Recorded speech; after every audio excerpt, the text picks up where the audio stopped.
Hello everyone and welcome to a special tournament hosted by ProChara. My name is Cactus and joining me on the commentary stand is Nito. Nito, how you doing today? Give me a second. I'm still waiting on sendou.ink to load. It seems to have not been working today. But the good news is that it's not nearly working as much. But we found a way to get some matches to y'all's screens. And this first match is going to start us off. Is going to be the one and only Blake Spruter, which I mean I probably screwed up. But Blake Spruter versus non-binary Fuzz. Absolutely, that's going to be our first match of the day. Now, for those wondering, this is a all zones tournament with a couple of unique twists of the tournament. So for starters, this tournament is going to have some restrictions, like weapon restrictions. You're not going to see weapons like a splatter shot, bamboo, certain chargers, brellas, and a couple of the swords that are attached to the sendou rules. Nito, why don't you take us through the unique style of this tournament with the red light, green light, and yellow light? So with the green light means that those are going to be the weapons that you are allowed to play in, which is if you've seen it, you know that there's going to be a lot of weapons in that green light. Yellow light is going to be one of. You can only have one of these weapons, you can only have one of these specials, rather. And with the red light, there is going to be completely banned, as you may expect. You're going to see some pencils, some. Give me a second because I haven't. It's funny because I had it pulled up here in case I came into this situation, but then I focused on trying to get sendou loaded, and then I didn't have it pulled up here. I do have the game pulled up for you though. And the game's what we're going right into. We're going to look at some of these comps that we got coming onto our screen. You gotta love to see the dread there with that reef slider. And it is something to note that if you do run a weapon like a reef slider weapon, you can have no special power-up. So you're not able to spam those reefs over and over again. On the other side, it's hard to really mark what those weapons are because right off the bat, it's pretty much a delayed wipeout onto non-binary Fuss, and they're going to have a really hard time getting out of this defense. That's another wipeout.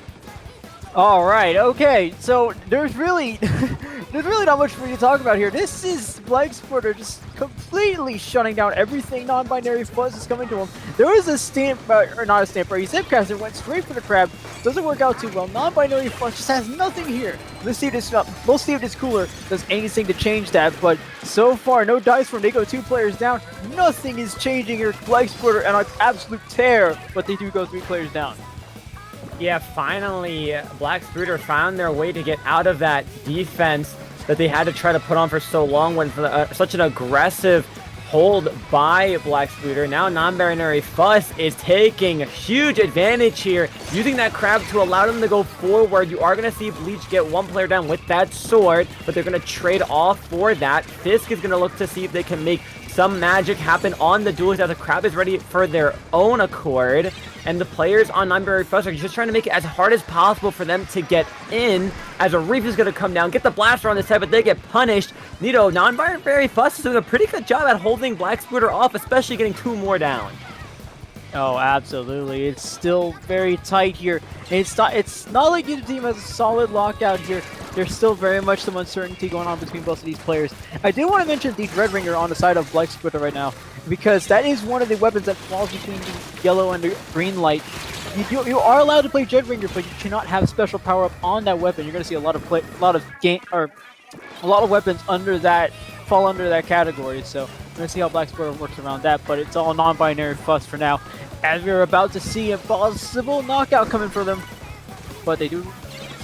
No, maybe not. No, that's going to be it for non-binary Fuss. Wow, yeah.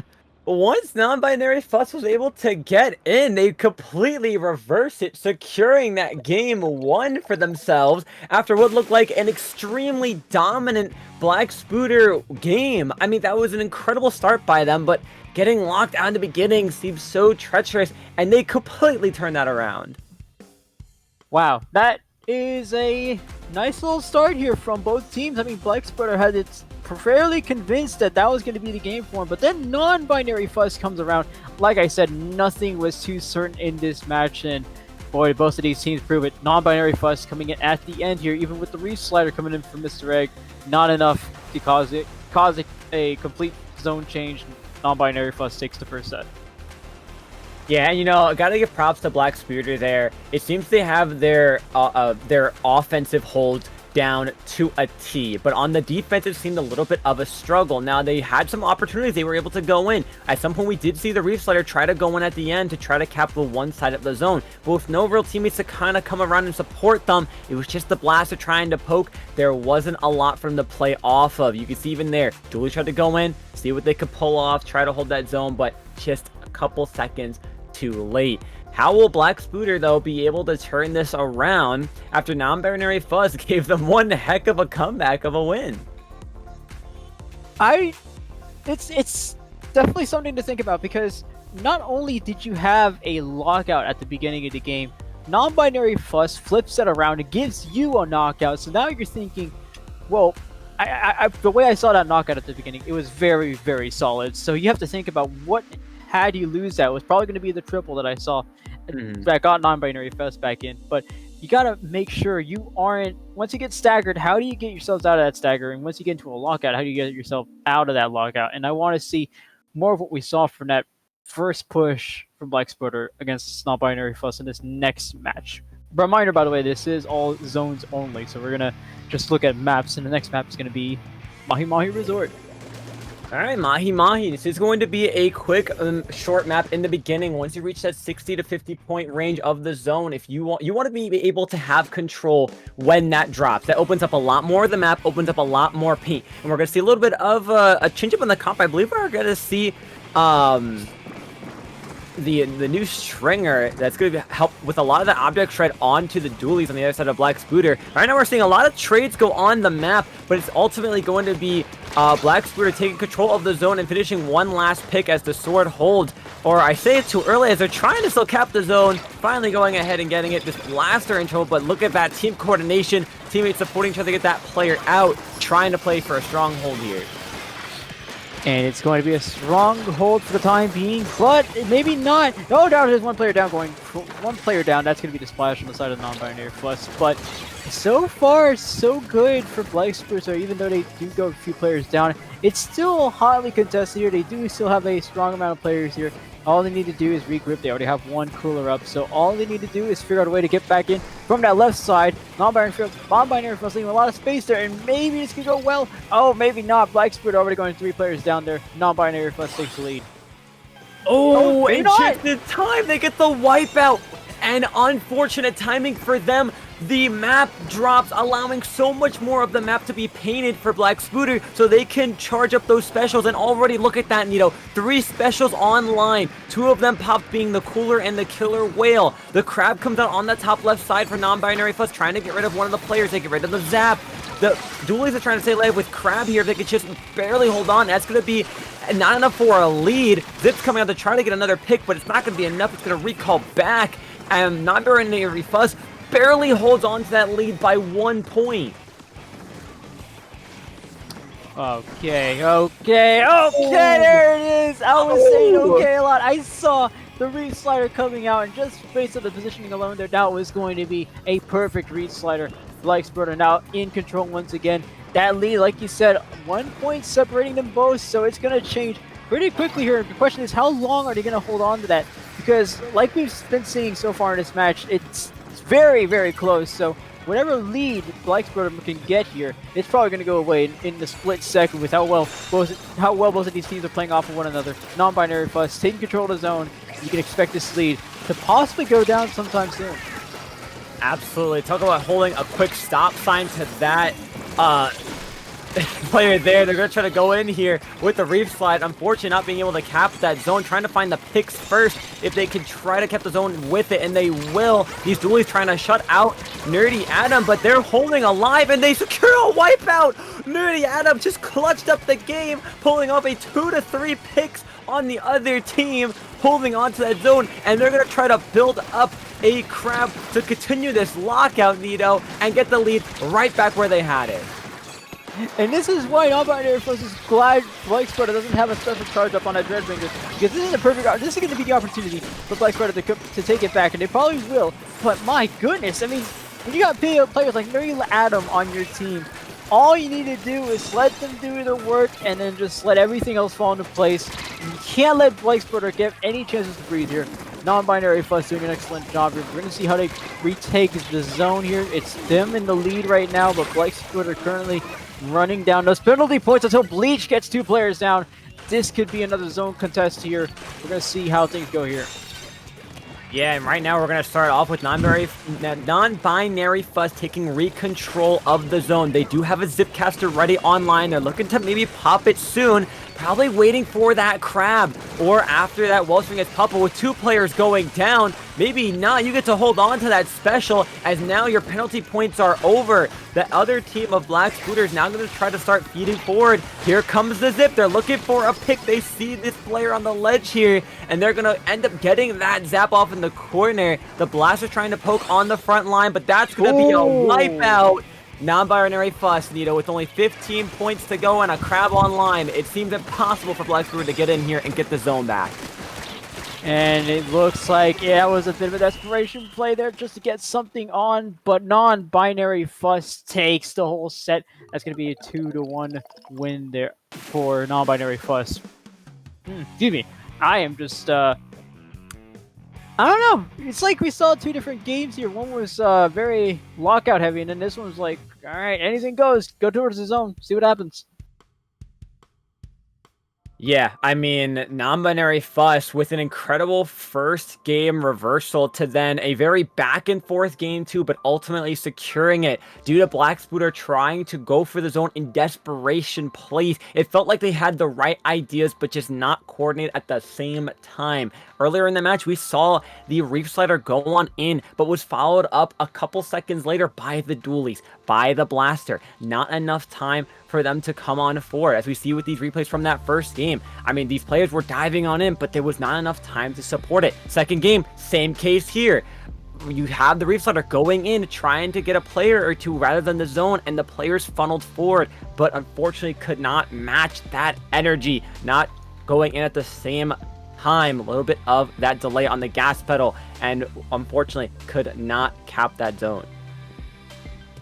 No, it is too much for the Black Splitter to come back from, and especially after we thought from that first match, after we thought Black Splitter was going to give us a hard, close-fought match again after this Mommy game, but especially when we thought they were going to give us a close-fought match, non-binary Fuzz makes it even closer, and in fact just completely washes them in that game too. I like the way non-binary Fuzz played there, but that is going to be it for this round. Non-binary Fuzz ultimately taking the win. Up next is going to be the round of 32 match. Absolutely.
good morning, good afternoon, possibly even good evening.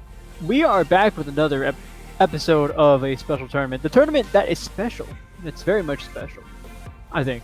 Well, I mean, they call it a special tournament, so it's definitely got to be special. I mean, we got the next match coming up for y'all real soon here. It's going to be, once I... Cactus, my co-commentator, you want to tell me what the match is before I inevitably explode? I'm just still stuck on that you said welcome back to the next episode. Are you okay? Yeah, it's an episode. I might as well just call it an episode at this point. You know, it's just, it's an episode now. Yeah, sure. We're back with a special episode of a special tournament. Red light stop, green light go, and we got the green light to go. We are going to have, I believe it is close combat against Sendou crashed again. All right, well, we'll get there when we get there. We're having a very exciting match, continuing the round of top 32 coming to you all. Once again, I believe this is, I think we're still in the best of 3 category. Let the voices in my head correct me if I'm wrong. Stop 32. Yep. And best of 3 still. Absolutely. All right, voices in my head have confirmed. Best of 3, we are still at territory of you win one, you gotta win the next if you want to bring it back. Quick reverse sweeps are possible and imminent. We had an amazing match prior, Nito, but this one, what do you think about this matchup?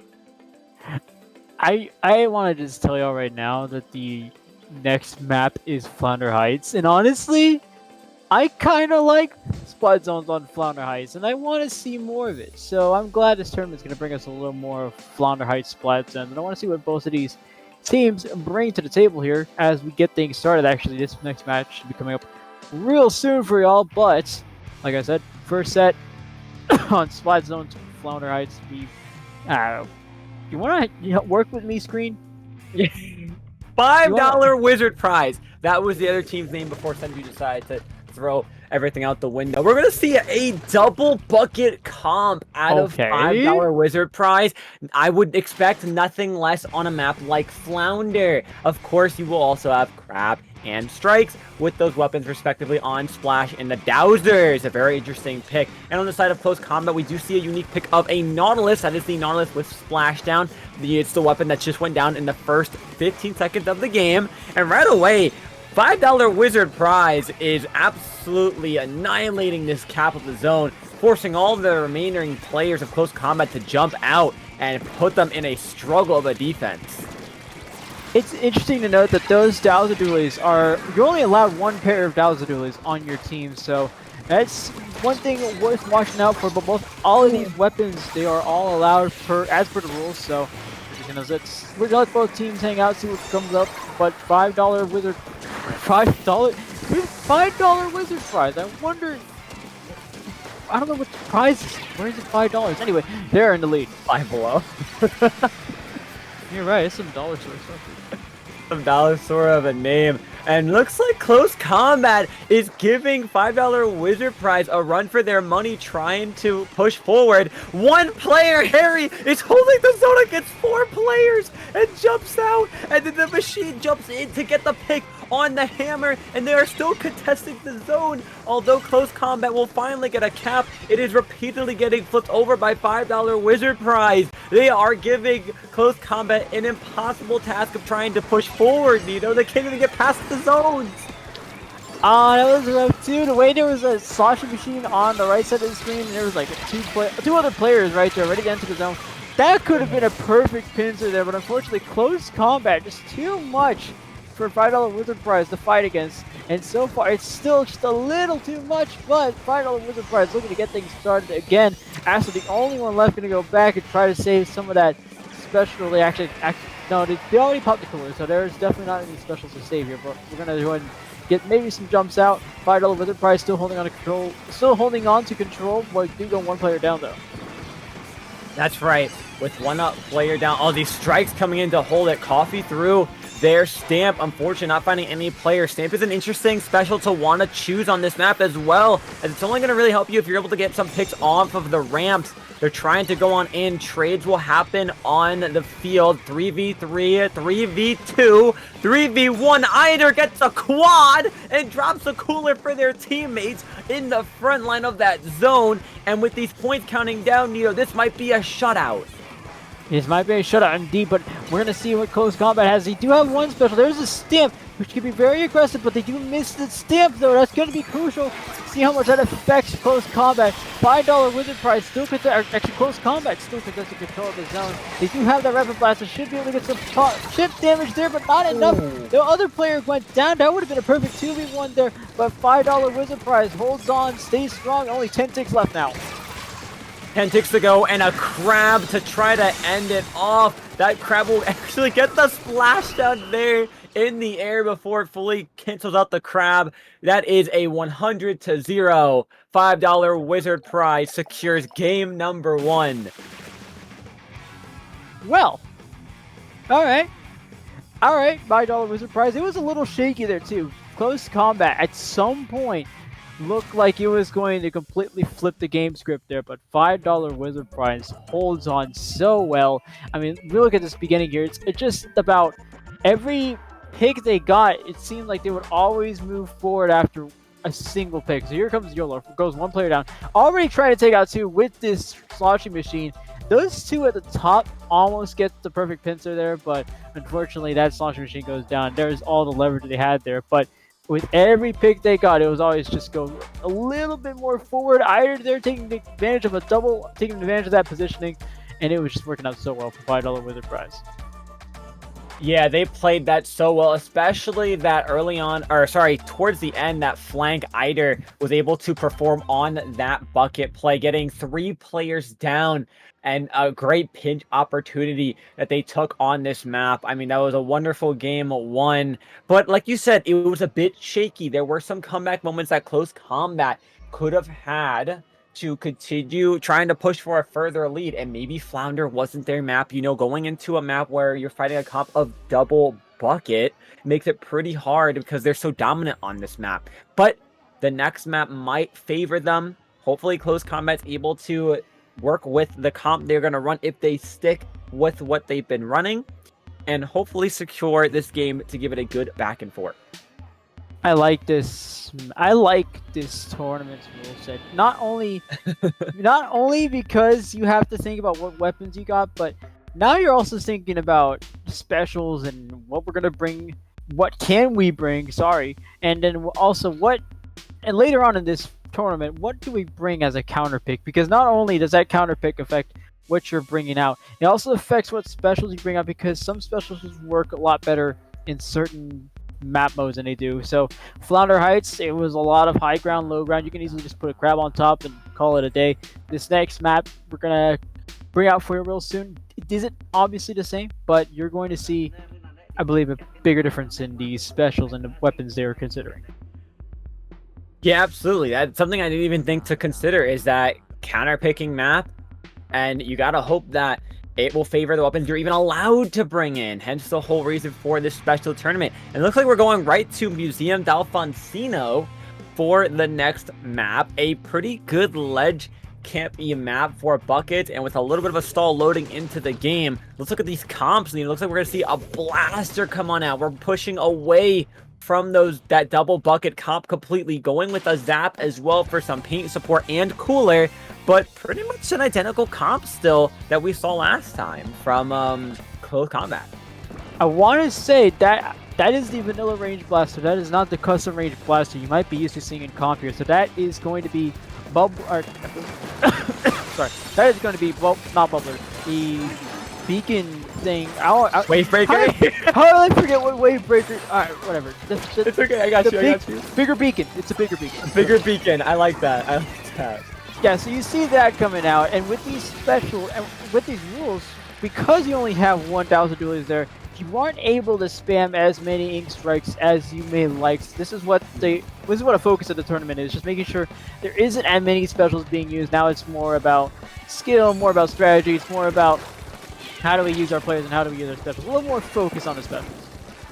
Yeah, and right now we are going to see two specials ready on the side of close combat. They're going to try to go on in. They pop the stamp, able to get one player down. It is the range blast where you see Harry going in, getting one with the burst bomb. Can they cap the zone in time? It's just Deceased and two others behind the zone. They will get the cap. Deceased will go down. Players pushed into this corner on $5 Wizard prize, trying to get on out. The Crab will try to punish here Amino with the blaster. Will they be able to get it at all? They will help assist one. The other one will jump on out. And just like that, Nito, $5 Wizard prize is back in control, but with a flank from Deceased, can they try to make something happen if their teammates just stay alive in the front?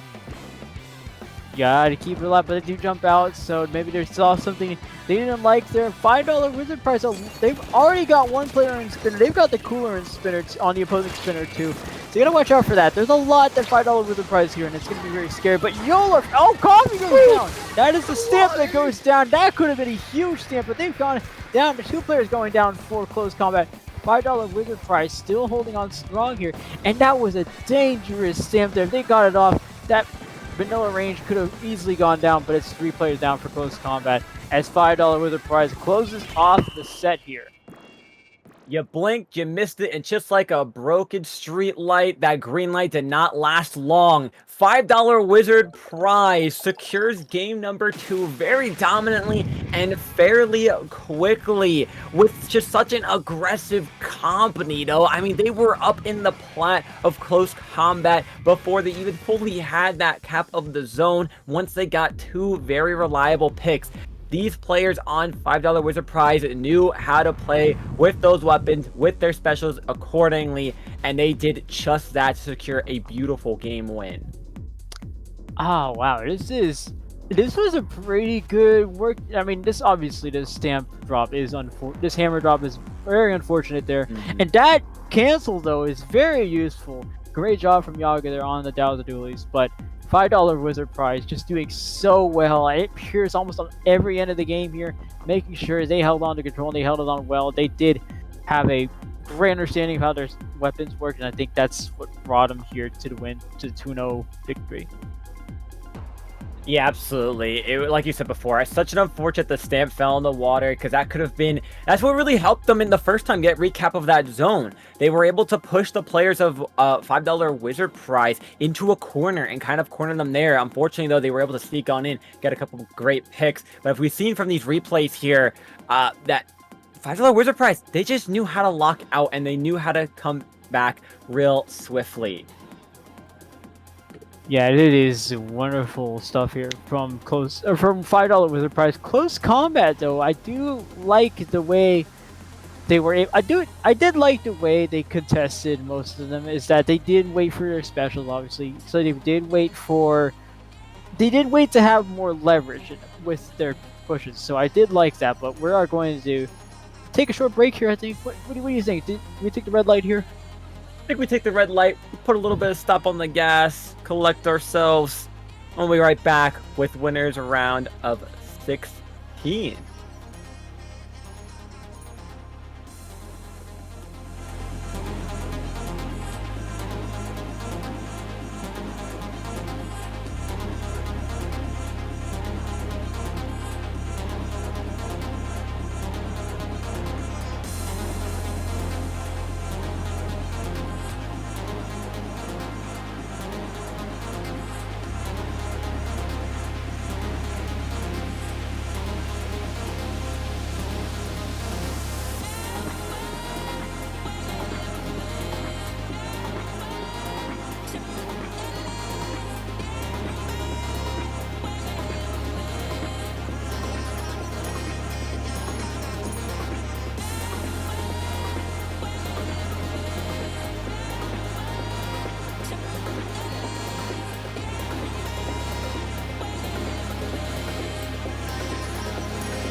your eyes so you see my vision. Unite the souls so there's no division.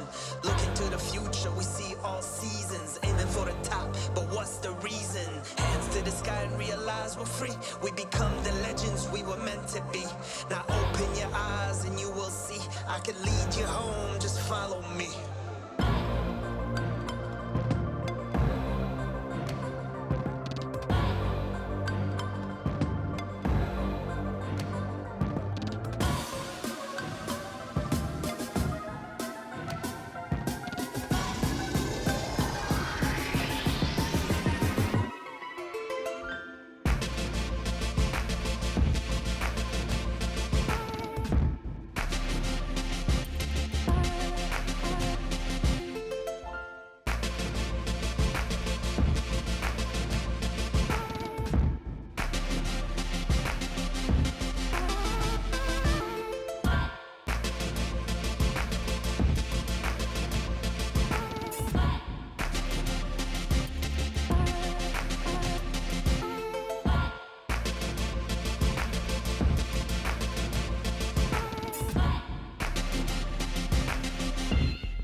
Close your eyes so you see my vision. Unite the souls so there's no division.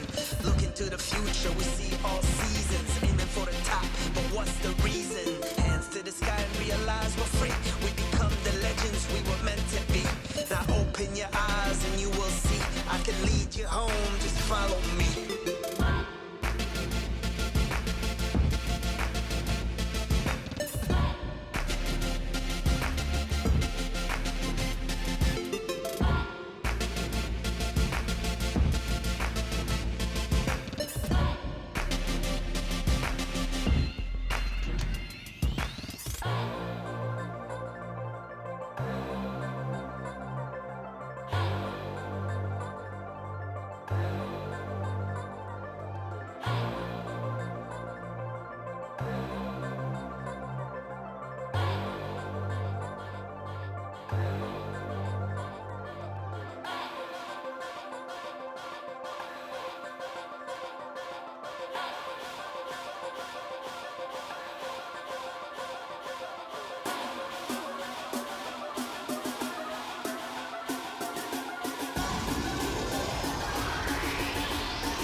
Close your eyes so you see my vision. Unite the souls so there's no division. Look into the future, we see all seasons. Aiming for the top, but what's the reason? Hands to the sky and realize we're free. We become the legends we were meant to be. Now open your eyes and you will see. I can lead you home, just follow me.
Hello, Oh. everyone.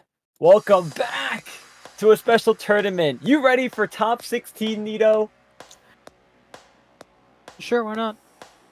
I like it. I like the enthusiasm. I love the enthusiasm. Very nice. Very nice. Yeah, no, it doesn't seem like we've done a lot, but we've already done a lot. We're now at top 16, and now there is an underground bracket, so that's something to watch out for later. But right now, we are focused on what's in front of us, and what's in front of us is about to be a Splat Zones on Museum match. Taking some most of the teams, I do see a lot of familiar names here. Yeah, we got members from Fluffy Black Lotus on the side of Sloth versus some players that we've seen around a couple other tournaments on Mango Heckmech. Actually, a team name that I've heard quite a few times before. I do love, again, just on the side of Sloth. Like, if you look on the sendou, it's just three emojis of a sloth with the profile picture. Guess what? It's a sloth. No slothing around though. It's now game one of this round of 16. Lots of interesting choices already. Now we see a vanilla Splat Roller custom blaster. There's a scope D leader as well. I also love that the splashdown blaster on the side of Mango Heckmech is running opening gambit. They're hoping for some quick picks, hopefully to ride off a lot of that. But right off the bat, Sloth is going to have a crab ready in the first 15 seconds of the match to push the remaining players of Mango Heckmech back. Now, it's worth noting that the Splat Roller is another weapon that you're going to see on the yellow light, so you can only have one of those Splat Rollers. No charge up on it either, so you're going to have to wait a little longer for those bubbles to come out. But maybe you don't need them. You've already got control of the lead again.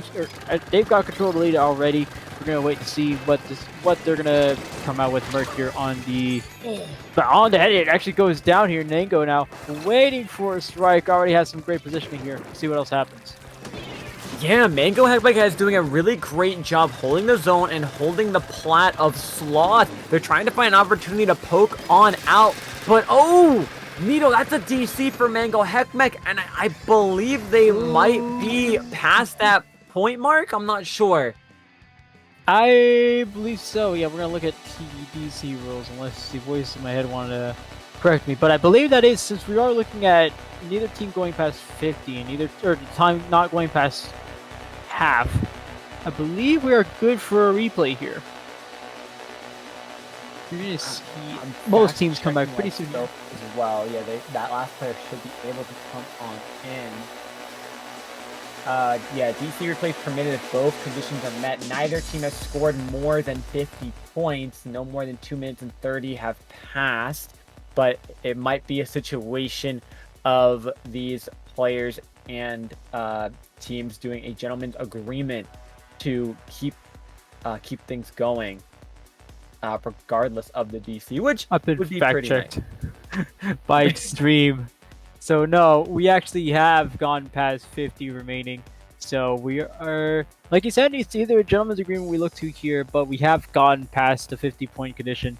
So again, if we get things going again, if not, then we're just gonna have to. The show will have to go on here.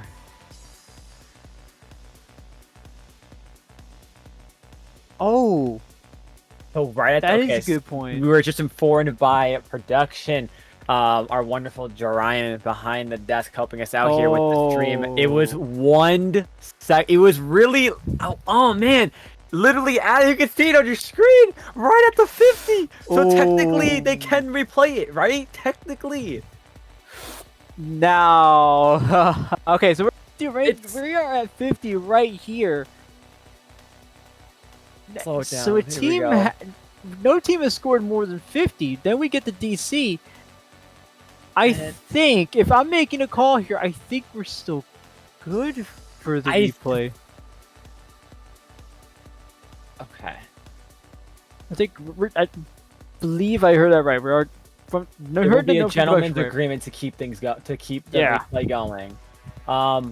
Round of applause for both those teams. Round of applause for the players on Sloth, allowing for a gentleman's 2. That is no way to want to win, especially this far in the round of 16. Which, by the way, for those that might be wondering, it is best of 3 still. It is not best of 5. We had confirmation via an announcement through Chara in the special tournament Discord server. It is supposed to be best of 3. All teams were informed. So, again, I love to see the gentleman's agreement for both these teams in a best of 3, not wanting to take the win off of a DC. Here we go. Both these teams going back at it. Comps will stay the same across the board. And let's see if we can get an equally amazing start as we did the previous round. Like you said, everything's changed. No major changes here, but we're going to go ahead and start things off like we did the last time. Hopefully, everything goes smoother for both teams here as we see EST starting to get things, trying to get some paint down on that turf. Already has a crab. We do have a cooler there on the little bit of a crab block for the head, which is a little accident, but it's fine. We still got things going. Neither team has complete control of the zone. That's going to change really soon here, though. Mango Heckmeck has 2 players going down. Sloth is going to make their way up. Yeah, what a burst start by Sloth, able to get 2 players down, pitch from the beginning. We are going to see the 52 from Sloth already on the plat, sharking right by that corner, playing around their wall, trying to hold. Mert on the side gets sniped off by the 4K leader. Noctis on the side with the blaster, trying to help poke, but the bubble by the roller will force them away. Crab will come on out versus the splashdown. Will Witty be able to survive it? Yes, they will. Noctis directs the roller, though, securing that pick, and they're trying to contest the zone back as it is a 3v4 situation on the map. Dangerous spot for a crab there, too, but it still works out in the end. Sloth gets control of the zone. Mango Heckmeck being forced back. They do have a few players on their spinner. You're going to watch for that E-leader who gets a pick on Noctis just like that. Oh my goodness. Sloth now 1 player down, but Mango Heckmeck now slowly getting their way back up. They do have that 1 pick from the leader. They're still holding back a little bit, so I'm going to wait to see what they get going on here. EST trying to get something, or trying to poke from the side there. Nothing yet. Sloth still in control, but the crab goes down. You gotta know where the leader is. You can't ignore them on a map like this. Leader is so strong around all these nooks and crannies, especially a leader player like 4K getting a double collat with the snipe on that side, where the last 2 remaining players of Sloth are being forced. Mango Heckmeck now is in a very dominant forward position as they're going to go in and try to get the pick on Noctis. They will. Can they get the pick on the 52? No, they're just going to try to hold with the whale and the wall, forcing 2 players to jump out and reset. They will trade off, though, 3v3 on the map, with Bubble ready by the roller to keep this push going for Mango Heckmeck. And the push will go on. Noctis doesn't see the bubble there, but does go down eventually. Mango in the perfect spot to just cause as much havoc as they can from the side. But they do eventually decide to jump out. EST is going to take care of it from here. I did like the swap out, though. That was a nice swap, because now you have someone on the spinner. They do have one with the splash wall, too, so you can just keep them up there for as long as you need to, but they do go down. 16 points, 15 now for Mango Heckmeck. They're in the lead. That control may not last long, but they are in the lead regardless. With Sloth trying to take back control, but Mango Heckmeck doing a fairly good job so far. Wow, Wipeout on the field. Noctis doing a great job at securing that side, getting out the leader. Now already pushing the plat. You will see Noctis and Camp on the 52. Actually, you will see 3 players all on the plat of Mango Heckmeck. Roller coming in from the side, trying to punish it. They will go down. All members retreat from that plat. Down goes Noctis. Mango Heckmeck now trying to force back onto the zone. Penalty points are almost over. Mertz holding from behind, trying to support the players that they can, but here's EST holding that side really greatly here. They're going to see the sniped out crab, and it's going to be Mango Heckmeck back in control. Goodness. All right, Mango Heckmeck already back on the zone, and they've been doing a pretty good job taking these individual fights, though. Here comes the E-leader. I actually don't know if that was the E-leader or the 52, but that was... I don't know. I kind of want to say that was the E-leader, because that looks cooler in my head. But Mango Heckmeck is going to hold on to, or actually try to hold on to the zone here. Sloth is able to contest it very well. But watch out for this 52 on the side of Sloth here. XComp here making things very difficult for Mango Heckmeck, almost contesting that jump too. So far nothing comes out of it. 3 players going down. Witty with the double. Yeah, with a great double to force the last member of Sloth back up onto their plot. You do see EST holding on, playing around that spinner, falling down, just panning it up. There's the roller, though, on that side, trying to poke around, but they go down to the whale. 20 seconds left, and 2 more players go down to respective players from Mango Heckmech. Sloth is in a dangerous situation here with now their splash going on. That's no crap because the leader snipes them out. They have to try to find a way in. Need only 10 more seconds to go. A couple more points. Can they try to rush it in? Splashdown will get canceled, and they will hold. Neither are going to overtime. And how long are we going to see in overtime is the question, because we already see one player going down. Another one might go down. Noct is in trouble, but the flash wall comes in clutch there. We've been scared with the leader, but there's already 2 players down on Sloth. Mango Heckmech looking at nothing but purple in front of him, and that is enough to secure the game. Wow, I mean, a strong back and forth for both these teams. They want this win more than anything. And Sloth had a couple of good opportunities there to keep pushing forward, but Mango Heckmech pulled up some incredible picks with some great opportunities of their AoE. That leader causing mayhem across the field. I mean, this was a pure great game for Mango Heckmech, especially being able to quickly retake in that overtime. Oh, absolutely. That was a scary situation for both teams. Sloth up to that point was looking very good, holding off, especially after this double here from Witty in the blaster, but Sloth was looking so well here, but then they go 2 players down. Scary stuff here from Noctis, who does eventually go down, and they were able to hold it off pretty well there, so that's something to watch out for if I'm Mango Heckmech. But for now, Mango Heckmech is in the lead. Yeah, that they are. They're holding this strong, and again, like I mentioned before, this is best of 3, so Sloth has to pull out all the stops here if they want to be able to bring this back, maybe bring it to the first full game 3 we could see on stream, as our 2 others ended in a 2-0 fashion. This will be Sloth's opportunity for, I believe it is a counter pick, and we'll have to see what they decide to choose or what will be go to. Oh, no counter picks, I'm informed. It's going to be what Sendou provides from their listing.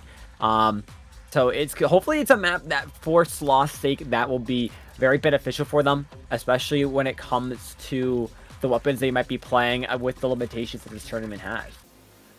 Right, and we still have just a few more matchups to go. And actually, we do have this best of 3s, which is funny. Now we're still in a best of 3, and it feels, while every other game we've seen is a 2-0 or ended as a 2-0, it's still, you still get the hint that neither. I want to say this one's going to be a 2-1, just from what I've seen in that first set. I want to say that this is finally the 2-1 we've been looking for. Yeah, this definitely feels like it has the opportunity to go the full way up to the game 3. Both these teams have really strong players on both sides and great use of their weapons and of their specials. And I think if Sloth just focuses a little bit more on what the location of that leader, making sure they're not in that line of fire, I think they'll give quite the contest to Mango Heckmech. Right, and it's still, we're gonna wait and see what both of these teams come out with, but it's still, I like the way Blaster is being used here. It's such, I don't want to say it's an underutilized weapon, but it's certainly not a weapon I feel like I've seen enough of in competitive Splatoon. There's a lot of ways it can cause damage. I like the way Witty showed some of that with that double pick on Sloth, so I want to see more Blaster gameplay, especially with Umami Ruins. There's a lot of corners to play around, there's a lot of high ground to play around, a lot of ledges, so I can expect to see more of it, and I love seeing more of it. Blaster's just really nice to watch. Yeah, a lot of opportunities for that AoE to do a number on the enemy team. It gives them a lot of use for the ledges, like you mentioned before, and holding a lot of great angles too, depending on the blaster they want to go with. If you want to go with the wave breaker, if you want to go with splashdown, or even go with the longer range blaster. But we are going to see Noctis pull out the custom blaster with splashdown. We'll see it actually on both sides. So Nito, you get a special 2-for-1 special with, again, Witty running with that opening gambit, hoping for quick picks. Yeah, not only that, we also get Orange Zap out here. Now that's something you don't see. You're used to Great Zap. We're going to bring some more Super Chumps in and see if that will help out in making sure we can get our players up there. But so far, not helping as much as they would have liked. There's already 3 players down. That was very nearly a wipe. Mert now the only player left to take care of things on the side of Sloth, but so far so good for Mango Heck. They've gotten a very good triple there, and that will help to get things kicked off for them. Yep, they have a really strong hold right now. Mango Heckmech is leading this charge. Chumps are going to be launched on out. Hopefully they get some of their players in. Splashdown will cancel most of those chumps, though, as the coolers pop right in with it. Booyah is also used out, and it's only 2 players left alive. Noctis directs one, is unable to get another one as the leader cancels a mid splashdown. I think it's over here. You lost your cooler, no specials yet. They need to focus on specials here. There are only 10 ticks left in the game. He on there needs to get a figure, so there's a good pair up here going on, but that's not enough. 2 players going down, and just like that, this set is over. I feel like I blinked and missed that whole set. It felt like Mango Heckmech was the only team playing. They completely 100-0'd with no contest of the zone by Sloth. What an amazing 100-0. That's the third 2-0 of today for the stream. I'm never calling a 2-1 set ever again. I mean, this was 100 to KO, and I'm hoping that this little fight here in the middle, almost in the middle of this screen, it's a 2v1.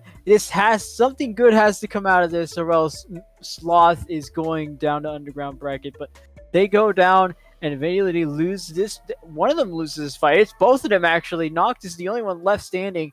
That closes the game, and that means Mango Heckmech moves on to the round of 8. Going to actually, you know what? They're going to face Starburst in the next set. So I don't know. One heck of a jump here. No, one heck of a jump for sure. And I believe it is the one of the original rosters of Starburst that we're seeing there too. So that's going to be one entry of a match. But I mean, yeah, that was insane. I mean, what a fantastic a match played from Mango Heckmech. Sloth unfortunately just couldn't lock it in, find the right path for them that worked. But that was the end of best of 3s. All matches from here will be on the winner's side anyway. Best of 5. Leading into some counter picks. But yeah, quarterfinals next. That is the end of round 16. And, you know, I believe that does it for you and me as well. Well, that does it for me. You have something to look forward to much later in the set. Let's not forget, you're still here later. I'm not, but... That's true, that's true. We're going to do some obligatory plugging of socials, and I'll go ahead and take things first. Or get things started. The good news about Nito and you is that you can find me on Twitter, on Blue Sky, and even on Twitch if you want to. I will be in all those 3 platforms, and I'll also be... Where will I be? That's a good question. Probably at work. I heard that's important. Work is important. You know, we need some funds. Yeah, just a few funds. Just a bit of money. Just a little bit. And you know what, I'll pick up the baton as well. You could find me, like Nito said, later back here on the stream. I will be continuing some commentary later, but not next up. We'll have some fantastic, more talented commentators coming your way up for quarterfinals. So don't go anywhere. We'll be right back.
Something changed, my heart could not contain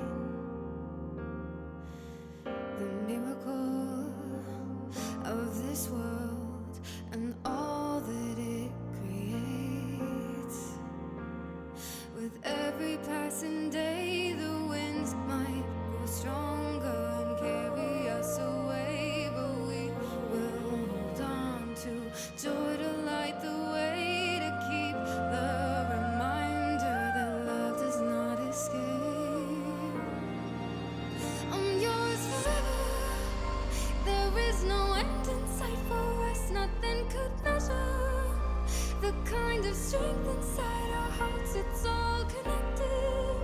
We're all together in this love, don't you forget it. We're all connected in this love. We're all connected in this love.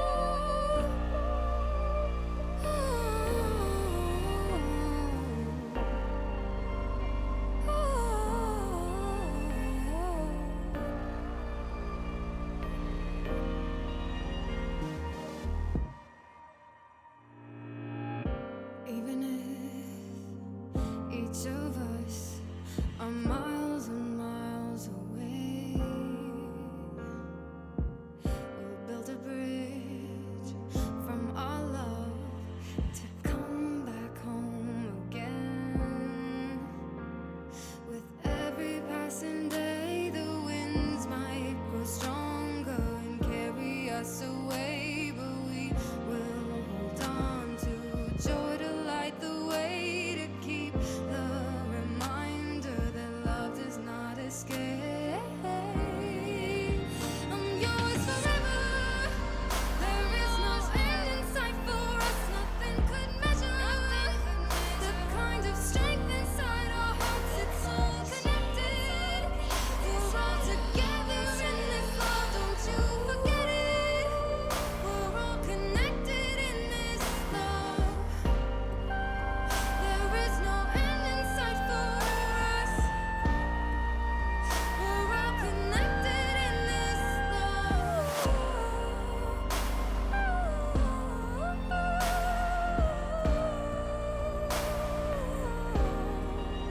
Beyond the storms and the seas, the sun and the breeze, the stars and the galaxy. Beyond the time that we take, the days that we make, I'm always gonna be with you. I'm yours forever. Hello, everybody, and welcome back to a special tournament. I am one of your commentators today. My name is Slatica, and I am here joined by Soav. How are you doing today? It's good to be on. This first couple sets have been phenomenal, and to see some of these top yeah, teams come out and try out some different things, see what we could be doing in a different world has been incredible so far. And even this upcoming match with Duck Motif and Hala Hala Gadala, this is going to be. I love this. This is going to be a great matchup with so much on the line for the future. I am excited. I'm excited to see what these two teams have to show us. So these for the quarterfinals, we do have counter picks. So we only know our first map for now, which is Flounder Heights. Everybody's least favorite vertical map, as it were. But honestly, it's I still wasn't pretty gonna say good. anything. Look, I I'll wasn't say it. gonna say I have anything no stake in this game. Everybody, look, it's fine, but it is vertical. You really have to play around that, and once you get control of these zones, you just have to literally climb the mountain to get back up. So even just looking over these really quickly, I'm interested in the screen. I actually like the screen pick here, just to try to block off those sight lines and keep maintaining the high ground. Yeah, especially since the area where the zone's at is so skinny. The words are hard. The screen is just gonna be able to pass right over it. With you'd have to drop down in order to dodge the screen, so you don't hurt your vision for a little bit. It does look like Duck Motif does start off with getting the zone here. I wonder what Hala Hala Get Dollar is gonna do to combat this. Maybe a couple specials. What do you think? I mean, they already got one built up. I'm looking at the second one, but with great shot onto Arido there. But yeah, I mean, what they're gonna do there, they're gonna lose immediately. They sent in Hammer. They tried to throw what they had at it, and immediately just kind of got bullied out. No Sauce is gonna drop the bubble.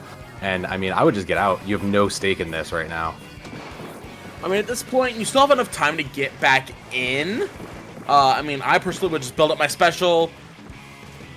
Try to get at least one of the zones so they can stop the, you know, counting down. So there are 35 remaining. Hala Gadala is currently 1 down, desperately just trying to get one of the zones. You see here a stamp does come out, trying to at least capture one zone. They do get one zone here, but it kind of, they keep getting stalled, it looks like. Yeah, they're just going to get run in by that zap, and I mean, that struck me as the right choice when you're looking for what do I need for a cooler. That screen did come out, and it is buying a little bit of space because you are trying to avoid it, but I mean, you still haven't gotten the flip if you're Hala, so you've gotten the stall for now, but you really need to keep pushing. You have the numbers advantage. I want to see them capitalize on it. Absolutely, they do. There. As you see right here, they took it for just a second, which did put Duck Motif in penalty. Hopefully they can get the zone back so they can put themselves back on the board a little bit. They do. They get it back. But it's still anybody's game. Both teams are still up on the board here. Both four players are up. So let's see what happens. Yeah, that sniper's going to do a little bit more to control that space, I think. That's a great actual screen. I love that. That's a good positioning. It allows everybody to kind of get around and if nothing else, take the rest. Looking for, oh goodness. Oh, finally getting value out of that vacuum there.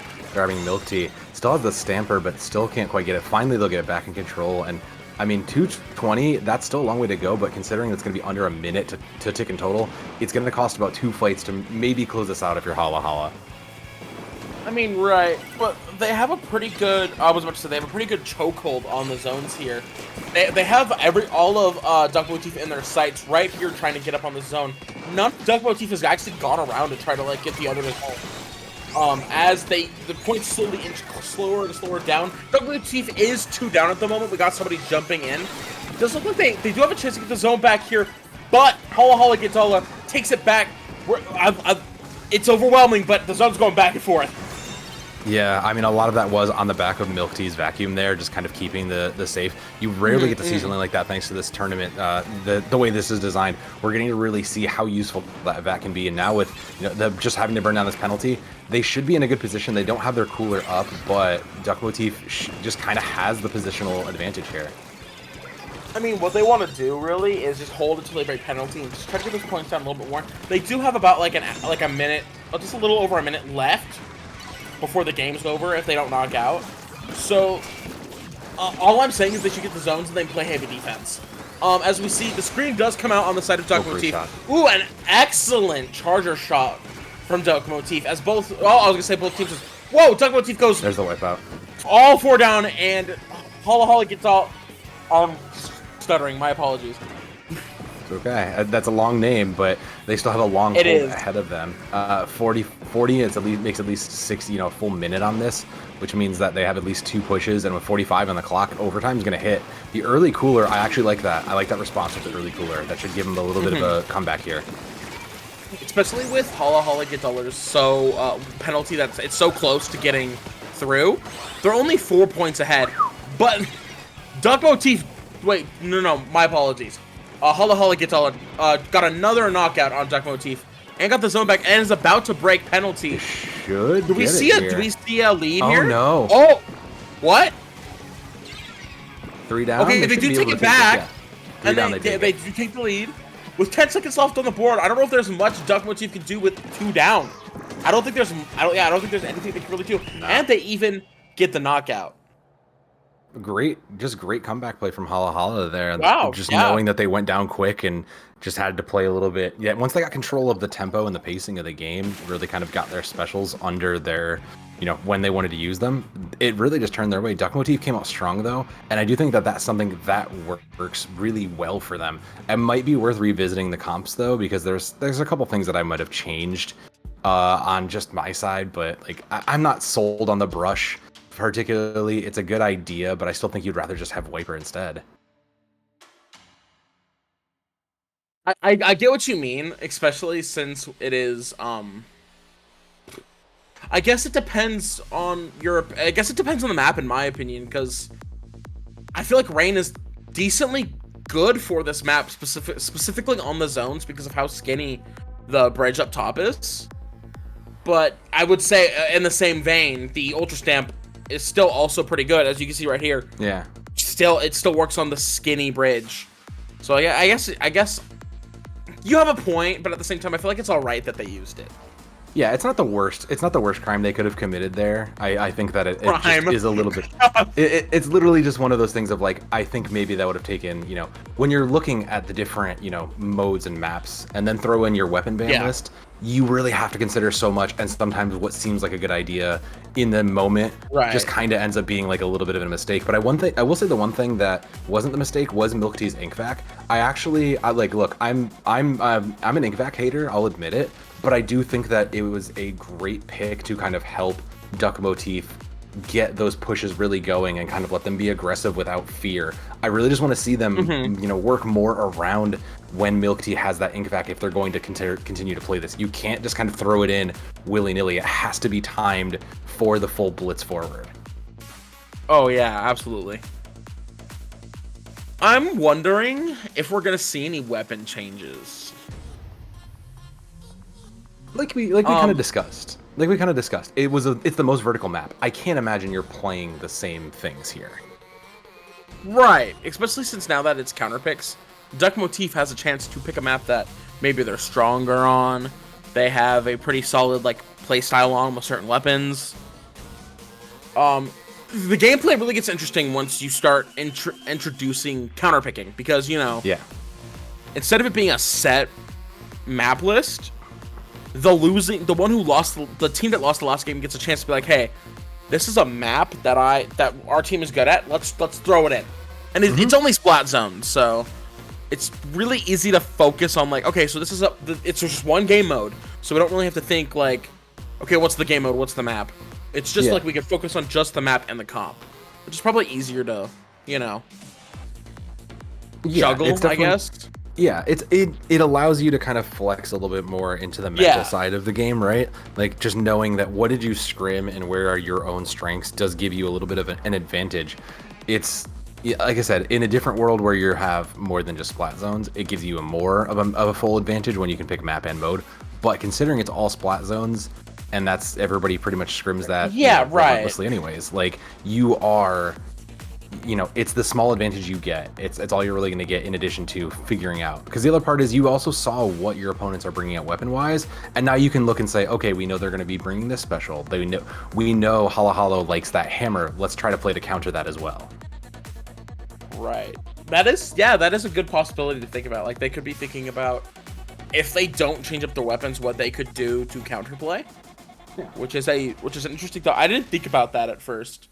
I'm not thinking about much right now, to be honest. But it's okay. I digress. That's what I'm here for. I'm here to think for you.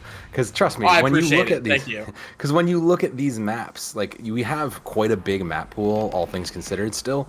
But you still have to think about like, what does my opponent want to do? This is your only chance to really mentally decide, how do I counter what they want to do? We know Hala Hala, like I said, wants to play, if they want to play that brush and they want to play hammer, you're just going to want to play more vertical. You want to try to deny those kinds of maps where they just have these long alleyways, or they have places where they can kind of sneak in through sidelines and get value on that. So I actually would argue the map pick here is probably one of the more like important things, especially in this quarterfinals, you know, the semi-quarters area.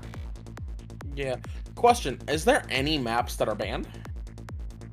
I'm gonna say no bans. So it is okay. There are no bans. So there's a huge list to pick from. Yeah, so there's the entire literal world is open. I mean, if I could be blunt, in what world are I mean, I played a good bad after my set, so I was actually gonna say Eeltail. In what world are we gonna see Eeltail picked? If I go to bed and I wake up and I rewatch it because I want to rewatch the stream when I get up because I don't want to miss it. Yeah. I'm gonna rewatch it when I get up. If I see Eeltail, I'll eat my own sock. But I don't think anyone here is gonna pick Eeltail. I'm also looking at the stream right now. It looks like our next map is gonna be on Mako Mart. Good old Mako Mart here. I mean, that's a classic. That's one of those ones that everybody knows. That came from 2. when you are like, arguably this is one of those ones that like just feels like you're playing for a time advantage. You also, again, you don't have necessarily a ton of flat lanes, but you do have the advantage to kind of push around and play to those high grounds. Reflux Blaster, not too many changes, so I mean the ends up being the cooler choice still doesn't shock Reflux? me. Where's I the mean, Reflux? There's the Reflux and Did the you slightly mean the different. Wellstringer? Oh, sorry, yes, Wellstringer. Yes, apologies. And Oh, the, okay, I was confused. I was sorry. really confused. Glad we got Sorry, that. and the other charger as well, bringing the Wave Breaker, I think is an interesting, good way to suss out around these kind of more vertical angles. I will say, Duck Motif did keep the Octo Brush. Yeah, they did. Kind of shocked on that. And I will say, an interesting choice. Duck Motif does have 2 specials up. They could maybe possibly get a couple picks here and get the zone. They took it for a second, but didn't quite take control back. Milk Tea over here just trying to get as many picks as they can. Honestly, just right now, it's a bit of a zone back and forth, I think, as Duck Motif takes it.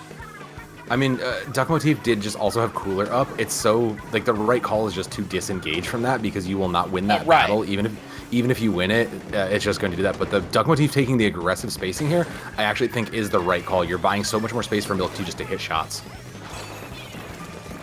True. I will say, I guess it just depends on the scenario and the situation, but I had a brain fart. I had a train of thought and I lost it. Well, I mean, the train derailed, but Duck Motif hasn't. They're still coming down to 40 here, no penalty. I will say, yeah. I would say, and I mean, that's no fights lost. That's no sauce trying to get on a flank, does find one, but they really haven't lost a fight, and now those specials are coming out to try to change that. Absolutely. I will say, Holla Holla Kitala is 3 down right now. Yeah. Another just a wipe out. Do they really have a chance to get back in here? I don't think Probably they not. do. Not with 5 seconds. Not with 5 seconds. Not with 5 seconds and the yeah. I mean, that was just a dominant showing from Duck Motif. Yeah. Not their pick. Like that was their pick reminder. So they absolutely knew what they wanted to do, and they sure ran their plan back through. They didn't change their weapons up at all, did they? I don't think they did. I believe. But I could be wrong. I think the brush might have changed. The brush was running the Zipcaster, but we never really got to see it. So, I mean, did it need it? I don't really know. It feels like they never really won back. They never really won by specials. They kind of just won by out mechanicking them here. And I don't think they. If I'm not mistaken, I think both the vanilla Octobrush was used both maps. So I was wrong. It didn't have rain. So I was wrong about that. It had zip. Rain would have been my thought coming into this, actually, because when you said rain, my brain was like, yes, that would be good for zones. Like, instinctively was like, yeah, if I want to contest a zone, that's probably my next best shot. But you're right, yeah, like it was both. But we never saw the Zipcaster. Like, Duck Motif just won that on pure raw mechanics and space control. That was, I mean, wonderful to watch. I mean, I was having trouble keeping up because there was a lot of fast-moving parts during that game. I'm not gonna lie, I'm a little slow right now, but don't worry about that. I mean, that win was not slow for certain, so don't worry. This game will move fast. Oh, we have an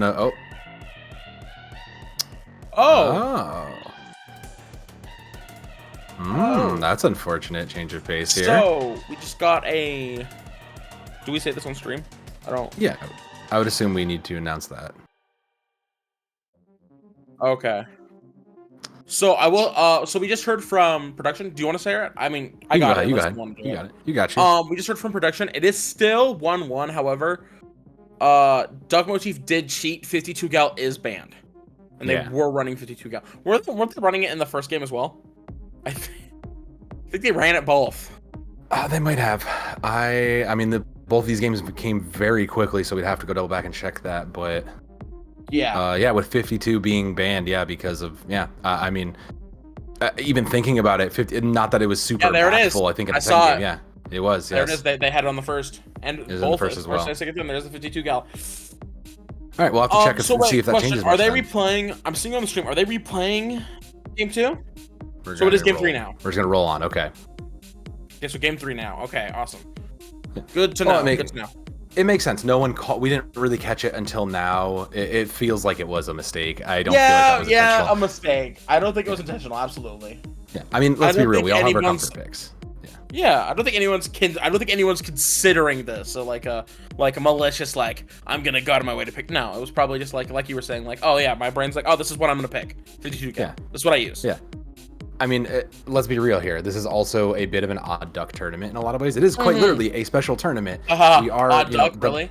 Yeah. Yeah, that's what I went with. And then, look, my brain doesn't work either, but you know, when you do have, it's a lot to remember when you have to pull up that ban list and try to think about it. You know, I was you do gonna have say, the time. I was studying it.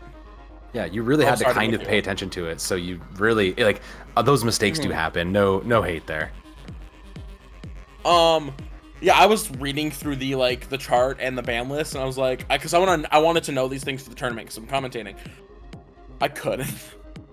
I couldn't keep up. I remember the no dupes, and most weapons aren't banned, so no, the 52, it's hard to remember. Like, hold on, I mean, the chart's for us here. You got it? Okay. I'm pulling it up. I was here. gonna pull it up, but you got it. You got it. The 52 deco's not. Yeah, deco's not because it has screen. Screen. Yeah, screen, because that's how the other way you get screen. Screen is okay, but that makes sense. Actually, all right, so is it? Right, but checking the game. Okay, perfect. Yeah. Okay. All right. That's all right. We're gonna go on. We still got plenty of game. It's not like there's not tons of maps to still win, anyways, right? Correct. I will say real quick, we are going in right now to our game 3. Splat zones on Undertow Spillway. Love this map a lot. I don't know why, but I do. Hey, it's that thing you were looking for.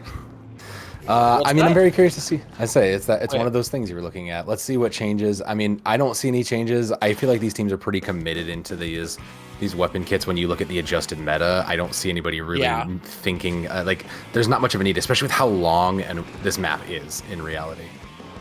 Yeah, we got another one of those like more like longer, skinnier maps, especially like towards the zone. It's got the two. It reminds me of Flounder, but you take the zones, and you put them on the sides instead, and make it instead of the long way being both zones on the length. What am I saying? Brain isn't working properly, but I think I. Yes. Wave and screen. Great shot through the screen, though. Dang. Yeah, that was an excellent shot through the screen. Motif getting a pretty good lead, 69, nice. But I think Holla Get Dollar really has a good chance here to take the zone back, as they do for a second.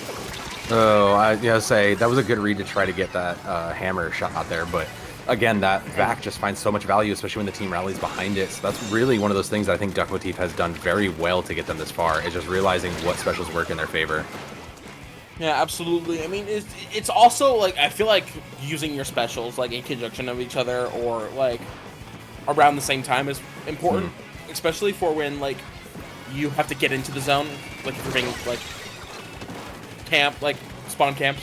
Sorry, words are not coming through really well right now.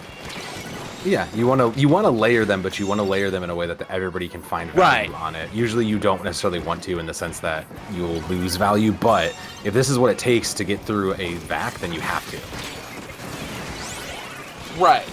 And at that point, it's either like, do you fill up the vac, try to get the kill, or do you just back up? Great shot. Great pick onto that.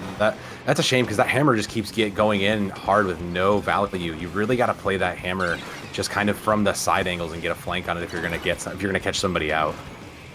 Right, because I mean, I feel like at like a lower level of play, I don't know what I feel like this isn't open. I don't know what the level of play is. Excuse me. I don't know like if it's open or if it's like certain divs. But at lower level play, I feel like it would work. But I feel like at the level we're seeing right now, gotta like be a little bit more strategic with your specials. I'm gonna have to agree with that. Like yeah. It works in ranked. It doesn't work when you're looking at competitive play here. Wavebreaker. Oh, absolutely. Finally gets a flip for Hala Hala, but like, I mean, the 1 point they have to maintain this, and it's just everybody's just kind of chucking specials in. Finally, it looks like Hala Hala will get a numbers advantage, but I mean, they have to now claim so much space back for it. There's so much pickup work to do now. I mean, you see the cooler does come out here, and they do have a pretty good hold on this. Yeah, it was a bit early. 2 of them do go. Yeah, as you were saying, they did kind of get staggered back, as the Zipcaster does go into their base, gets 1 person before getting taken out by the blaster. Yeah, I would have liked to see the cooler a little later so you can get the full value of it, make sure your team can get it. But with the Zipcaster just kind of going in so deep like that, you kind of just balance that out. Hammer. This is the time you want to throw the hammer when that screen is out. Is when you really want to try to take advantage of that. Oh yeah, 100%. We're really kind of seeing a bit of a stalemate with the zones where neither team is really breaking penalty. Neither team really seems to have an advantage enough to hold the zone for long enough to break penalty, it seems like. No, there's never been a full reset. It's just been kind of constant fights. This is the first closest to a full reset right here, where Hala Hala has 4. And Duck Motif even had to throw in, and I mean, they're down 2. They had to throw in their cooler immediately, and they're still down 2. Yeah, I mean, at this point, I think they're just trying to get the zone back before it surpasses their 33 points. I mean, they had a pretty good lead, but even with 1 minute left, Hala Hala caught up really quickly. I mean, you see the specials come out. I don't know. Let's see how many picks we get here. We're just seeing trades. Oh, that was an excellent shot from Milk Tea. Great but shot. But Doug Motif goes 3 down immediately after, and Hala Hala gets the zone back and takes the lead with 40 seconds remaining. I mean, this is reminiscent of Game 1, right? Duck Motif came out fast and hard, and they were able to take and build up quite a dominant-looking bank, but then Hala Hala just kind of, slowly takes a minute, get themselves back on their start. Henlo going in with the hammer, catches 1, looking for more, no. Can't find the second one, finds 2, there you go, that's enough, finally, and hits the 3rd for the, wow, what a great pop-off from Henlo. That was, that was an excellent pop-off. And with 15 seconds left, we get a knockout from Hala Hala. I mean, it's just 2-1. Yeah, I mean, that's just, again, story of map 1 again here. Like, Duck Motif comes out very strong, gets it pretty low, but can't quite maintain it. They just could never really chain fight wins back together. Yeah, I mean, there was a good moment where Duck Motif was really holding on to that lead they had. They were doing, all they were doing was barely defending. They weren't like pushing forward. They were just keeping the zone. Not keeping the zone, but keeping them from breaking penalty for like a good solid 2 or 3 minutes. But they weren't really taking that next step where you're supposed to, actually take the zone back and push forward. They didn't really seem to get a chance to get enough picks in order to take that space.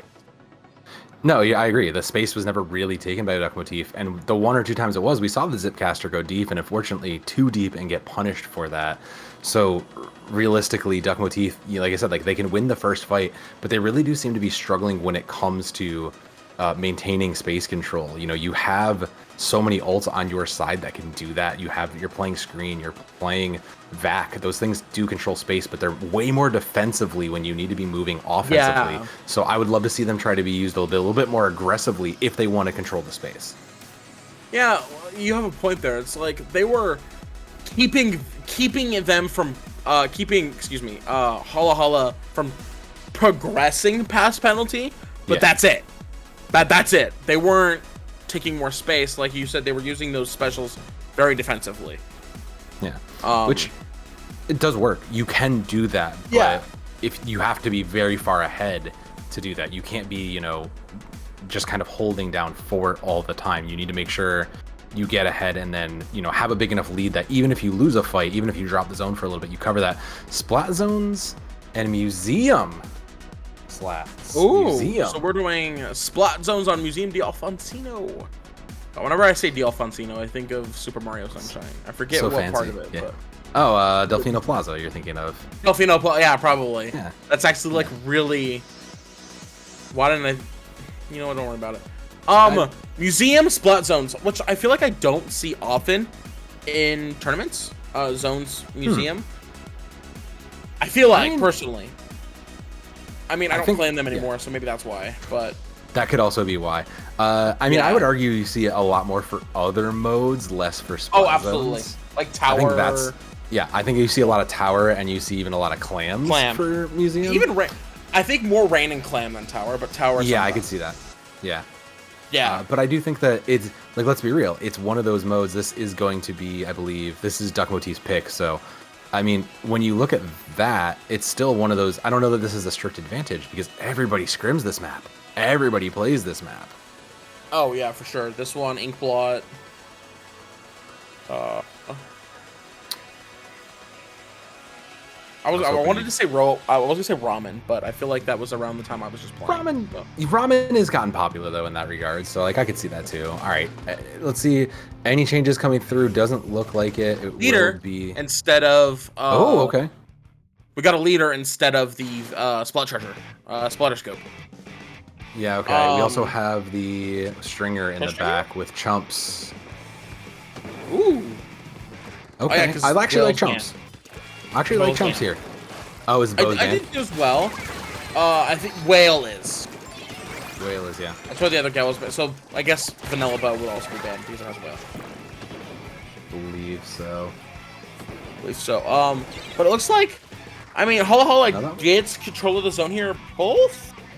No, excuse me. Dog Motif 2 down. Kind of a bit of a stalemate at the moment.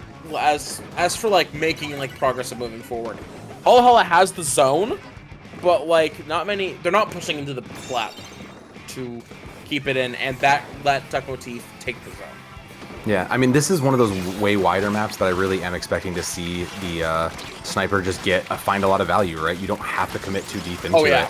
But I mean this is a really deep commitment. Manages to get out with their life for a red shell, but I mean that was a bold decision. Burrito can't really, and this is the thing, is where if you can lock out the backline from getting the space to win, you will just win the point. This is one of those ones where you can just stay on the point, keep your backline on the point, and just win that way. Oh yeah, absolutely. We go to, the blaster here, goes in, gets a trade. Whoa, we skip over to the E-leader who got 2 picks. Whoa, that was a shocking switch. I actually genuinely got shocked by that. Motif, very close to knocking on knockout with 15 remaining. Holla really just has to get in there and just get the zone. They are 2 down though, but Dug Motif is one up. And they do get the zone with 3 remaining. Oh my goodness. Oh, that's such a huge penalty. Wow. So this is the point where I was talking about for Duck Motif, where you can just sit back and play defensively. You're not like burning through that penalty is going to be the long game, but like you're not necessarily winning to do. Now is when you can sit back and just try to win on your three remaining. This is when you can play to hold the front line. Oh yeah, absolutely. And they've already broken penalty, so they just have to hold the zone. I mean, both teams do have 2 up, so great shot. Pretty even. Excellent shots from LC. Seeing a lot of good snipes from them. I'm loving it. I see he's one of those players we've been shouting out all match, and for that reason, just a solid backline or a solid anchor spot who's hitting those shots and doing what he needs to be doing in this position, which is holding down the front lines, which is now the back line for him, and just continuing to hit those shots. So, I mean, they might actually burn through the penalty, but they're going to have to play, they're going to have to retreat for now. I will say on the side of Holla gets Holla. Trustinger, as long as the E-leader doesn't see you, if the E-leader is scoped, Trustinger might have a good chance to take it out. So it's actually a pretty decent pick. It is a decent pick. I will give you that, but it's still, the other thing it does have the advantage is it has the paint advantage, but I mean, you're really counting on this brush to not get in your face for that stringer. Yeah, and I mean, hey, sometimes you got to rely on your team. Yeah, penalty down, last minute 30 here. It's in the neutral, but Duck Motif, this is fine. I mean, for Duck Motif, you're fine with this. This just burns out the clock. I mean, you still have a little bit of time. You should be a little worried, especially since they're about to take the zone back here, and they're taking pretty good space. I wouldn't relax. Absolutely not. At all. No. But you don't. I would definitely take a more defensive stance, get your specials, take the zone back, and keep it. Even if I would say you're running out of time, but even if you wanted to play for just one last push, just build up all 4 and go, but you're kind of running out of time for that to be a statement, for it to be a thing. That 50 penalty might just give them the chance to do so, though. Yeah, that was a pretty good steal of the zone, giving them a pretty hefty penalty to chomp through. We're seeing a lot of trades where both sides have the same players out on the map. So it's kind of hard to see. At that point, it just depends which weapons are out. Like, is it the back lines? Is it the back line and like the bow? Like, which weapons are out that can fight each other to give either team an advantage? Holla about to break through their penalty here. do get one down. Take the zone back. We see the Octoburst come out. Gets a pick. Are we going to get another one here? Oh, almost before the Zipcaster gets sent back. It was almost. No, that was close. It was dang close. I mean, you did manage to steal the point and build your cooler for Duck Motif, so that's probably the best case scenario. Again, even if you, now we're with overtime ticking, you're worried about one last flip, so you can kind of spare this a little bit. You don't even need it. You'll just send the hammer in and win it. Great comeback from Duck Motif. Yeah, we get to take our first quarterfinal games. We're taking on stream, of course. We're taking a game 5, and that is exciting. We've seen a lot of good plays from both of these teams. Oh yeah, both of these teams, considering they both fought through those first segments of this bracket. I mean, we are coming up to the point where, you know, you're going to see the top talent. Let's remember, if you haven't looked at the bracket here, the winner of this is going on to play your #1 seed Starburst. So there's a lot of pressure onto that. Oh, absolutely. I'm excited to see that. I'm excited to see this next game 5. Game 5 is going to be, this is going to be insane. I can't wait to see what Holla Holla, which map Holla Holla picks. I say they will have the pick as it is a loser pick format. So which is honestly, yeah, I was gonna say, which is really advantageous for them since it is the last game of the set. Like if they don't win, like it's just win or lose here. So they have a little bit of advantage. They can play on their own home turf, whatever they're comfortable with. I have to imagine that if you're Holla Holla, you are looking at what is kind of similar to where you just came from, a big kind of wider flat map, where maybe you can get red shell into, you know, the back lines, or where you can worry about, you know, getting full value of that screen. Because I don't really think you want to be playing against something that vertical. I think you kind of want to force this well string again if you can. I mean, they did just lose this game, don't they? They were a lot more like dominant on the skinnier, like more like hallway-esque maps. No? I mean, you're right. I'm sorry, I have the teams flipped. Duck Motif wants that. So you're right. You want to play for a lot more vertical. You want to really try to deny. Like maybe I think what you're really trying to do. Or... Yeah. I'm assuming there's no map repicks. Do we know? I assume not also. But I would assume, like, realistically, you're trying to prevent that backline sniper from just finding value like it has in that last map, because I think that's like your real killer point, is when your backline, when the anchor goes uncontested, you know you are just losing that game. Yeah.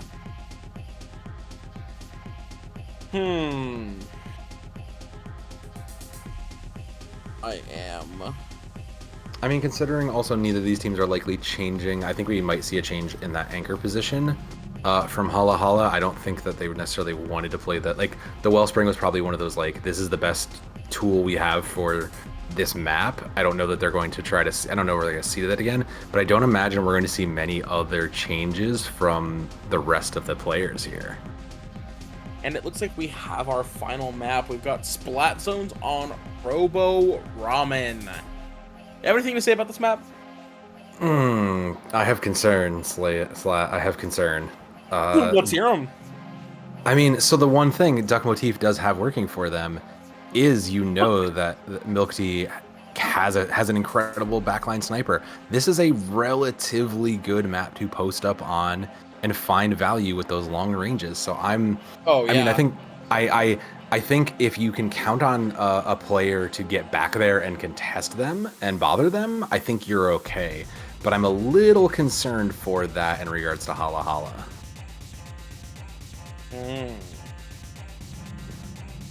I mean, they are the ones that picked it.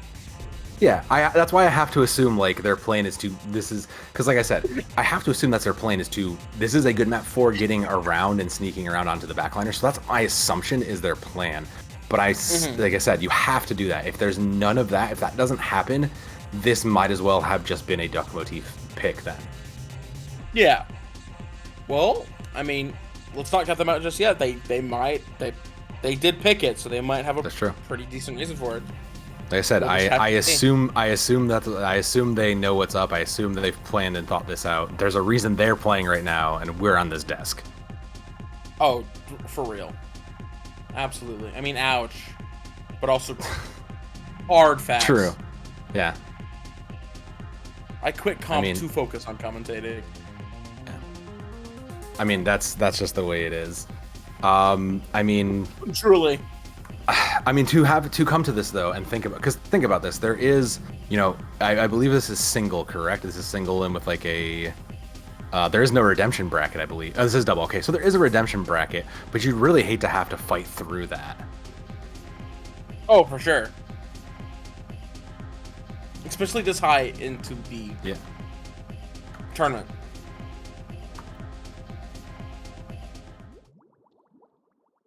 And it looks like we are going into our game. Let's see. Let's look at our weapon picks here.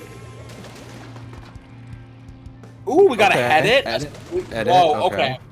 We got a lot of changes. Okay. First, on the side of Duck Motif, we got a foil squeezer, a splash, an ink brush, and a head it. They changed all of their weapons. They changed everything here. That's, I mean, the edit does have the range to this, and it does allow you to kind of play safer for your cooler player. I wonder if Hala Hala even saw this coming, though. Excuse me, does Duck Motif have more than 4 players? I feel like I'm seeing a different... They might have a Unless sub. No, Mecha Irido. I believe production said something and I did not hear them. If they could repeat that? Okay, they do. Yeah, Okay, so right. sub was brought in as well. Yeah, because Mel T isn't playing. I was going to say, something looked different. Brain no function correctly. But it looks like we've got 3 down, excuse me. 1 down on each side as Duck Motif takes the zone here. Hala got a pretty decent lead, but, I mean, as you see as the cooler comes out, they kind of want to get the zone back because it's not really a good lead. As both teams do go 2 down. Seeing a lot of trades. Yeah, that is. I mean, it's been very chaotic. There's not really been a definitive, team wipe, and that does work and hurt you in a lot of ways. Henlo going with the hammer manages to find one and put the pressure on, and this is kind of what I was hoping for Hala Hala. They want a wide map where Henlo can get in and use that hammer to an advantage, and now that they have this space, they just have to, again, take it back and just try to control it. They'll use their cooler to kind of disengage and reset for the coming fight. I love that read. Great understanding of the game. Oh yeah, absolutely. And they were even able to break penalty and go down, getting just a 5-point lead. So Duck Motif really just has to break this penalty and get 5 points, which honestly might be a little bit troubling for them, as Hala Hala immediately gets the zone back. I mean, most of that was on the understanding of that last fight. They used their cooler at the right time, disengaged, and then retook it on their terms. That was the right read, but now with both coolers up, yeah, good patient play. Yeah, absolutely. The points on Hala Hala going down were past the 50-point mark. I don't know. I wasn't paying attention to headgear, so I don't know if we have any last ditch in effect, but wait, I guess depends on the weapon. Some weapons give abilities give special power up. Some do, but that's the question to it all. I mean, the flip did come through here for Duck Motif, and I mean, but Hala Hala seemed pretty firmly in control in this regard. They seem to have a pretty good grasp of this map and mode. They did get a rough penalty, but I feel like with the current hold they have of this like the state of the game, I don't think that's going to be a problem for them. As you see, they've already chewed through half of their penalty. Henlo? Henlo? Baby? Henlo? Where are we going? As we see, excuse me, I saw 2 go down, and then I saw another 2 go down on the other side, and then I saw another. Just a lot of back and forth, as we were saying earlier. Yeah, no one's right really now, chaining. both teams are just trying to grasp the zone and keep it for just a little bit. Yeah, no one's really. Like both teams are very desperate gameplay is what I feel like. Yeah, no one really feels like they have a confident control. There's not really one fights that are happening. No sauce in deep there. Does manage to find one and denies that a second one. Looking for more. Does get eventually traded out, but I mean, you blocked off that cooler. That is a huge denial of resources. Oh, absolutely. They an amazing job, especially since they're about to break penalty and gain even more points. We've got just over a minute left on the board. Do we get a knockout from Hala Hala here? Or do we see Duck Motif swing it around and take the zone in the last second?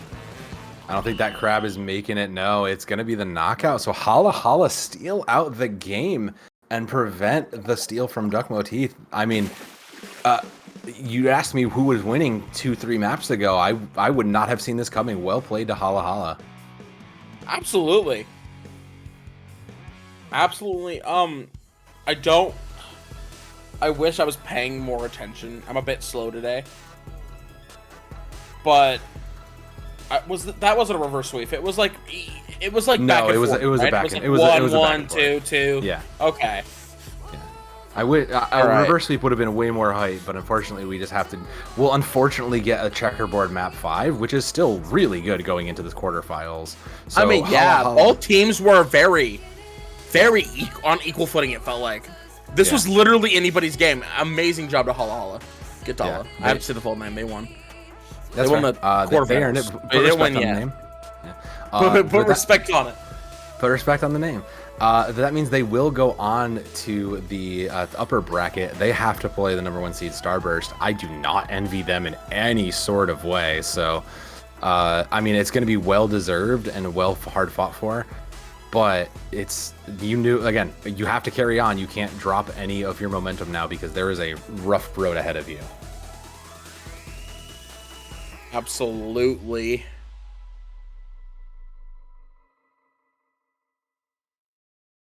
Oh, But I guess and it that's looks the end like of it. that is it for that's it for us. me. Yeah, that is it for me and Soav. Do you want to plug yourself? Yeah, To the people where you're at. If you find that garbled pile of letters down there, I'm on Twitch, I'm on Twitter, I'm in most places. I occasionally will play some Splatoon. I'll throw in ranked occasionally, but I do a lot of casting. So if you enjoyed hearing me, you can find me, you can follow. What about you, Slat? You can find me over on Twitter at Slatica1. I also do streams and YouTube sometimes at Slatica, so without the one, you can get rid of the one. I do streams sometimes, and I do videos rarely, but we're getting back to that. But yeah, that's where you can find me. And thank you so much for Chara for having us. Stick around. It's just getting here. We're getting to the semifinals. Things are gonna get good. Up next, we've got, excuse me if I butcher this, Gregory versus Moonlight. So I'm excited to see it. Oh, this is going to be a good one. Stay tuned. We'll be back after a quick break. All right. See ya.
Get ready for the next battle, ladies and gentlemen, Zaydemson, and to everyone else in between. My name is SPF Dark, and we're coming at you live here with a special tournament brought to you by ProChara. Now, before I get too ahead of myself, I am joined by someone here today.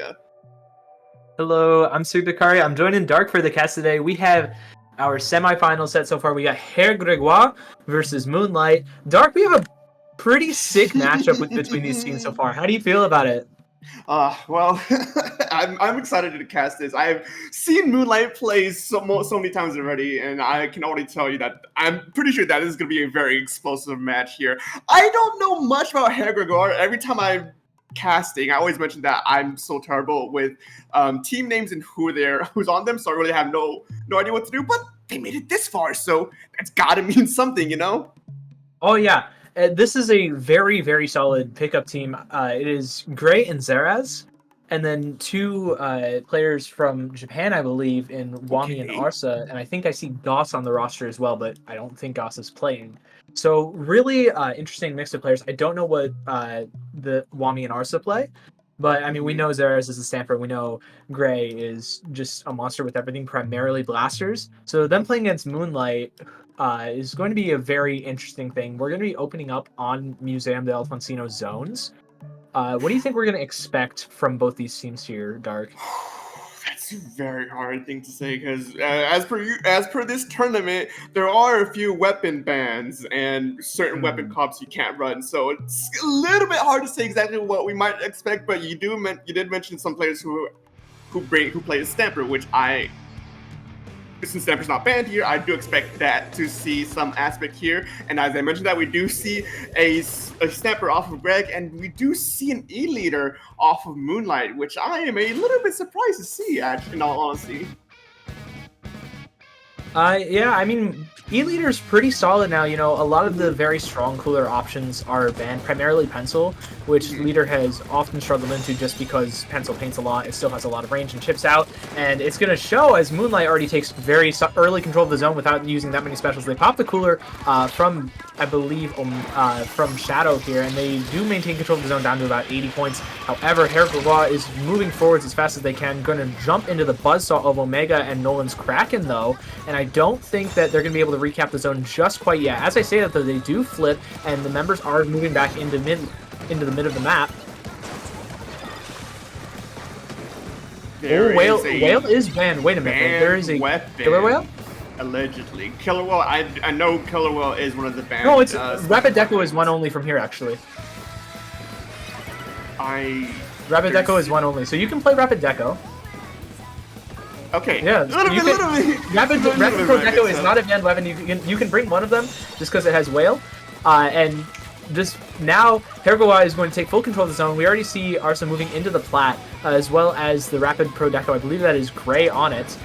Just holding forwards with that. Zeraz now in the plat, just holding off two members, three of Moonlight. Gonna have to jump out here. The Rapid Pro Deco is the front line standing strong now. As Zeraz jumps in and finds Shadow with a huge melee. Nolan able to shut that down along with Omega. The Kraken comes out. Can they retake successfully without Herr Gregoire getting too many points off the board? No, it doesn't quite look like it. Oh, they're in a bit of a rough spot here. However, it's just the Zap player left on Herr Gregoire, so they might have a shot here, Dark. Yeah, most definitely Moonlight having a little bit of a struggle to try and reclaim mid, reclaim that zone, get some points, more points on their board. But one player does go down for break, so this could be the opening that they need to try actually collapse and get the zone. And as I say, that zone does come on, and now they're hunting down the remaining players off of Greg's team as they're looking to try and play forward, try to keep them out, do what they have been done to them earlier, and just try and slow them down as fast as they can. And that crap is canceled. That is a big special, just out of the pocket, right out the gate, as it's just a bloodbath on the zone. Constant trades being placed back and forth. Moonlight trying to get a few more points, try holding on the zone, but no, Greg takes the zone, and they get the points, and they're starting to just get Moonlight out of there as fast as they can. Yeah, but Omega is still in the zone, contesting the crab, gonna drop to that range blaster. It's just Nolan left up, gonna have to be, gonna have to drop there to the three members standing tall of Herr Gregoire here. They're still in the lead. They only have 10 penalty points remaining. This is a very, very solid position to be in, especially with the leader struggles a little bit on that retake.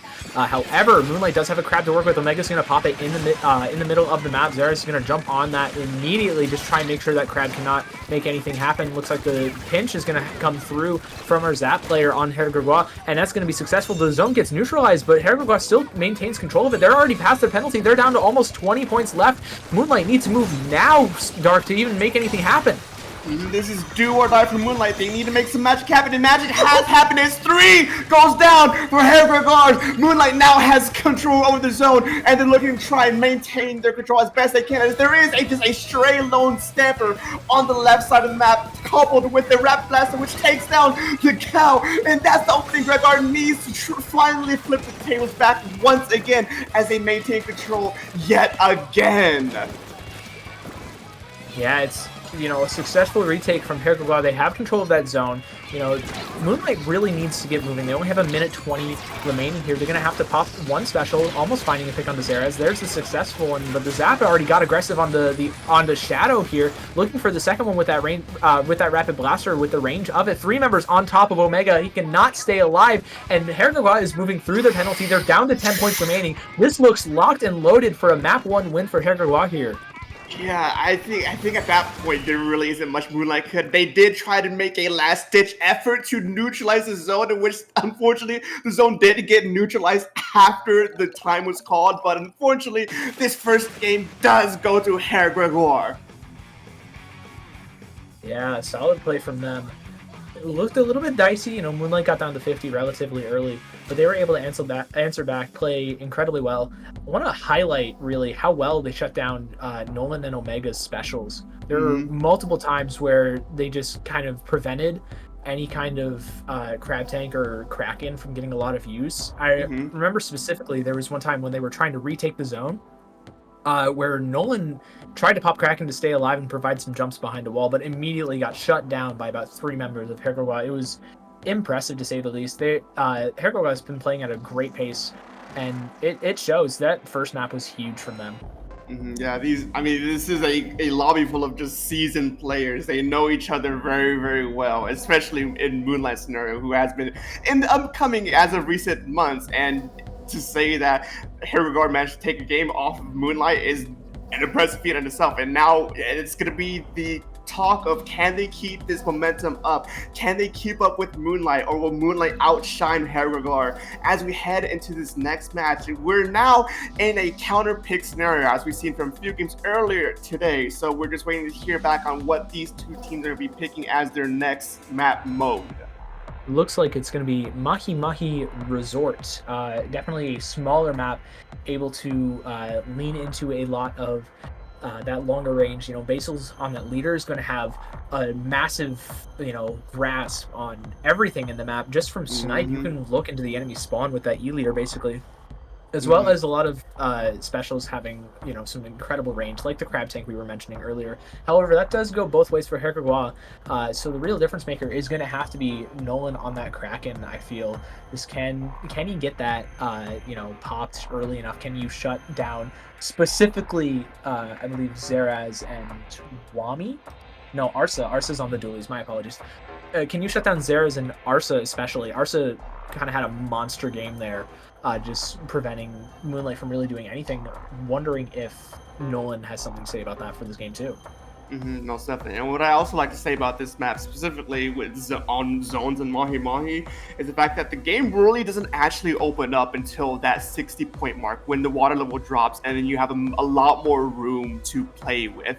With Moonlight bringing out that E-leader, that's going to be a very oppressive force of nature in the first minute and a half until that water does drop, if Moonlight can get that first zone cap. But if Hergregor can actually take that zone first, it could actually give them a good cushion of about 40 points, because typically what I've seen anyways, once you get that first zone, that the first 40 points of your team, that typically goes to you because you got that first zone. It's very hard to try and actually push up until that water level does drop. Yeah, it can be. And that also, you know, when that water level is high, you're just constantly just dancing around Basil's E-leader. It's very, very difficult. Same thing with the Rapid Blaster Pro. Incredibly strong, can hit around the corners even more effectively. So not quite the range advantage that you have, but you can be even more of a hassle to deal with on that Rapid Deco like Gray can be. Looks like one member's already going down. There's Arsa dropping early to Nolan and Basil. That means Moonlight's going to be able to take the zone. They take the lead on top of that as well. And they're already moving forwards. You're going to have to back off if you're Wami here. Arsa and Wami on this right-hand side. They're already moving in. Wami finds one, finds a second, too. Moonlight's going to have to back off here. What an insane retake. Not even a single special use until the very end there. Nolan's going to have to pop the Kraken just to stay alive and make some space for the rest of the team. And Hergua is really just taking great control. They have all the answers right now for Moonlight's holds. It's just a back and forth battle on mid for zone as these teams are getting these 1-for-1, 2-for-2 trades back and forth. But it does seem like Moonlight is now properly set up, getting ready to zone out Gregar as best as they can until that water level drops at least. When the rest of the map does open up, Gregar doing the best they can to try and move in, but that E-leader is proving too much for hassle as we do see yet again a trade out for both teams, but one extra player does go down for Moonlight, meaning Gregar has the man advantage, and just like that, zone is flipped almost immediately. Yeah, again, Hergua with a huge retake. Moonlight does have a pretty solid lead here, but that's going to disappear relatively quickly if they don't get in the zone fast. It looks like they're going to be able to contest it pretty early, popping 2 specials while the zone flips in their favor. Zeras drops to Nolan's Kraken. Nolan's Kraken is making a ton of space on this left-hand side, but it's not going to be enough, but it finds enough picks. There's a jump in too. Can Nolan shut it down? Zera stays alive, actually trades out with Gray here. This is huge. Hergua isn't in control of the zone just yet, but with the 2-man advantage, this is looking really good, especially with Zera's Zipcaster on deck. Yeah, most definitely Hergua is putting in a lot of damage numbers into Moonlight, preventing them from actually contesting that zone, preventing them from actually moving them, constantly putting them down in a team player disadvantage. Even though Gregar does have 1 player lost right now, Moonlight is desperately trying to maintain control over the zone, but they can't seem to quite flip that as his Stamper goes in the backline on Basil to try and harass them as best they can, causing Gregar to just maintain that zone and finally sneak away with the lead and then some. Yeah, it's still ticking down in Hergua's favor. Moonlight wasn't able to successfully retake with the amount of paint they had on zone. They just neutralized it, but Hergua was able to fully flip it. Now Moonlight's going to be able to retake as 2 members get pulled over to try and fight Shadow on that right-hand side. As Zeras goes down, gets traded out by Wami. That's Shadow and Omega down, though. It's just Basil and Nolan. You don't have a lot to deal with this crab. It's just going to be the Kraken. Nolan's going to try and get out alive, or at least take out the crab tank if he can, but you're not able to climb up there on the side of the uninkable wall. No! Hergua flips control of the zone. Arsa's already moving up onto 2 members of Moonlight. They're doing so much in the backline here, allowing for the team to move forwards. Omega's crab gets almost no use as well. Hergua holding strong. They're already through their penalty, Dark. Oh, the pressure is just starting to become too much for Moonlight. We're starting to come to a dangerous situation for Moonlight as there's only 25 points in counting for Hergua, and there's still a player down from Moonlight. This could be a slip away that Hergua wants to see right now as Moonlight just can't seem to engage on them as they finally do get that advantage here. 1 goes down, 2 goes down, but the zone is still being in control. Down to 8 points already before they finally take control. Moonlight looking to try and go in as fast as they can to try and maintain any semblance of control. They can probably do it here as well. They have a crab tank at the ready. They're going to need to find an answer to Arsa's on the right-hand side. They do so successfully without losing a single member. However, they had to answer with a crab tank of their own. They have 3 specials available, though, with the Cooler, the Wavebreaker, and the Kraken. It looks like they're going to pop 2 of those right now. It's just Nolan's Kraken that has been left unused, and they're only 20 points out, Dark. This is going to be massive. The Wavebreaker is doing so much of controlling space, so is Nolan's Kraken. However, Hergua finds the route, finds the in. They're in the zone. They've had the picks. Nolan's left alive with the Kraken. It's just Nolan and Omega left here to contest this zone. They have 45 seconds and 44 points of penalty here, and they're gonna need to make use of all 45 of those seconds on the board. They need to farm some specials here. They need to get back in somehow with 30 left. This is looking incredibly dangerous. This is gonna be do or die for Moonlight. They gotta make the hero play. They need to try and stay alive for a little bit longer as there's only a few points left on the board for Hergua to try and take away, but there's only 1 player remaining in here, the crab tank, and just like that, Hergua is gonna be able to secure game number 2 over Moonlight. Ooh, that is a rough hole to be put in if you are Moonlight. But Hergua, you got to be feeling fantastic if you're them. This is awesome. They have really done everything to answer anything Moonlight tries to do. especially Arsa. Arsa on the dualies has been popping off. There was a huge 1v2 on the hold that got them an initial lead, and just off of that, Hergawa has been able to make so many excellent solo plays, especially and their aggression has just been like on point throughout this entire set so far. Yeah, no, Hergawa's aggression in general has just been amazing. They've been constantly putting Moonlight at a player disadvantage for most of these fights, just allowing Hergawa to keep on stacking these points. Even though there are multiple times where Hergawa does lose mid and lose the team fight and forcing them on the back foot, just their engagement on Moonlight just gives them just enough advantage to just collapse on any remaining members of Moonlight and be able to take advantage of that. And once again, just tables are flipped in just an instant, just like that. Yeah, outstanding work from Hergawa. Moonlight need to find something. Their first counterpick didn't work. What do you think they're going to be switching to for this third game? What do you think they're gonna try and use to try and swing this momentum entirely into their favor? It's really hard to say. Their counterpick was a zones map after losing the first zones map, so it's anything. A lot could be in the air. They could try and take it to a more neutral map mode, like I don't know. It's so hard to say. It's so hard to tell right now. Moonlight, they have such season history, but it's just that history is just being difficult to try and use up against Hergawa. So they really need to start thinking, like, what can they do to try and put Hergawa off balance? What can they do to take them off tempo? And maybe something like Zones Undertow could be that off tempo pick. Honestly, I mean, it could work. They just have to find a way to deal with the Rapid Deco, because that's such a strong pick if they do end up switching over to Zones Undertow. Not sure. I like where your head's at, just finding a weird map, maybe throw Hergawa off their game a little bit. Because really, it just seems like everything's going their way. I'm curious, maybe a Hammerhead Ridge just for Basil on the leader could be another solid option here. Again, like most map modes are available. It looks like they're going to keep it a little bit more standard, though, with going with Splat Zones on Umami Ruins. I am a big proponent for Umami Zones. Not a lot of people like the dual zone system. I think it's a very cool, what's the proper word?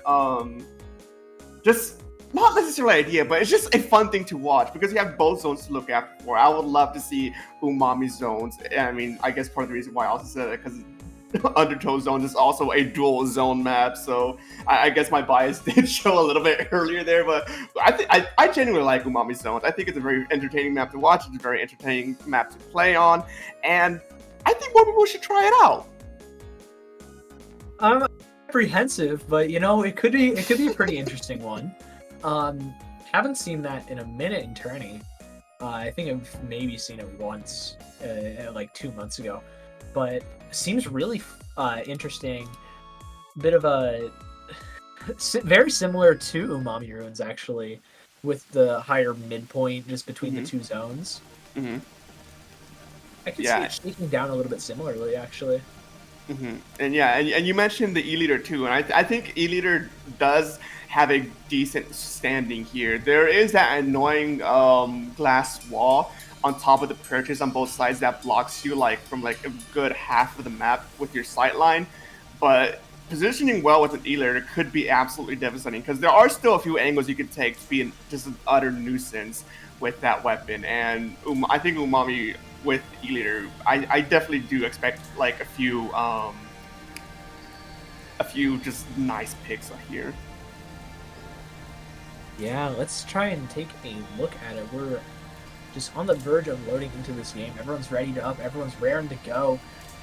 See what we're actually going to see. I doubt we're going to see any major comp changes. I just want to see what the gameplay changes are going to be like. Gameplay is also a big integral thing to talk about. Wami's on 96. We see a few interesting weapon change-ups here. Yeah, Wami's on the 96, and Gray's going to move over to that, NZAP 85. So we're going to see a little bit of a different dichotomy as opposed to the more backline focus. They're going to play a little bit more aggressive with that Kraken with that 96. However, it's going to look pretty good for them until they go 2 down. It looks like Gray and Zeras are the last one standing. Gray's going to have to back off as Zeras drops to 2 members of Moonlight. And now Moonlight's in a pretty solid spot. They're setting the pace early in this game. They've done this a couple times before. The question is, can they hold on to it now, Dark? Moonlight doing what they do best and just trying to hold the zone as fast as they can. There is a Kraken and a Stamper in the mid line to try and cause chaos, but that trade does go into Moonlight's favor as Hergregard does not have the room or space to properly move up. And with a jumping miss from Omega, they get punished out almost immediately, and the tables have been instantly turned for Moonlight's favor as this Dualies player Omega just keeps going in, making more and more space.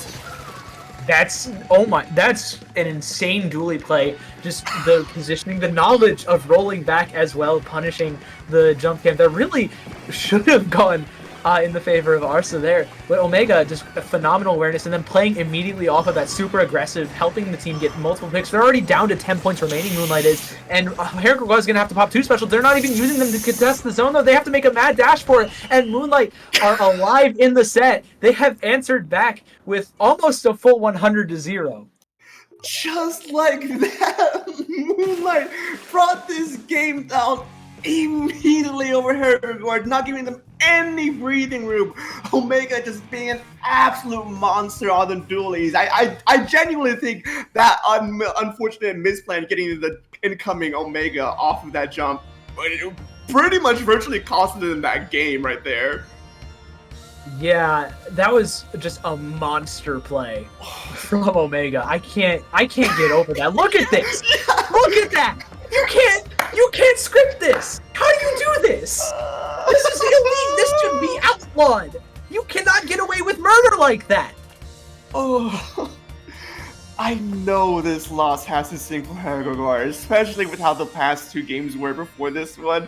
There's a little bit of bitterness for that. Moonlight, they're feeling themselves right now. I think that was very, very good. Outstanding. I can't get over that play.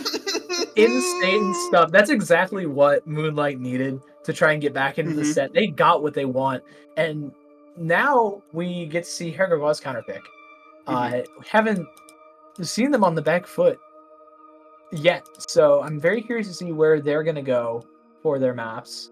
Are they going to keep it with some stock standard picks, or are they going to go a little off the wall? What are you thinking here, Dark? They could try and actually take this to a more standardized positioning and go make up more zones. I think that's definitely not out of the realm of possibility, especially considering that Moonlight has considered to be starting to lean more on the just like a full frontline weapon comp this time around. Maybe they bring that out once again and use Make 'em Art as a way to just try and at least defer that at least a little bit. I am not sure what their thinking might be, though. Yeah, I'm very curious to see. I'm trying to keep the Sendu page loaded right now. We're still waiting on that counter pick. We're not going to see Mincemeat. I'm just trying to think of maps in my head. Flounder might actually cook for them. Now that I think about it, you take out Basil's leader. There it is. They actually do. There's no way. Okay, we have Flounder Heights zones for our game 4. Hold on. I think this puts Moonlight in a very interesting position. It does. The E-Leader could absolutely come back here. But on the flip side, we know that E-Leader hasn't worked too well against Hergregard specifically. So do they try and run it back once again with the E-Leader, or do they stick with what they just seem to be proven that worked and just go with the full aggression weapon comp? I think they'll probably drop Leader. Leader's not incredibly strong here. It doesn't have some great spots to kind of get set up in and just kind of win you the game based off that. Unless you get super far into the enemy spawn, get set up in their top left where the like ink rail is, then the leader can have some solid spots. I doubt we'll see it. Maybe the question is, what are we going to see in its stead if we do see something else? I think we just might see the same Moonlight stick with the same weapon comp. I don't think there would be too many changes considering how well it worked. My own question is Herogard, after losing that last game from Moonlight, do they make any drastic changes to try and counter the scales a little bit? I'm very curious as we load in the game. I want to just see what we're running here. Very, very different from the past couple maps. Ooh. Oh, I should have seen it coming. I'm gonna be honest. okay. Oh, okay. This is a diabolical comp. Honestly, I don't know why, thinking about this map, I didn't think of any bucket whatsoever. Seeing the tri-bucket here come out from Herogard just makes sense. The tri-bucket is an absolute monster on this map, and already we're seeing Herogard has control of the zone. The common roller did really get cooked super early on this aggression, meaning Moonlight has to be played back a little bit. But Shadow's going in to try and cause some havoc, cause some chaos, especially with the screen online, forcing Herogard back a bit. This looks like it could be Moonlight's zone, but they don't have the capacity to actually paint out that other zone quite yet. Yeah, it's still looking good for Herogard. This Tri-Slosher is coming in clutch right now, just able to pressure those ledges incredibly well. As you see, Zera's trying to get aggressive, not quite going to find the pick on Duo Omega's Carbon Roller. However, Wami and Arsa is going to find the cleanup. It's just Shadow left on top of this ramp. Basil's going to have to back off here on this heavy edit. And Arsa's already moving so far up to pop this Crab Tank. The Vac isn't going to be able to defend anybody from it right now. Basil drops to it, as well as Shadow's Ink Vac. This is incredible for Herogard. It's so difficult for Moonlight to get back in, especially when you get that crab set up on that top left, and they're just permanently like 1 to 2 members up in this fight here, Dark. Oh, Stephanie, this is starting to become very dangerous for Moonlight. 30 points remaining, and Herogard has the verticality advantage. They have the paint advantage. They have the player advantage. And 3 does go down for Herogard. This is going to be Moonlight's last-ditch effort to try and stay alive in this game for a little bit longer, but no, 5 ticks and counting. This game is gonna go to Herogard in a dominant display. I believe that's gonna send them forward to our winners finals. I just want to highlight really quickly. Arsa had an insane like pop-off double or triple in that bottom left at the very, very end of that game. That just locked the door. It just shut it for Moonlight. Insane play. I think it's right here. Arsa dives in, finds Nolan, survives against Basil, finds him, and trades out onto the third Moonlight player.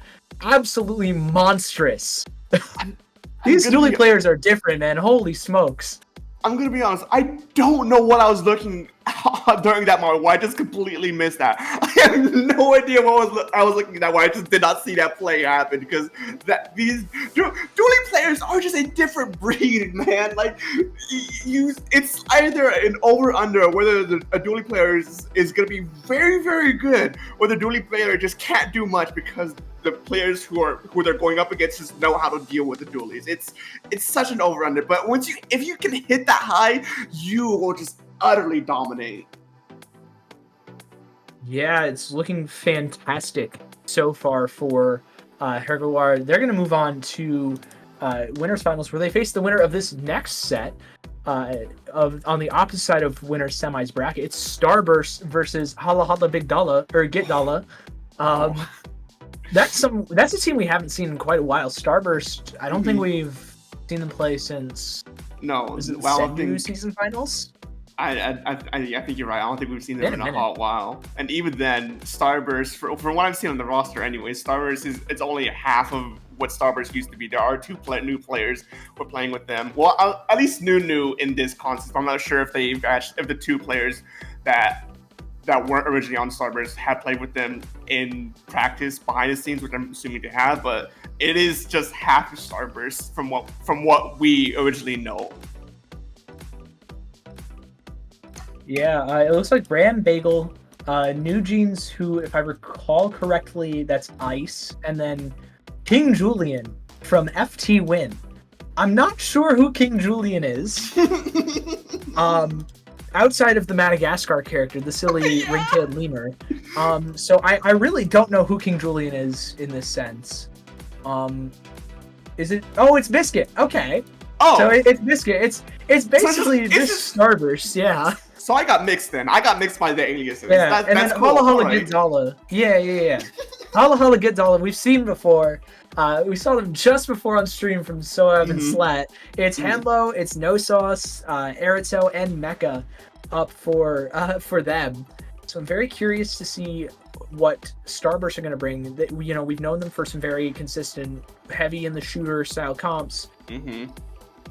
And honestly, my number one question is, how are they going to use what weapon are they going to use for like cooler and even like a back to midline, because they oftentimes are using that pencil. I mean, I think from what I can tell so far, the premier quotation marks, the premier cooler weapon here in this format anyways has been NZAP. NZAP is a shooter weapon that has relatively decent range, not that high killing power, but you don't really need that if you have cooler, which could I definitely think Starburst is most likely going to bring out a cooler. I would put money on it if I had any morally correct way to do that, but that's besides the point. Oh my gosh. Alrighty. So we're still just loading. We're going to start off on Museum d'Alfonsino again. You know, same as the last semifinals. So let's take a look, see what we're going to be rocking. Just waiting for everybody to ready up and load it in. Got about a minute to kill. In the meantime, I am wondering. I don't know why, but I just got a feeling in my stomach that we're gonna see a machine. Like it's just like some inner demon in me. It's just like giving me like forbidden knowledge and telling me there's gonna be a machine on this map for some reason. I don't know why it just came to me in like a vision. You said a machine here? Yeah, a machine. Honestly, it could kind of cook. I think that'd be interesting to see. Yeah, there's... I would like seeing a machine. It's been a minute since we've seen any of those. It's definitely fallen off in recent days. Yeah, let's take a look. We're about 10 seconds out. And okay. So now question is, what are we seeing here? Is my inner demon correct on my call out, or am I just gonna see? There's no way. Bro is omnipotent. He has foresight. What? Do not ask me what the outcome of this game is gonna be. Jet machine, like vanilla machine, 96 deco. This is the stuff we saw like right after like the crab tank nerfs from them. I remember seeing ice a lot on that custom jet squelcher, and we see that's you know, the comp we saw from Hala Hala Gidzala a little bit earlier, that incline tri-stringer with the wiper blaster zap to kick things off. Nobody's in control of the zone just yet. However, Mecha's going to get super aggressive as well as Nose Sauce. Brand finds two! This machine is so strong with that AoE. It's just Henlo and Erito left standing. Henlo finds one. Can you look for the second on the Carmen on the Biscuit? No, not quite. Brand's there to clean everything up. And Hala Hala Gidzala is only going to start off with 87 points remaining as Starburst take control of the zone, and they're going to just try and extend this lead as much as they can. It's Starburst. They are one of the top tier teams here to play. So Hala Hala has a bit of a climb to come against, and we're seeing it right here, right now, in front of us, as Hala Hala is getting pushed back quite a bit, as Starburst is just constantly fighting, constantly collapsing on any members of Hala. But as I say that, a few players from Starburst does go down, giving the advantage to Hala Hala, letting them to actually contest the zone, finally taking it down, as the rest of Hala's team does go in to try and collapse on any remaining members of Starburst, but Starburst is proving too strong. They're standing their ground and not letting any more picks go wasted, as the Kraken does come out, create some space, create some chaos, as the ties just gets flipped once again. Yeah, Carmen with that Kraken is just making a ton of space, allowing for Starburst to kind of play off the rest of the open space that they had available. The Kraken took everything out, but so is Len, finding two, looking for the third, successfully doing so. It's just Brand left on this platform. He has the Booyah Bomb, but I don't know if he's going to pop it just yet. In the face of 4 on Hala Hala Gadala, No Sauce does drop though to some well-placed bombs, as does Erito. It's just Henlo and Mecha left standing. Starburst is going to eventually drop into the zone, find Mecha. It's just Henlo on this bottom left, losing control of the zone is Hala Hala Gadala, and now Starburst are back in control, still with the lead, and now they can start working on their penalty. One thing I always gotta say about Starburst is the fact that it's always just amazing to see their coordination. When you see the aerial view and see how all these players just work together and just collapse one by one without any hesitation, it's genuinely a beautiful thing. And we're seeing it right here and now as Starburst is just creating even more chaos, preventing Hala from being able to fully capture the zone. A fight breaks out in mid right in the zone to try and hopefully flush out the remaining members off of Starburst, and with 3 down currently, this zone does go to Hala, as the only remaining member is Carmen on the Gal, who is trying to just keep control over his spinner as best they can. Yeah, in the face of Mecha and No Sauce, though, that's going to prove to be quite the difficult task as Brand drops, so does No Sauce. It's 3-on-3 now, just looking a little bit closer to the zone. The chumps come out. Henlo and Mecha are moving towards Ice on that bottom left-hand side, going to find it. But Carmen, a Biscuit on that Kraken, is going to find both of them. That's going to be massive alone for a full retake. Only losing one member is Starburst. Mecha's on this bottom right, just trying to make things a little bit more challenging for them. But it's not quite going to lead to anything just yet. I believe they jumped out safely. Yes, they are. They're back on the plat. 4 members of Hala Hala are on this plat. They are close to some specials, the Hammer and the Bubble. They've already used the Kraken. They just popped the chumps. Can they get any value off this? Yes, they can. There's 2 down on the side of Starburst. The zone is neutralized. Can they fully cap? They only have 30 penalty points and then 15 or so more just real points to kind of get through to take this lead. This is coming down to the wire here. There's not a lot of points between these two teams. 1 minute remaining. It's most likely going to boil down to whoever can play this final team fight the best as we head to the final minute. Penalty points finally got for Hala Hala as they do take lead. Starburst using any source as they can almost immediately to try and create space, and 2 does go down for Hala Hala, letting Starburst to get the advantage and immediately get the zone. 45 seconds remaining. They do have a few penalty points gaining, so it's up to Hala Hala to try and make the hero play here if they can see to try and maintain control or regain control before time runs out. Yeah, they're very, very close to. They're already through the penalty. Bagel finds 1 as well into the zone. This looks like it's going to be a successful lead takeover unless Henlo has something to say about it, but he's going to have to fight Bagel first. There's a lead over to Starburst. Henlo finds 1. Every member of Starburst is backing off. Mecha's also in the zone now. Same with No Sauce. But now the ball is in Hala Hala's court. They have to make something happen here. They have 2 specials to do so. Len's going to pop that bubble really far forwards. Just try and force the Motion members off. There's only 10 seconds left. You're going to need to go to overtime if you are Hala Hala, and you need to get that zone first to get there. But Carmen's Kraken is proving to make things incredibly difficult. Collapsed on by 3 members of Starburst. The Rain and the Booyah Bomb are coming out, though. That's going to almost fully flip the zone in favor of Starburst, and they hold on just in time to prevent Hala Hala from taking that first map. In a beautiful series of special usage followed by player coordination, Starburst manages to take this victory right before Hala Hala could get the extra 3 points they needed to gain victory. That was a down to the wire play right then and there. But what do you expect from these two teams? What do you expect from Starburst? That's only Starburst and Hala Hala who can pull off something like that. That was fantastic plays. I swear. Can we? I really want to. I know they lost the game, but I want to absolutely praise the team play from like Henlo and No Sauce especially. Just able to play off of the aggression provided, the cover provided by both of their specials throughout several of their retakes, and as they're trying to push forward into the back corner of the zone. And multiple times we saw Len and Henlo just using those specials in conjunction to just force so many members of Starburst out there. It excellently done, and it almost got them the game there. However, you know, the team play from Starburst, like you were talking about earlier, was just too strong. Yeah, Starburst is a seasoned team as you can get. I've seen them like 2 years ago at LTC, seeing them play on this big screen. It's almost exactly the same as seeing them now. It's just incredible to see how well these teams play together. But already we're seeing the next match of this set, Robo Ramen Zones, as we do see a few weapon change-ups from Hala Hala.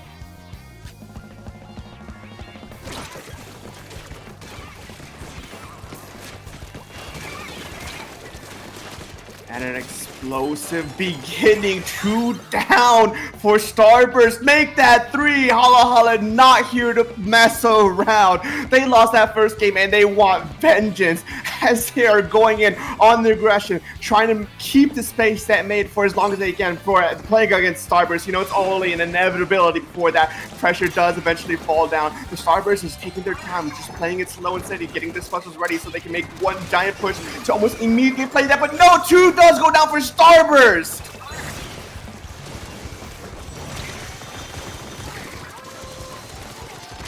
Incredible plays from Hala Hala and Starburst. It's just a constant back and forth fight between these two teams, but Starburst is once again down 2 players. Hala Hala has control over the zone, 20 points and counting. This could be it if Hala Hala keeps holding on just for a little bit longer, but with the rain and Starburst coordination, it might be a bit too much as they're getting slowly pushed back, and just like that, Starburst does maintain control, keeping them alive for a little bit longer as Hala Hala gets hit with a 67-point penalty, which is a huge disadvantage, something you do not want to see here and now, as these top players are just constantly going at it. It's a constant fight over mid. Starburst doing their best they can, doing what they know best, and just trying to collapse on these players one by one. But Hala Hala does manage to regain control over the zone. They had taken away a few of their penalty points, but one player does go down, unfortunately, meaning Starburst has the room and the opportunity to try and flush out any remaining members off of Hala Hala. Now, folks, as we are here in a little bit of a stalemate between the teams, as I say that 2 does go down for Hala Hala, going in favor of Starburst, getting them zoned and letting them be forcing this advantage right here and there. Unfortunately, one of my co-commentators did have some few connection issues, so we're sorting it out as best they can. So it's just me, your lovely Dark, trying to keep these plays alive, and keeping these plays alive is what Hala Hala is doing best. They do get a pick off of Starburst. 1 does goes down in return as a trade in, as these two teams are just constantly keeping this battle going. A fight on the right side against this Swiper, and this jump out does save those tail players in the nick of time. Oh, hey, am I back? Oh, Sig, buddy, you are welcome back. Oh, thank goodness. Okay. Oh my, what happened? What's going on? A lot has happened in the time my goodness, you were gone. Is that Hala Hala down to 12 points? Yes! A single push. Oh my goodness. Off of 1 push, there's 2 minutes left. Starburst have so much to do right now, but they have only 40 points separating them. They have control of the zone. They've shut down No Sauce here in the back, but there's 3 members standing tall. The jumps are coming through for Starburst right now, but it's not quite working out for them right now, as No Sauce gets the bubble popped in the spawn. Zone is almost fully flipped in favor of Hala Hala. They do so successfully, putting a 30-point penalty on top of Starburst. It's looking very, very solid right now for Hala Hala, and you know, coming through is the Kraken and everything. They finally flipped the zone Starburst do, but they're gonna have to deal with Mech on this bottom left. The trade is pretty good, but not quite what you're looking for here. This game is starting to slip away bit by bit for Hala Hala, as Starburst is finally getting through with their penalty points, and that massive lead they made in the beginning is just slowly getting closed down. 35 points and counting, only a minute remaining. Hala Hala is doing the best they can to try and make sure they can regain control over the zone before they can lose lead, but that seems to be a bit of an impossibility, as there's only a few points between these two teams. Starburst holds on strong just in the nick of time, but Hala Hala is constantly contesting that zone to make sure they don't lose their lead. 1 does go down for Hala Hala, as this is a uses a bunch of specials, and lead does go to Starburst, as I think that's gonna be key right then and there. 2 goes down for Starburst, but the Hala Hala doesn't pull through, unfortunately. Oh my goodness. What a clutch play from Starburst there to clean it up. Oh my goodness. They are the top team. They can, you know, I remember saying once, you know, it circulated throughout Rainbow Six before, and I think it has a lot of use in Splatoon 2. A good team will win the games that they should. A great team will win games that they shouldn't. And this one honestly felt like a prime example of a game that Starburst realistically should not have won, but they were able to pull through excellently, especially with the Kraken from Bursty there and clutch up right when they needed to. It's just such a phenomenal thing too. It literally came down to the wire. Both of these two teams were desperately painting the zones to try and make sure the one doesn't get it over the other, but Starburst did hold strong at the nick of time, and there was a 2-player down for Starburst, but that 2-player down was just a bit too slow before they could even. I need you to know that zone was only millimeters away from being neutral, causing this game to still go on for a little bit longer. Oh my gosh. It was so close. That's as really close as you can cut it right now. Hala Hala have had 2 remarkably tight games with Starburst right now. The question is, can they take this third one? They have their own counterpick to work with. I'm very curious to see what they're going to switch it over to. Let's take a couple seconds. What do you think that they're going to switch it to? Because the Robo didn't work, and that seemed to be pretty good for them both today and yesterday in ITZ. So what do you think they're going to switch it to now? It's very hard to say in all honesty. I know I've been saying this a lot, but it generally is a hard thing to say. I mean, you're in a zones only format, so there's only so many reasonably viable places you can go. But as we see here on our end, it is going to be zones Mako Mart, which I needed me to know that the inner demon in me was once again speaking to me that was going to be Mako Mart, but I didn't comment on it, and now I sound like an insane person bringing it up once again. Oh, you're a prophet, man. All right, we're locking in the Mako Mart. I'm very curious. This is a good blaster map, right? Mm-hmm. An outstanding blaster map. Able to play around so much cover, so many ledges, everything. Mm-hmm. Where do we think the 96 Deco, on the other hand, slots in for Starburst? As well as the machine, which might struggle with the faster pace of play from, Len and Hemlo here. Well, I was going to say for the machine specifically, you mentioned how this is a very blaster favorite map, which I wholeheartedly agree. I'm a blaster player through and through. I love this map because I can just be a goblin with blaster. That being said, because it is a blaster, by proxy, it's also a relatively machine map. You have those same ledges just to play around from and just be a goblin. Maybe not as effective as a blaster would be, but it still could get the job done relatively well. But as for the 96 Deco, it's a hard thing because it's a long-range Kraken weapon. It's hard to really probably slot it out for something, and as I say that, yeah, that 96 does stay here because it's here for one job specifically. It's to have decent play from long range and use a Kraken, and I don't think there's a weapon in this format that's not banned anyways that really accomplishes it that well. That is fair. Also, 96 Echo just being the best generally Kraken weapon. Mm-hmm. Very, very solid just on every map pick in general. And Starburst have really shown that Biscuit has too. And here's that Kraken coming through. Can it find any picks? It looks like Brand's actually going to drop the Zap 1v1 going through. It's a trade! And that's going to favor nobody but Hala Hala get Dala with Erito in the zone. However, Biscuit is able to trade out. Finds the second one from Mecha's jump into. This is going to be pretty big. Starburst already getting points on the board, already getting the lead. How long can they hold this for with Hala Hala's 2 specials on deck? How long indeed is the money question here, as Hala Hala is getting ready to try and force Starburst out, using whatever specials they can to try and create even more space. The preemptive Booyah Bomb is being held on as a threat, preventing Hala Hala from actually committing in, buying more time for Starburst, getting their points down to 50 and counting, but one does go down for Starburst. The Kraken does come online to try and create some chaos and mayhem. It's a back and forth trade between the teams, but Starburst does lose another player, and in proxy they lose zone. Oh, there's the zone cap just after Starburst hit 50, hit 45 remaining. Here we go. They're already bounced back in control of the zone. They flipped it with Carmen's already in the deep right, diving multiple members of Hala Hala, finding 2, still staying alive, gets the 3rd with Brand. It's just Hemlo left in the zone, trying to get aggressive onto Bagel here. However, Ice is there to shut things down. Ice actually finds that pick, looks for a second one onto No Sauce. Brand's going to clean it up. This is outstanding holds from Starburst. Even when they lose control, they still don't lose patience with this map. And oh my goodness, it has treated them so well. and treating them well. It continues to do as 3 does go down for Hala. Starburst is just going in on the aggression, not getting them any breathing room to regroup whatsoever. But now they are properly regrouped. Specials are being used from both teams to try and contest this zone. 2 does go down for Hala. Starburst maintaining hold as we head into the final 10 points remaining. 3 down for Hala. That's going to be game, set, and match, getting this 3rd game victory to Starburst. An exclamation mark to cap off this 3-0 set here. Starburst, you are punching your ticket to play against Herr Gregoire in winners finals. Good luck. What? Oh my god.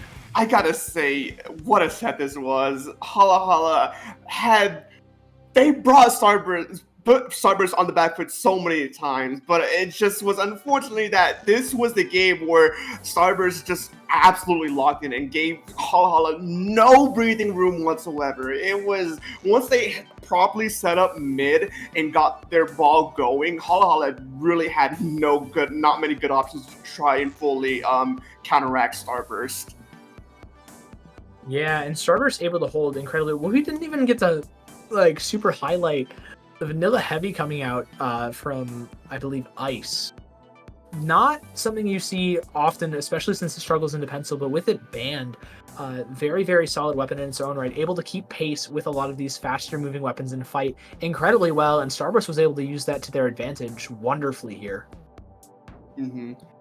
And it just goes to show, I mean, Starburst being Starburst, nothing against Hala, but if what I've been seeing is true and nothing has changed, I'm pretty sure Starburst is undefeated in this in their tournament run so far.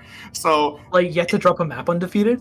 I think yet to drop a game undefeated. That's diabolical. Yeah.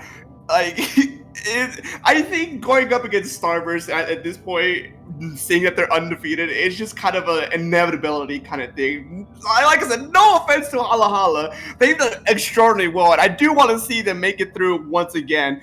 But they could have won 2 of those maps too. This was by no means a stop, even though the scoreline says 3-0. No, they still fought hard. They definitely could have gone the distance here, and I can't wait to see how they tear up losers bracket personally. Hala being does get sent to losers bracket, and I'm only excited to see exactly how that does play out for them. But I mean, Starburst being Starburst, 3-0 victory. Not many people would be surprised with that, despite what players have seen here. It's a 3-0 victory, but we all know that 2 of those games were honestly very close to being lost. But that being said and done, there's still another match we're going to be seeing here in just a moment, which I believe. Before we get to that, though, I'm being told by the voices in my head that we will be going to break. So do not go anywhere just yet. Take your snack break, take your bathroom break, do what you've got to do. We'll be back here in just a short moment after this break.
And we're back, ladies and gentlemen, ladies and everyone else in between. My name is SPF Dark. I'm here with Sigurd Corey, and we're excited to bring you our winners finals match. Yeah, we've got a bit of a banger. We got Herr Gregoire and Starburst playing right now. Both teams that we just saw punch their tickets to this winners finals by dispatching a couple of outstanding teams like Hala Hala, Gitdala, and Moonlight. So we know what these teams are capable of. We know what they're likely going to be running here. And we know our starting map now, Dark. It's Splat Zones on Robo Ramen. What do you think we should expect from these two teams? I generally don't think we're going to see too much of a change between these two weapon costs. Now, I'm not sure what Hergor ran on their last game before getting here, unless that was the game we casted, but that's besides the point. I do want to point out that for Starburst specifically, this was Robo Ramen Zones was the map that almost slipped away from them on the last set we just casted against Hala Hala. Hala Hala was able to bring their points all the way down to 12 off a single push before Starburst retook control of that game. So it might be the map specifically this map specifically might be a little bit just a small weakness for Starburst. We know Herregard though. They are a amazing team, and they've shown it already by beating out Moonlight to get to here. So I'm excited to see these two teams face off. Yeah, let's see what we can make of this. This is going to be our winners finals. You know, top two seeded teams as well. They were both expected to make it here, but now everything's up for grabs.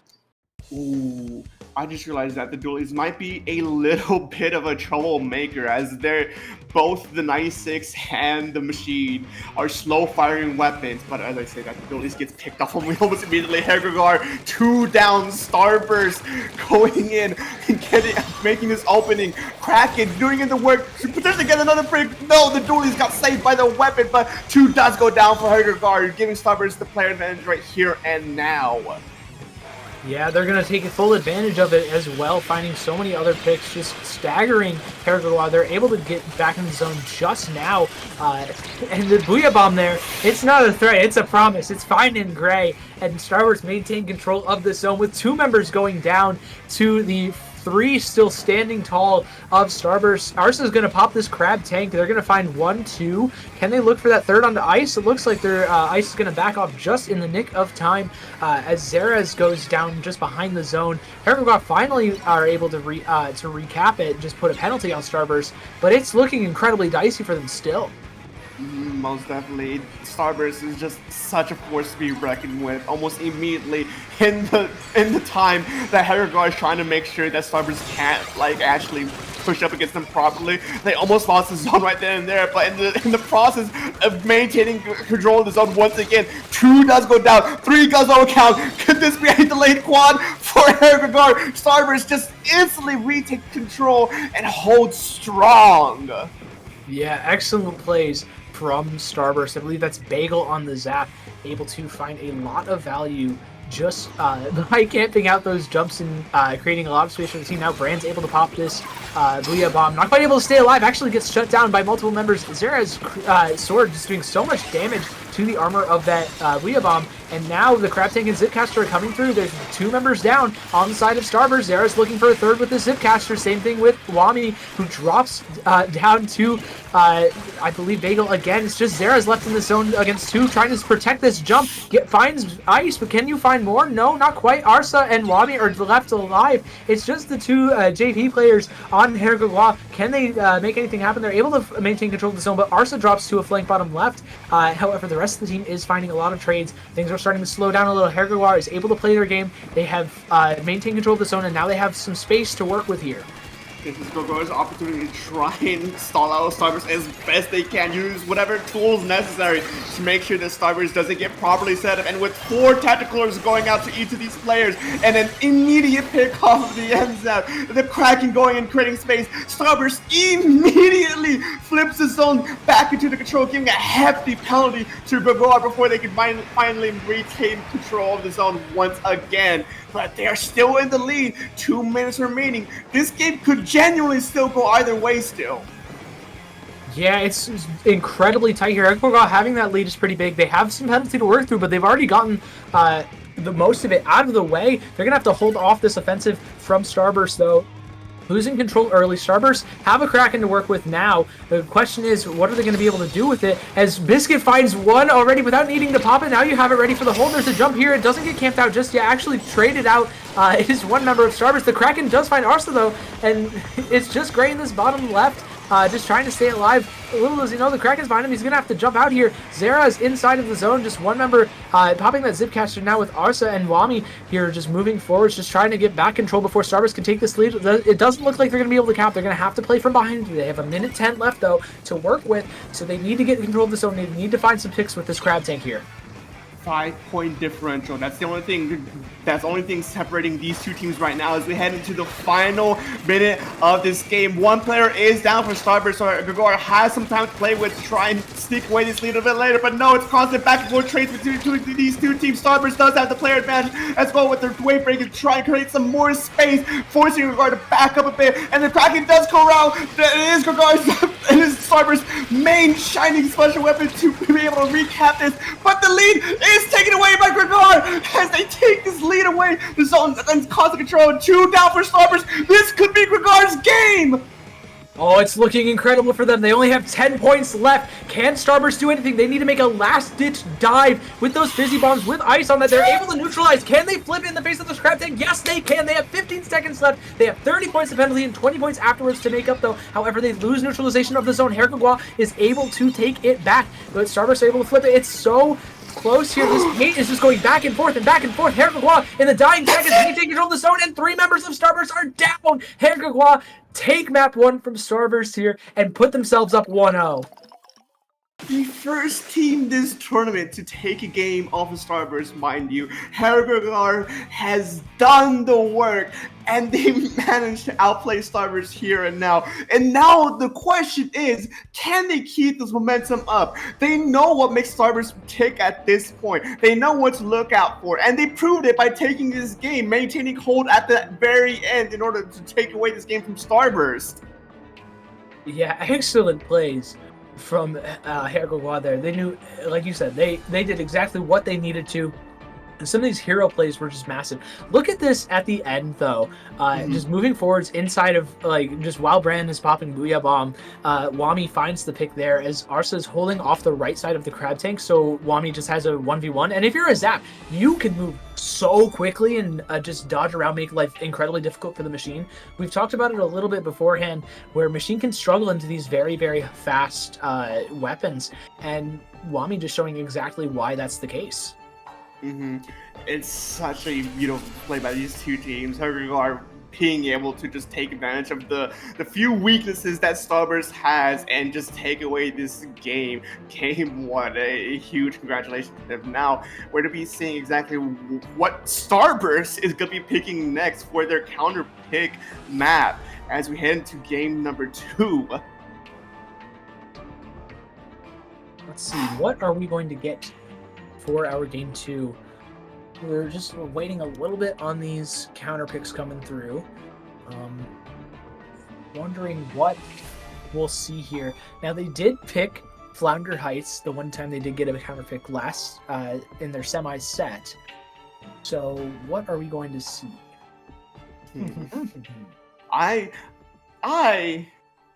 Something. Do I bring this bit back? Something's telling me Mako Mart. Mako Mart is a tried and true map in Splatoon competitive in general, especially zones. And we've seen already in their last game, not this set, but in the last set, just the dominance they pulled over Hala Hala on Mako zones. Hala Hala were one of the pains in their sides and almost taking away a set or 2 from Starburst. But it is the last set, the last game on Mako Mart zones. It was the one that almost slipped away. Not the one that almost slipped away. It was the one that Starburst just showed absolute dominance on. Yeah, we have Mahi Mahi, a map that. Oh, I forgot. I was talking earlier about Herkogwa having the counter pick. Wait a minute, it's Starburst. This is their first counter pick, Mahi Mahi Resort. They might not be familiar with Herkogwa's game. Maybe not. Maybe not. Last time we saw Hergegwa playing here, if I recall, didn't turn out great for the other team. No, it didn't.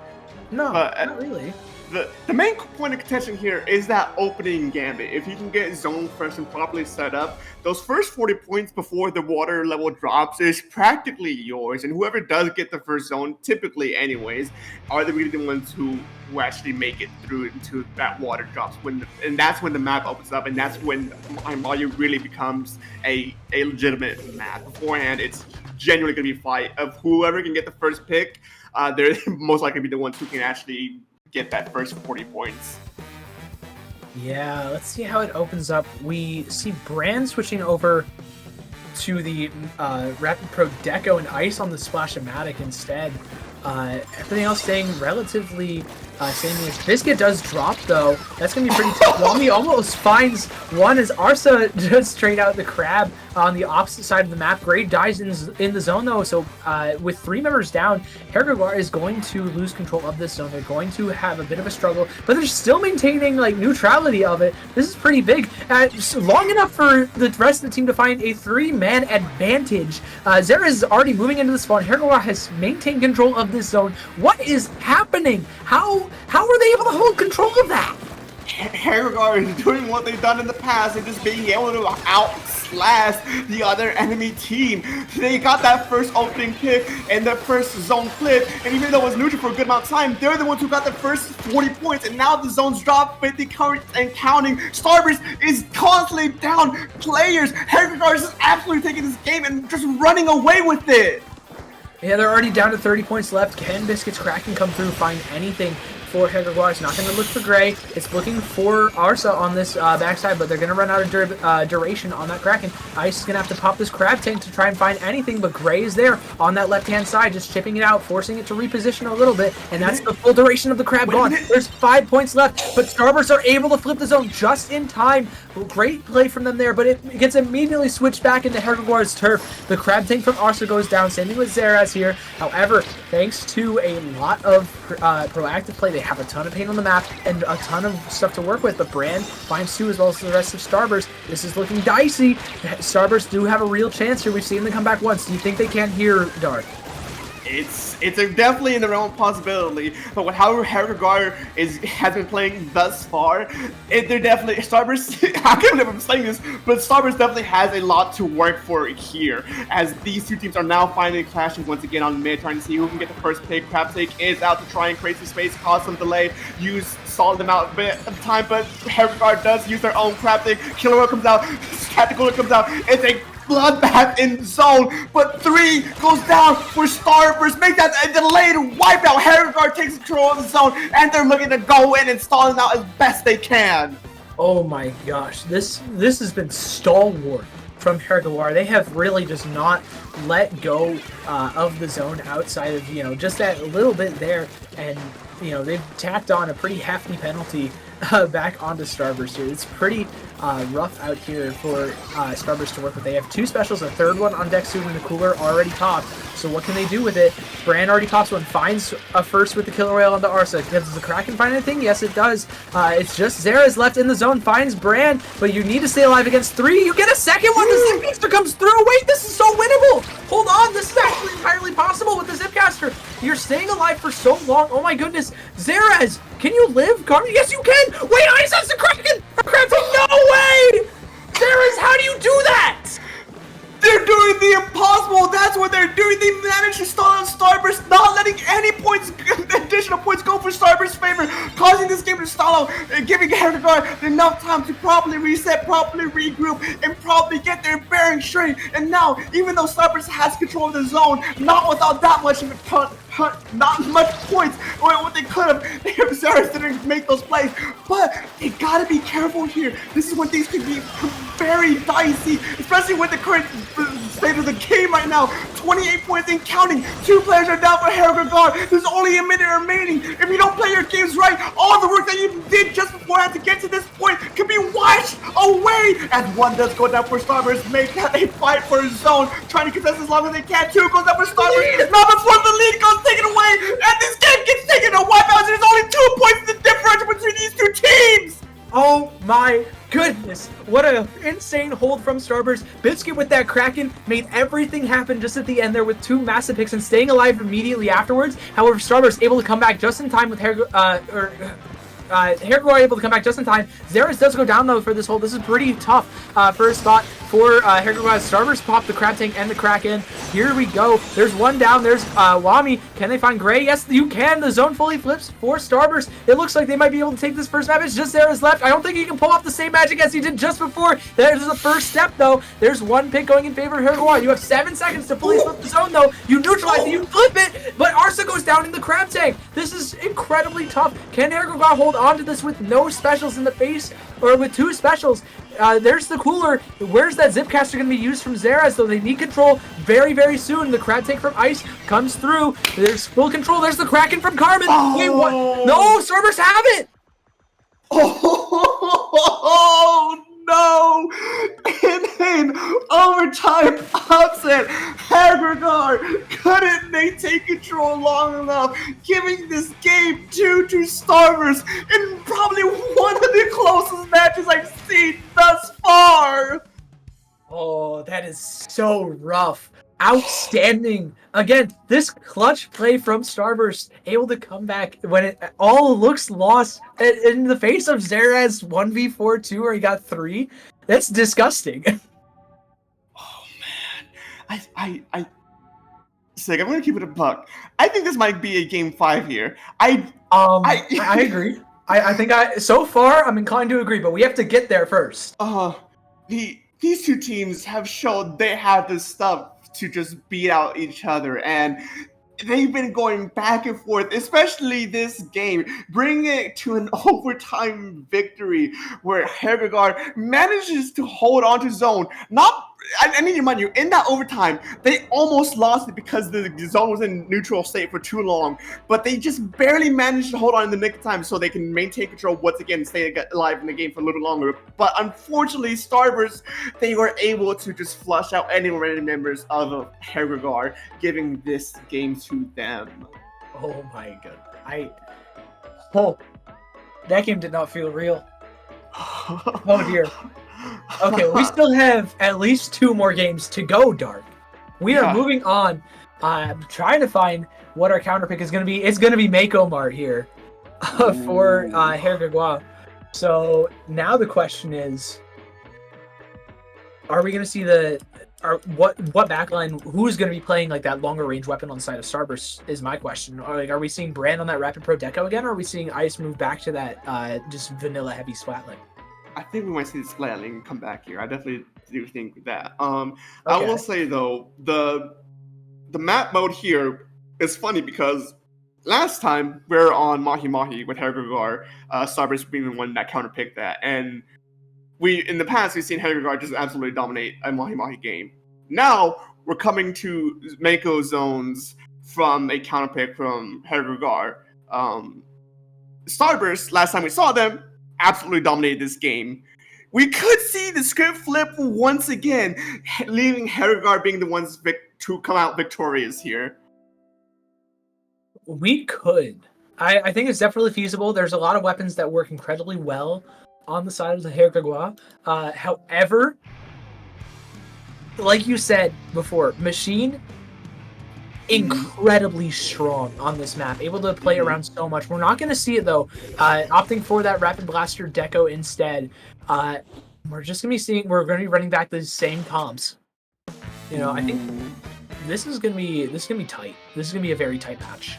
Yes, I like seeing them run back on the same team on this same weapon comp, because in the past, Starburst, they swap weapons because they know that's what they need to beat out whoever the other Hala Hala in the past. But now they're sticking with their guns because they think that this is what they need to beat out Herregard on this map. But we're seeing 2 go down from Starburst, followed by 2 goals going down from Herregard, followed by another pick from Herregard. Starburst being the ones who can go on the advantage right now, taking zone, just flushing out any remaining members of Herregard in the process. But they still are maintaining zone in what should have been an advantageous situation for them. Starburst can't seem to retake control. Yeah, and Starburst are just struggling on this top right of theirs. All members dropping will. Only Arsa goes down for the side of Herregard. This is looking outstanding for Herregard, actually. They're already down past 30 points. The only specials that Starburst has to work with is that cooler. They need to find something now, and Zeras is getting so aggressive, just making it so difficult for them to. Finds Brand, looks for the second. Can you find it? You don't really need to. You only have 5 points left, and multiple members go down. There's no chance for Starburst to get the zone. Herregard go up to one. They're 1 map away from going to winner side grands. In a dominant display. It's like I mentioned in the pregame. The counter pick from what should have been a dominant game for the other team got flipped instantly. Herregard took this game and just ran away with it. My goodness. They really just did not let go at all throughout this game. Oh my goodness. Zeraz really just popping off everywhere. He's everywhere that Herregard needs him to be. Finding so many picks here. This hold just early, granted went down there, but still just holding this Zipcaster. Yeah. This Zipcaster drew 2, found 1, got the crab at the very end, which would have fully flipped the zone, like if it was stayed up. However, the rest of Herregard able to capitalize off of the plays Zeraz makes was excellent. Able to just move around the space Zeraz created, or just hold where Starburst wanted to go to avoid that buzzsaw of a Stamper. Herregard is on top of everything right now. On top of everything, and now we're saying once again a counter pick from Starburst, taking us game number 4 on Barnacle and Dime zones. This I think we're definitely gonna see the mainstay of Crab Tank here. Like, I think though that weapon is gonna stay here, the slash, at least in the slash from Starburst. Yeah, okay. I kind of see it. Barnacle and Dime, pretty good map for Crab Tank, I'll say. Able to just take advantage of the sight lines, but also you have to remember Arsa's been playing those vanilla dualies this entire time. So it's really an even game in terms of the specials here. I want to see how Zeraz plays. Zipcaster has some interesting spots around just the map, but how is Herregard going to use it? Yeah, that's the $1 million question here. How can Zeras use that Zipcaster to their advantage? Herregard taking the first zone flip into their name, giving them a few points on their side as the Crab Take and the Tattoo Cooler does go online to flush them out, create some space. It's a bloodbath, or not a bloodbath, it's a scramble to try and get a few picks, but no, the first pick does unfortunately go to Herregard. Starburst being forced on the back foot yet again as a Zipcaster is just in the backline causing havoc, and that's gonna be a delayed, practically a wipe right there with that jump out. Oh my goodness. Now, granted, Herregard did use almost all of their specials they have on deck out, but they're already close to another cooler. They're popping it immediately, and they have to hold strong. Starburst already has this Crab Tank on ice. They're gonna use it right now. The bombs go from, oh my god, there's 3! What just happened? What? How did 3 just instantly died? They all jump in immediately. They maintain control of the zone. The zone is neutral, but they get back control. Starburst also dropped 2 there, and that's an incredibly difficult decision to be in. Arsa does end up going down, so does Wami. This is Starburst's chance to kind of flip that zone back in their favor. They get a full wipeout, and they have the cooler to work with. They have a Crab Tank for the hold. This is their chance right now, Dark. How much do you think they're going to get off of this? They need to play their absolute minds out right now. The tides have been turned. Starburst is maintaining zone control right now.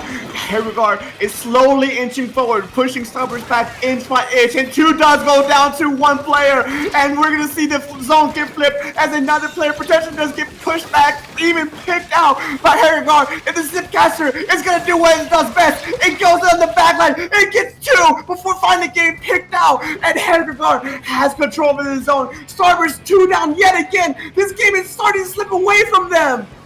Oh yeah, and Herregard only have 20 penalty points to chew through to even get closer to this KO. Brand drops. There's both. There's a couple long-range options down. Ice is going to have to pop this Kraken here as Biscuit ends up falling to, I believe, Arsa. But Arsa goes down to the Crab Tank too. Wami here in a great shark, safe from that Crab Tank. They have the tactical lure to play around the cover. There's Brand dropping down. Ice, can you find the pick? Your team needs it right now. No, you're not going to be able to find it just yet. There's only 10 points left. You finally find Wami. Can you flip the zone in time? It's so tight. Yes, you can. You neutralize it. But Arsa's in the zone. The Kraken can't paint it. Wait, Bagel's inside from the Kraken pop. Same thing with Biscuit. Wait, the map is completely turned around too. Zeras and Arsa are fighting from Starburst's own spawn. In a scramble to stay alive, Starburst does manage to pull it through, but not without a hefty damage to their points. Only 3 remaining from Herregard. Even though they do have penalty points, with how this game has been going, this game could have actually go to Herregard. But as I say that, 2 does go down for Herregard. Starburst looking to try and press the advantage and use whatever they can to keep Herregard out. Out comes the Kraken. Out comes a few additional specials. The Killer Whale. Herregard is using whatever they can to try and get control of the zone, but zone is staying neutral as Starburst is painting it as best they can, but there's only 1 remaining of Starburst, and Herregard has control. Oh my goodness, this is Starburst's probably last opportunity. They need to make this last one count, and Ice going down there is not a good start. Bagel needs to find this trade, but Zara is using the zip, is going to find something along with Gray. Gray with that incredible chip damage. Zara's popping that zip, looking for the last member of Starburst. It's going to be Brand. Brand able to stay safe throughout the entire thing, popping that Killer Whale. Oh my goodness, you're in the zone, you're on the flank. Wait, this is going to be everything for Starburst if Brand can stay alive here. They don't, but they get the trade. There's no rapids on the board here. Zara's is going to have to go huge here on this right-hand side. Carmen's already popped that flash wall. Zara's finds 2 melees. Wait, no, this is entirely possible. There's only 2 points. Wait, this is it. Herregard, they upset Starburst, take down the first seed. They are going to grand finals. Never in my career would I think I would be in the position to say this, but Starburst is getting set to loser's bracket as Herregard takes it set 3-1. What an absolute game that was! Oh my god. Some game-breaking plays there from Herregard, especially Zara. Zara's actually just like the best stamper in the West, for sure. That double at the very end there to hold off was sensational, outstanding. That Zipcaster as well in the replay. Oh my goodness, Herregard. They're thanking their lucky stars that Zara's on their team. The MVP 100% goes to Zeras on the stamper. Like, there's so many moments in this set alone where they're able to manage to clutch it out against Starburst and had them hold on for a little bit longer. What a phenomenal set that was. Both these teams did extraordinarily well, but at the end of the day, only one can make it through. Oh my goodness. What a set to end off the our block on. We are going to be back with you with the lower bracket after this quick break, but before we do, that is going to be the last set casted from us. So Dark, where can the lovely people find you outside of, you know, this tournament? You can find me on Twitter, Twitch, almost all socials, in all honesty, at SPF_Dark. I am a consistent caster now, where I cast pretty much on a weekly basis, so you can find me on some form, at least at Dapple, at CCA, and if it's in season, it's Splatoon Tourney. But where can they find you, Sig? can find me just about any site the Splatoon community uses for communication at sendou.ink. That's Twitch, Twitter, YouTube, Blue Sky, Discord, everything like that. But with that being said, we're going to do a quick break. We'll be back with Time and Cactus for Losers Bracket.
Welcome back to a special tournament. In fact, a very special tournament right here in Losers Semis with Moi versus Duck Motif. How are we feeling about this set, Cactus?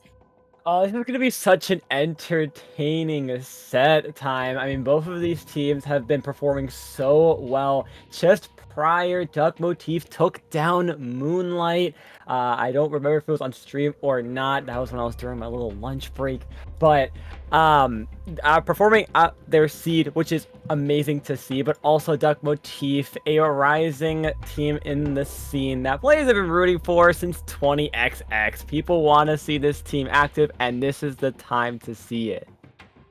Yeah, I'm actually a big fan of both of these teams, right? Like Duck Motif, right? I have my good friend Kaisa there. Everybody knows Red Shell, Bandit, Chara. Like these are names that like a lot of people know, especially from bigger events. And on the flip side, we also have Moi, which is actually a pickup with players like Mocha, Harshi, Kiki, and Miner, all of whom, except for Miner, have actually won one of my tournaments, Prison Break. So both of these teams are very strong and are very showing up in the scene.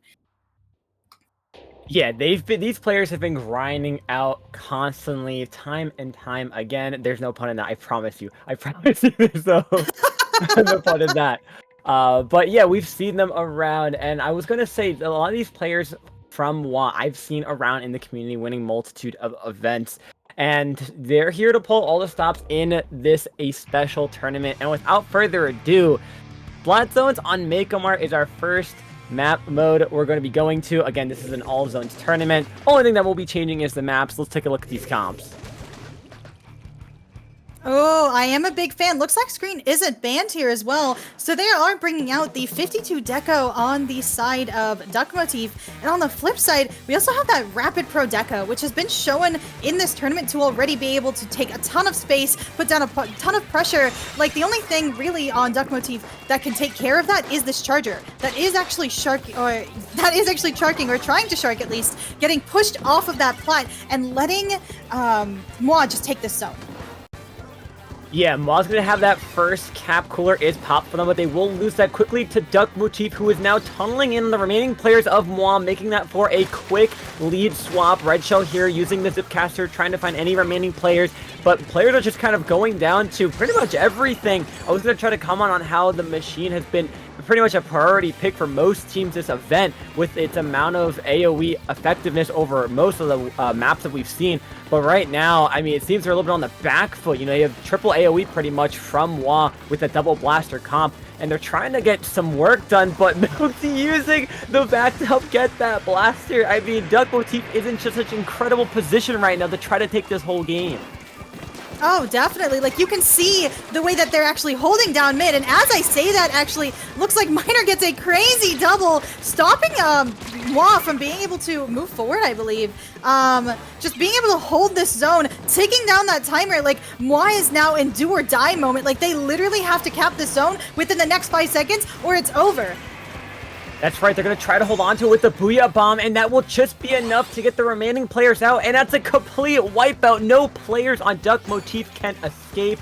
Look at this. Look at the pure aggression that they are going here. M on the Blaster getting a nice pick there on the 52 for no screen or curling bounce to be thrown to help paint up the map, and there are no more penalty points as they had it cap early set on. This is all regular points, but with 2 specials on the line for Duck Motif, they're going to try to use what they can to go on in, and here comes that Zipcaster.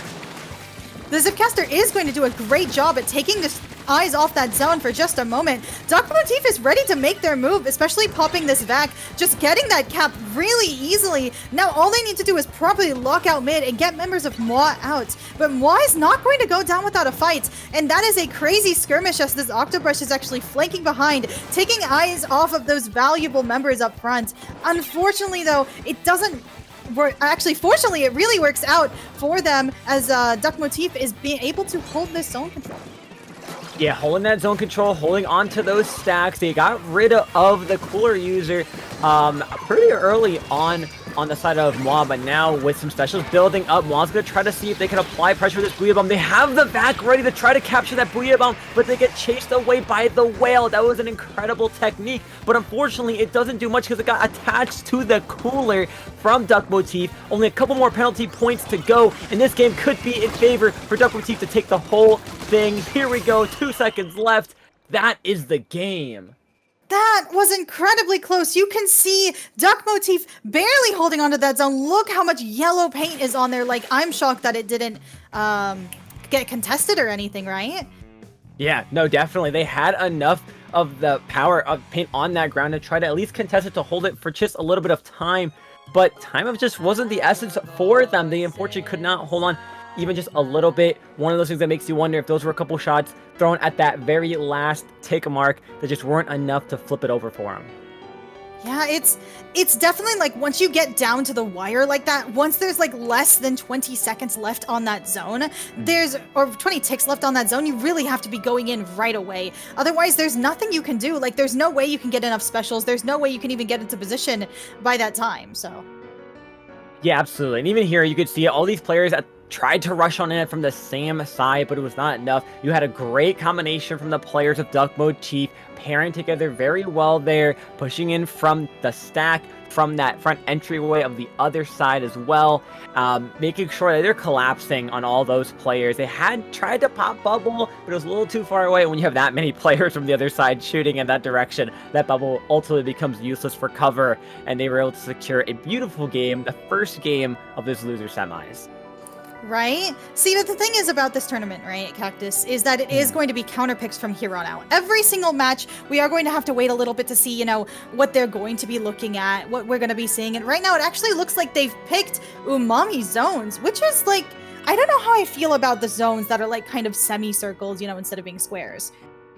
Yeah, no, definitely. And it's a little more challenging too on a map like Umami, where it is a split zone, right? So you have to be able to count on getting both zones. And even if you're attempting towards the end of the game, pushing for that overtime push, you have to have at least had capped both of those zones, not in just a contest to push for that overtime to begin. So it's going to be a fight really for the zones when you're coming in off of that defense, and hopefully the carryover for the other side, where most players will try to hold in order to stall for just a couple more points or let the timer run out. Yeah, I do like the idea of pushing into Umami and just being able to drop right on top of that zone, but that is such a good shark spot to be able to just stop people from even getting in, right? Like, there are a lot of spots actually after the map's rework, especially. It's just a lot easier to get into that round, to be able to hold down and lock out. And that's really what we're going to be wanting to see Duck Motif or Moi be able to do, just like push up, take that whole space. And essentially that's like the lockout specialty, right, Cactus? Yeah, absolutely, Time. And from the comps that we just saw previously from Duck Motif and from Wa, especially from Wa, where they had triple area of effect weapons like the machine, like double blaster, you have a lot more range to play with, and you have a lot more poking power, but it looks like they're going to be pulling out a 52 of their own. They're also switching to that 52 Gal Deco with screen, and I believe that was, yes, the custom blaster with splashdown. Sticking, of course, with the Zap still and the classic machine with Booyah. Try to contest any zone, and really no change from Duck Motif. If it worked once, it's bound to work again. I mean, hey, if it's not broke, don't fix it, right? Like, get the bang for your buck here. Yeah, oh, unfortunately, though, members of Moi already going down early as Duck Motif takes a crazy fight, being able to force one of the last two members of Moi to jump out, but they're not going down with the fight as this 52 rushes this zone, gets pick after pick, contests this zone, and probably is going to solo cap for the rest of their team. Wow, excellent play by Kiki, being able to just rush down the players they knew they could go for right away. One of the front lines, and then it's just the Charger left up. Not much that could be done there, and was able to take the zone, but quick contest from Duck Motif trying to hold it just a little bit. They will be able to get rid of the Zap, so that's going to be no cooler on the field. The machine goes down to a splat bomb that was rolled onto the zone. Screen will be popped to apply pressure to the remaining players. Blaster in the corner picks off the Zap. They're somehow still alive holding it. They're going to use Splash and try to get rid of that brush to buy themselves some time. Just kind of playing dance around the block here, stalling as much as they can, take those players' attention away, try to get the rest of their players coming in, but Vexen doing a great job at holding this space. The Zap as well, and the Charger all looking forward, not letting that distraction stop them to hold forward. Right? You can see Duck Motif is actually doing a really good job of holding down this zone. Like their Charger especially, being able to like set up and just take pot shot after pot shot of members of Moi as they rush in, go down actually to that ink vac. This is not looking good for them as we're heading to these last 30 ticks. That means that they're going to have to get those specials and get them fast. Already they have a Booyah online and a splashdown, but is it going to be enough to rush into zone and be able to take it? Their timing's a little messed up now. They were hoping probably to have that cooler, and with their Zap player gone, no cooler in sight. Screeners pops to stop any players from coming forward. You're going to see the Booyah try to come out to hold the zone, but the Zap goes down again, and the Blaster. That's the game time. Duck Motif takes it now 2-0, one game away. Yeah, right? It was just the Blaster getting their splashdown canceled in that right zone. My mind was blown, right? Like, Duck Motif had a vision. Like, they said, oh my god, I see their specials. Let's go, go, go, go. And, like, they have one guy waiting on the left, one guy waiting on the right. Like, oh, you go in, you go in, you go in. And suddenly, right, all of their members are down. Like, and suddenly Moi can't do anything. And that is the beauty, right, of a well-coordinated, well-oiled machine. Right? Just like look at how they were able to lock down this area so perfectly. Like even in these last few seconds, this Booyah comes out, this blaster goes down, this 52 can't even get into zone properly, and suddenly it's all over. Yeah, and that was a great play sequence we just saw there from that replay, is that Red Show was able to shark with that brush behind that block, and of course, at the best possible timing too, unless you're Moi, where you're looking in to dive onto the one zone closest to your spawn, and with that player sharking there, you're not looking to go left, you're focusing all your attention on that right side zone, and that allowed for those specials not be enough with player coordination to take that zone. 2 players go down to that, as well as like you mentioned, a nice cancel on that splashdown. And Duck Motif was able to clear it. And we're going to be going to game number 3, which is going to be on Undertow Spillway. I see a lot of people lately saying that Undertow Spillway is a really good and viable map, especially on Splat Zones. I don't know how I feel about it because it's such a bottleneck. Like even with these extra tunnels on the side of the map, there's not really a lot that you can do to get in before you're actually in. Yeah, definitely. You have a couple angles you can try to go off of, right? You have those glass areas where you see most chargers and backlines sitting on top of, but when you're going against the comps that we've been seeing with a machine or a blaster, it can be dangerous territory, as well as some of the specials we see like a Booyah Bomb, or sometimes if a player wants to run a crab, you're going to run into a lot of pressure being put on there. And then coming from the front areas from your spawn, you kind of just have those 2 narrow ways on either side. And I know they recently patched that map with that little bit of the break in the spine of the map, but sometimes it might not just be enough. But we're going to see what these players are able to make from it as the game begins. Yeah, definitely. I mean, it looks like on the side of Moi, if it's not broke, don't fix it. And Duck Motif apparently feels the same, right? Like, this splashdown is going to be a lot more crucial on this map because you have less of a chance of being canceled right in the middle of your splashdown, right on top of that zone. Like, unless they have, like, a vac shot already going off, it's pretty much guaranteed to cap it. Unfortunately for Moi, though, all of their members go down immediately with a really fast wipe, and suddenly Duck Motif is in control of all of this upper right side of the field. Talk about holding forward. That was an incredible display of pure forward aggression by Duck Motif, quickly taking that space, getting a complete wipeout. That's all special game lost, and the players are still continuing. Miner has to back up just to hold on to the Booyah to not go down. Here comes the vac to push these players further back. Vexen's already playing forward with 52, gets a trade on the machine, canceling out any Booyah special charge they had, and there's still been no cooler. So these players are in a bit of a stagger now, Time. Yeah, I mean, look at just the way Duck Motif was so aggressive, and look at how hard Moi is struggling, almost like running in one after another, just unable to make a dent in the wall that is Duck Motif. Look at how they've held down both of these zones. Even this Booyah is barely able to contest it. All of the members of Duck Motif do go down, though, and it looks like Moi is going to be able to hold out for just a bit longer in this game. A last-ditch effort can go a long way, and for Moi, that was it. They secured themselves a little bit more time and some points they can start gaining on the board. Cooler will be popped along with the Ingvac for Duck Motif trying to push on forward. They will get down the 52, as well as the Zap. 3 players down. It is just Miner up, who is backing up, making sure to stay alive. There was that jump out there. Kiki sharking in the front, seeing if they can find any player trying to come forward. Will they find that pick? Yes, they will. Barely getting a trade out and jumping out just in time. These players on Moi are fighting with all they got, really, to try to cap at least one of these zones, hold it forward, and do what they did previously. Yeah, but Duck Motif is really, they have a reckless assault here. Like, they just run forward whenever they can. The only thing that really stops them in these kinds of scenarios is that splatter color screen, which was a great thing to add to their, yes, their comp. But yeah. But to be able to, like, hold them off with such a special, like, this bottleneck is very strong on this map. Here, Duck Motif also has their screen, and suddenly in they come like a flood, right? Rushing through these floodgates as, like, members of Moi get isolated on one side of that screen or the other. Yeah, Screen here, and that's a wipeout. Screen is so good at clearing out one entire section of the center of the map, being able to clear off visibility from the front and the back side if any players are stuck in between, especially with those sneaky alleyways. We're going to see now Duck Motif in a very strong offensive position. Here comes the Zipcaster, seeing any players that might be around, hoping to carry through with a pick. Can they find a pick on that machine, or will they get canceled out? Oh, they will get Kiki before coming back, and they'll be the ink back to stall for more time. They have to go now if Moa wants a chance to hold on. Can they do it? That splashdown proving incredibly powerful on that zone. Unfortunately, no follow-up means that Duck Motif is able to easily pick off that weak blaster cap and take that last point and take that set to losers finals. Congratulations.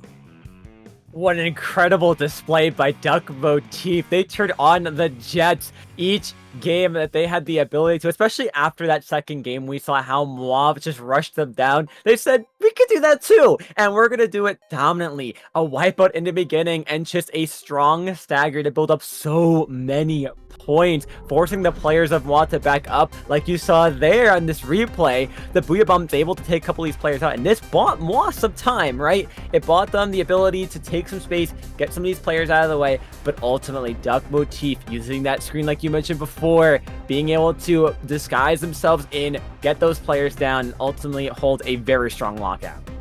Right? It was beautiful actually. Like they saw, hey, Moa is actually a really aggressive team, but they can give it, but can they take it? And evidently, right, they realized, wait, hold on, we're cooking. The sauce is on the table, right? we have this pasta, the sauce, we're putting all together like we are chefs. And they realized, hey, what if they can't do this? Hey, that Umami game was so good. Let's just do that again. Like, we could just hold forward and they're just still not going to see it coming. And that is the beauty of Splatoon, right? The ability for teams to establish things fast, to adapt fast, to be able to say, hey, wait, I know what's going on. Let's fix this immediately. Like, that's what separates high-level teams from top-level teams. Like, the way that they're able to react quickly enough to be able to adapt, to understand, it's awesome.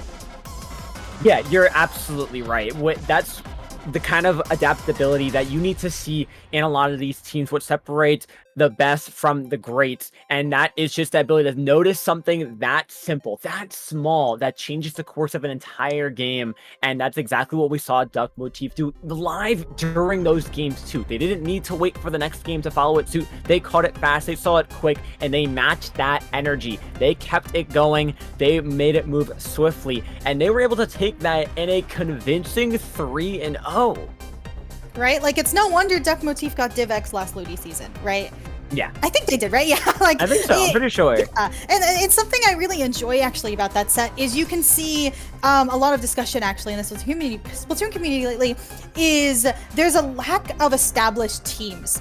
There's like a lot of pickups. Like we just saw actually the difference between Moa, which is a pickup. Now a lot of these members have played together a lot, but they are a pickup nonetheless, versus Duck Motif, who is an actual team established, been around for like forever. I can't even remember a time when Duck Motif wasn't real, right? Absolutely.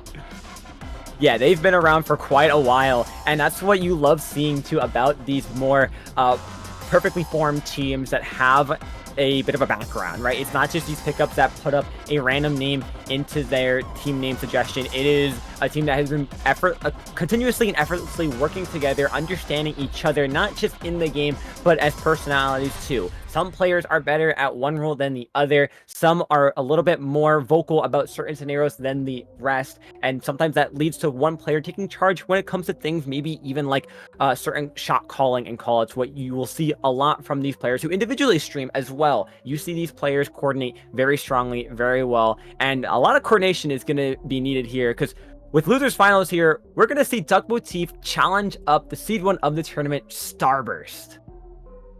Yes, oh my god. I was watching the stream and I was like, oh my god, wait. Is Starburst going to lose this? And evidently, right, Hergegwa is actually like able to just take it home and suddenly Starburst is in losers bracket.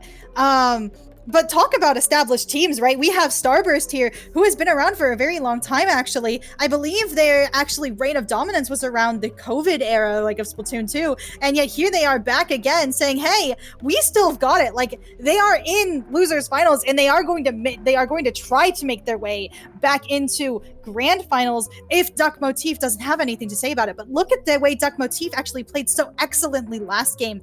I don't think that Starburst is going to have an easy time. And something to consider too, this is the original start of Splatoon 3 Starburst, right?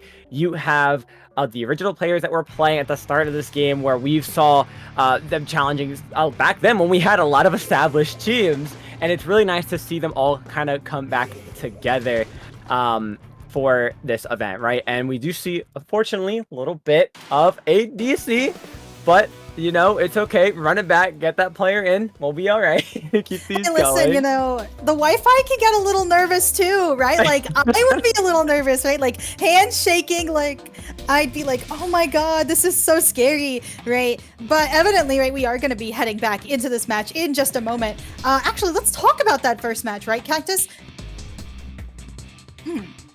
Yeah, but absolutely.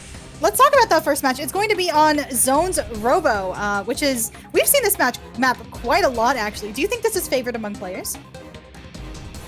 I personally have to feel like it is mainly because of, depending on the weapon player, right? For some players that love the extra flank routes you have underneath the map and be able to come around, this is fantastic. I know sometimes for maybe Charger players, it is not the best because you have all of those ledges that someone can poke you out quickly, but also just thinking of the center of the map, right? You have a straight shot for players to either rush down or a nice snipe. I've been sniped down a couple of times on this map myself, but it's been popping up a lot more frequently. I have to feel players are a little more envious and enjoyable of this map than some of the others that we've maybe seen today or in general.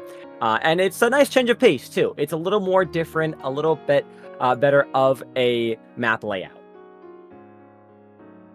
Yeah, Robo is very unique amongst a lot of Splatoon maps, right? You have this nice bottom area to flank through that is very risky, actually, to get a flank through there. On the other hand, you have this very safe top mid area, but if you can get below the enemy's elbow, it's going to be very strong. Actually, speaking of very strong, by the way, let's take a look at these comps. We actually have another 52 Gal Deco mirror on both sides, and we have this Splash-O-Matic, which I don't think I've seen so far yet. No, yeah, Splash-O-Matic, a little bit different than what we've been used to seeing. I'm actually shocked to see no bucket of any sorts here, but of course we do see the blaster coming out of Starburst, who is initially able to take the first cap of the zone here and hold a lot of space. This feels like a little bit different of a Starburst than I'm used to see that I've been seeing today from most of the streams, is that they're playing a lot more aggressive than they have before, and I think they've noticed from watching Duckle Teeth in the previous set, if they were, that they play fast, they play quick, they have to match that energy as well. And they're matching it pretty quickly, pretty well. Here's the Bagel trying to take out this Charger here. They're going to back through. Red Shell's going to try to support that player and get them out as well. Screen helps cap the zone. Penalty points applied. And here is Duck Motif's time to hold forward. Yeah, Duck Motif is actually showing up really well, right? Like, their pushes are very coordinated, moving forward with that screen, being able to get into Starburst's elbow. Unfortunately, Starburst is able to see this coming and just pick them off, counting already all the way up into their elbow, popping these crab, getting more special. Like, you can see the screen has already come out, making it a very difficult time for Duck Motif to even get out of spawn. Yeah, I mean, just when you think they had that zone in the beginning, it was gone the next second. These players of Starburst are wasting no time to take that space back and keep going forward. We are going to see these specials of the screen and the back pop together simultaneously. Oh, but a nice pick on the side from 52 to 52 takes out another. Whale will be popped to try to stall things back, and they're going to take back that zone very quickly. It feels Duck Motif can't really get a strong footing down. They're able to cap that zone. They're able to try to push back Starburst just a little bit, but ultimately Starburst pulls themselves together, pushes as one unit, and they're able to take it right back and take more.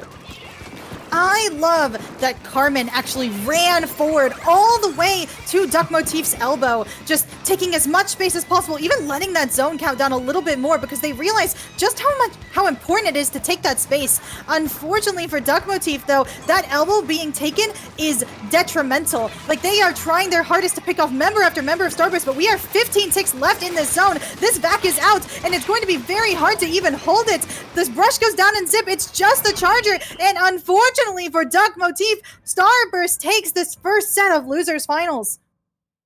That was an incredible display by Starburst to show you the correct way to hold forward and hold strongly. Even if you lose the objective for just 1 second, they came around even quicker than you would see it before. They wasted no time at taking that space, holding on forward. I mean, Duck Motif felt like they had some good pushback, but got shut out immediately. And that was such a different pacing of what we saw from the previous set.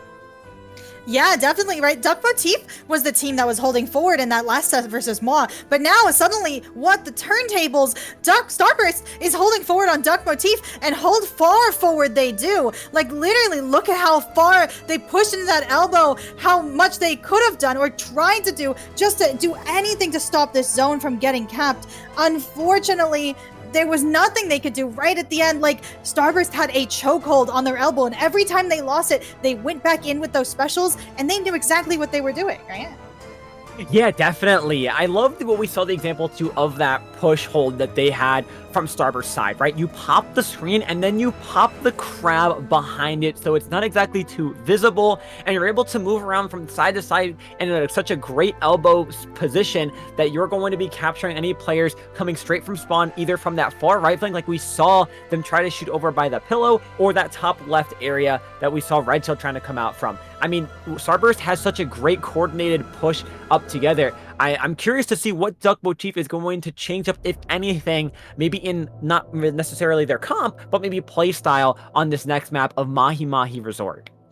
Duck Motif has shown in the past, right? Like this last game we watched, they literally adapted so quickly to Moi's strategy, and like opening is really a good 25% of how much momentum you're able to carry through the match as long as you can hold it. And so I predict that Duck Motif is probably going to be trying to play a little bit safer, try to force Starburst to play on their pace, maybe, to be able to do something to stop that reckless assault. Yeah, definitely. And it's going to be, especially on this map, right? In the beginning, it's very small. You have a lot of compact space and no changes from either comp. Not surprised. They're comfortable with what they're running. If it works, you're going to keep it going. But it comes down to the halfway part where you have the zone when more of that map opens up. You're going to want that space to build your specials and continue holding on forward. Here in the center, we do see both these teams kind of playing a little bit slow, waiting for a special, and it's going to be New Jeans with that crab trying to apply a lot of pressure. Red Shell barely stays alive. No goes down to the blaster. All of a sudden, you have two players down. Carmen's holding forward, gets another pick, popping that screen right off the bat in their spawn, right when they spawn off, and we're seeing a quick multi-stagger of Duck Motif. This might be as well two delayed wipeouts back to back. Look at that, they're on their spawn. Literally, like, Starburst held forward so far, they literally got up that wall. Like, that screen was popped just trying to hold them in. Unfortunately, Starburst was already behind it and just started attacking and attacking and attacking. It's been less than a minute, and already, right, this zone is already going down. Like, the tide has lowered, and with it, by the way, Duck Motif has gone 2 down already. It is kill after kill after kill. Duck Motif has to stabilize or else they might lose. Yeah, with only 30 ticks to go, and these specials seem like they're not ending from the side of Starburst. That nice cancel out of the Zipcaster is going to be so unfortunate. 15 points left on the board for Starburst to complete this game. These players of Duck Motif have to get desperate. They're going to try to go in from the left side. They get out the 52. Screen is popped on their side along with the Zip. Can the Zip hold it alone? They're the only player alive. No, they can't. Starburst sweeps game number 2. They're 1 game away. What an incredible display of 100-0. Starburst was so aggressive. Duck Motif can try their best to hold them off or force them to play at their pace, but Starburst is like a flood, and their dam is not strong enough to hold them back all the way up into their spawn. Even after they get back in, it's special after special. Like, literally, it's an endless flood, right? And that's the way that they've been able to operate, been able to, like, move forward. Even when it was just the brush at the end on their final push, they were able to cleanly pick that guy off. Like, literally, it was 1 versus a million, it felt like. Yeah, if you lost track for a second of one player, that was the game for you. If you're Duck Motif, Starburst felt like they came from every single angle. They were in their heads. Just when you think that they're all in front of you. There's a player behind you already sharking, waiting for you to come on out. We did see some nice picks though from Duck Motif. They looked like at the end there, when their last hurrah was going for it, they had that potential to take that zone. But ultimately, that flank on the right side by the block, someone from Starburst sharking it through, being able to pinch those players off, just not a complete valuable effort. They were able to pull through and leading Starburst to another win, more dominantly than the last. Right? I mean, if I'm Duck Motif, I'm kind of thinking, oh my god, what am I gonna do about this, right? Like, the way they are so aggressive, the way they are trying to force you to match their pace, and suddenly player after player begins going down one after another, and it's not like you can just wait for everyone to come back, because suddenly that means Starburst gets to take all of the space that they ever could have wanted, and suddenly you're just spawn locked, right? Like, if I'm them, I want to go to like maybe a smaller map with like a better choke for them, maybe like work around their screen a little more, something like Undertow or maybe even Mako. Speaking of Mako, that's exactly where we're going. You had to have called it any better. I don't think so. That was a perfect call. Game 3 is going to be on Mako more, and for the reasons that you listed are exactly what Duck Motif might be trying to go for. It has a lot of great zip spots for one, right? You're able to get on a lot of good high ground and try to get completely around the enemy team to apply that pressure, hoping that someone will look at you, or you're able to go through with a pick. And that screen as well, those narrow areas, whether it's on the side of each stack or that front center ramp area, you're able to get some great picks, some great holds. Let's see if Duck Motif has what it takes to take a game off of Starburst. Here we go. Comms looking the same. Wait, leader? Okay. They're cooking. I'll believe it. I've heard a lot of people saying Leader is actually really strong right now, especially in this tournament where you have no Zuka, no Strikes, no Whale, nothing to stop those leaders. But as I see that Leader goes down, Brush goes down, 52 goes down, it's just the Zap with the cooler. They have to get out in order to give it to their team. Unfortunately, though, they are being followed as Starburst is able to take all the way up to Duck Motif's bunker. This is going to be really hard for them, even if they do get this cooler, even if they do get these picks. Actually, speaking of picks, it is a 2v2 now, and it is slightly more fair, but Duck Motif still has to fight their way out of their spawn. That's a crazy sentence to hear. They have to fight their way out of spawn, which is something you don't really see that often at this point in tournaments. Just a complete domination of teams holding, and Starburst is not lining up. They're giving Duck Motif everything they got. 2 players down though on Starburst. Zipcast is going to try to push away the splash. They'll get the pick. Duck Motif caps the zone, and they have 2 players still down on Starburst. This might be Duck Motif's chance at trying to hold for more points, potentially a lead, if this leader can stay in a really good position. Right, Carmen actually getting a crazy flank, though unable to make a lot of stuff happen with it. This is still huge because it means that this screen going across zone forces Duck Motif to not only take the debuff, but also get a bit of tip damage. And that's just what they want with this crab coming out, with that blaster just looking them down, right? Like, they are being forced off of this zone whether they like it or not. Red Shawl could say as much as they'd like, but look at how they've gotten picked. Look at how they're rushing right stack. Like, suddenly members of Duck Motif are going down once more, and it's not looking that good for them. No, especially with a quick reversal that Starburst was able to pull. Although great points on the board for Duck Motif. They did it once, can they do it again? But Starburst is playing with their specials so smart here. They're noting how many players are up and down from Duck Motif and where they're coming from. It's like they're not losing track, which is so important. Now with a little bit of a player advantage, that Zip's gonna go on through. Leader's gonna help push these players back. They're going to try to contest for another zone. There goes Retro getting 1, getting 2. The splash is the only one alive on that. Can they push him away just to cap the zone? They will. That was so impressive. The Zipcaster literally opened up the game for Duck Motif, and suddenly they're in a great position, but not great enough though, as Starburst is already getting back into mid, getting their specials going. Even though they're 2 down, look at the way Carmen is pushing forward, but Duck Motif is able to easily hold them off, easily keep up this control. As long as they're able to hold this kind of position, Starburst is going to be on the back foot. Yep, and they have a crab ready, and it's going to come on through. Did they see the brush from the side? They didn't. There goes Red Show getting 1, and now bothering the crab so they can't go through again. They're going to take a lot of space here, and this is going to be the first lead swap for Duck Motif this game. making sure they're staggering the rest of players of Starburst. 2 of them down, 15 ticks to go. Starburst is making a quick effort to try to go in. Here is Nuji's trying to hold on with the splash. That's 3 players down. Duck Motif takes a game off of Starburst. Now let's see if they can get the reverse sweep, right? Because remember, we are currently in losers finals. We need to punch our ticket to grands in order to go back and fight Herr Gregoire, right? And Starburst wants this revenge match more than anything, but Duck Motif has been fighting their way through this losers bracket. Like literally, here we are, right at the end, right at the pinnacle of everything, and you can see their desire to win, to make something happen, and happen it does. Red Shell with that clutch zip, every member actually of Duck Motif working together to take this space to hold everything, and Starburst couldn't get out of that lockout. It was just too intense for them, you know?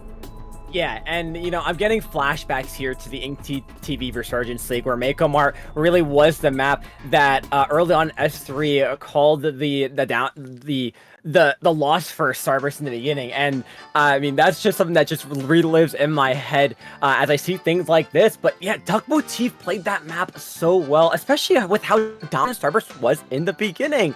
I mean, that was an incredible display of Duck Motif.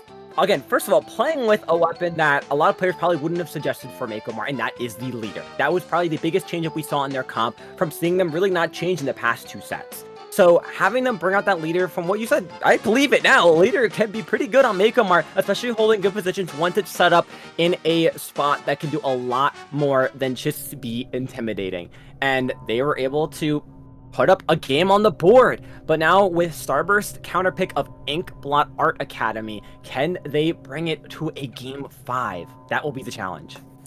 Yeah, I mean, leader is also very scary on Inkblot. There are a lot of places of high ground that you're able to hold as leader. You can get on that shell. You can even sit in your spawn, and the top mid of zone is especially strong. But Starburst, I predict every game we've seen them play in this set, they've literally just hard rushed Duck Motif spawn because they are banking on them staggering really hard for the rest of their game, and they're unable to stabilize. But once Duck Motif stabilizes, they're a strong team, and they can get this lockout, and they will try their best. Right? The thing is, though, is this map, it is hard to get that lockout position. You do have to get into those bats. You have to be able to hold that area that is just so easily accessed. But if you can get there, the hardest part is getting there. The easy part is staying.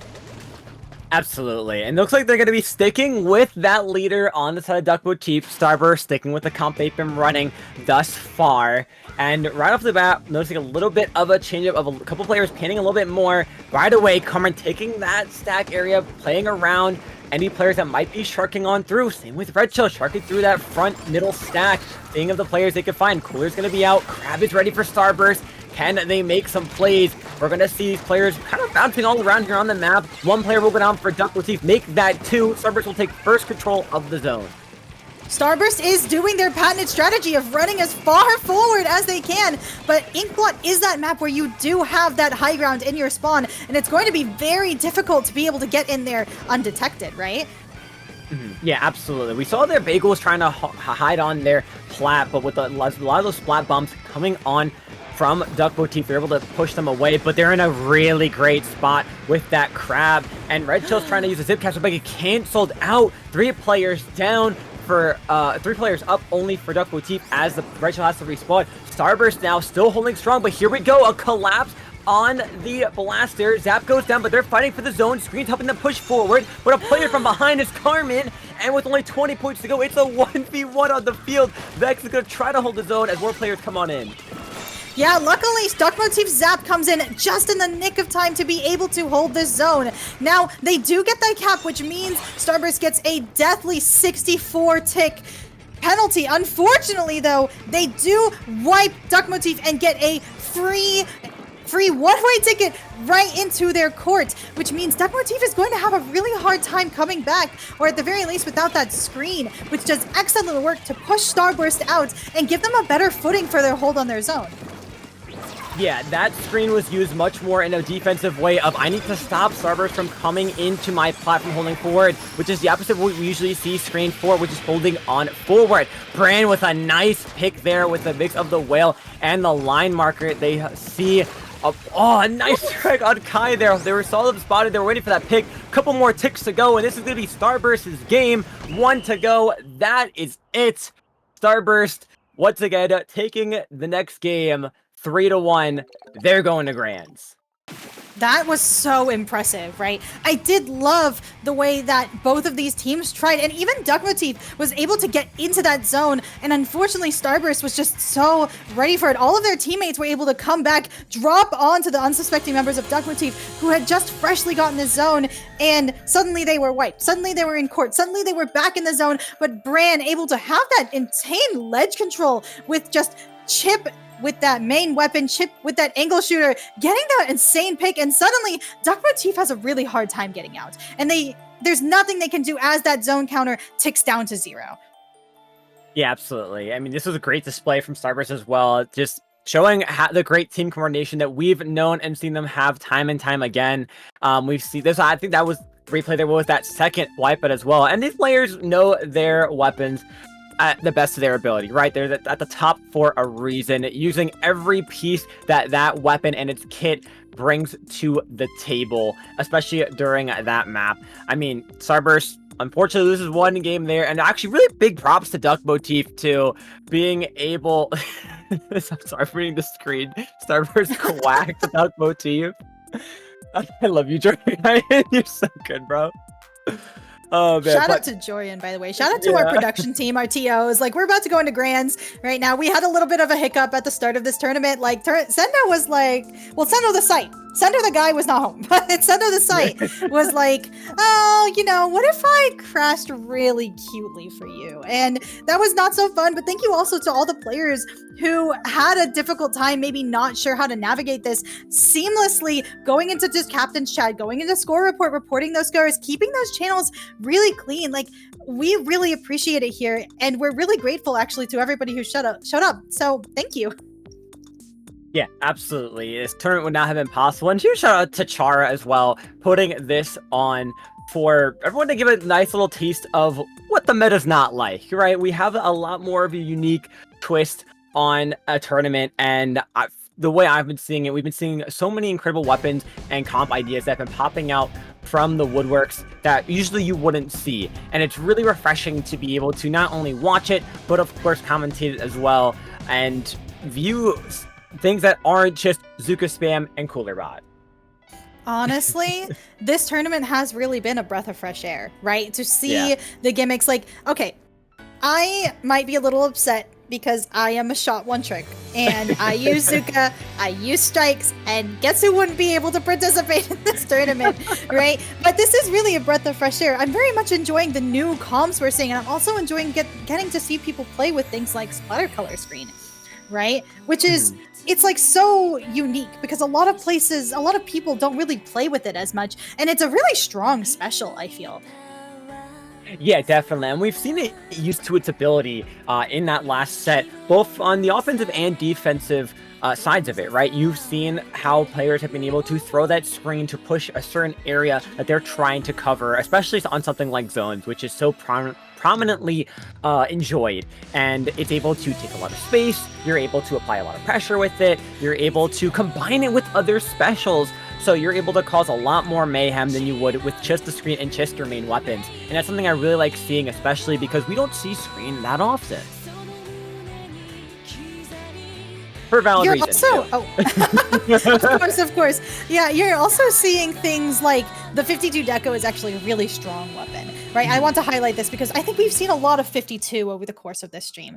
And like, of course, it is that very powerful two-shot, right? Like, oh my god, it's so unfair, you know? Yeah. But this curling bomb screen combo, right? You throw out your screen, you curling bomb through it, maybe you even launch two just to, you know, psych out your enemy, like, oh my god, which one's this guy going for? And then suddenly, oh my god, you're dead. Oh my god, look how fast this 52 could move in. And this 52, right, on any team we've seen, just being able to take so much space, being able to head of the front line, like, that's not something you would see all the time with the V52, right? In the past meta, especially like with things like that really strong bubbler right now, you don't really get to see that kind of play being made.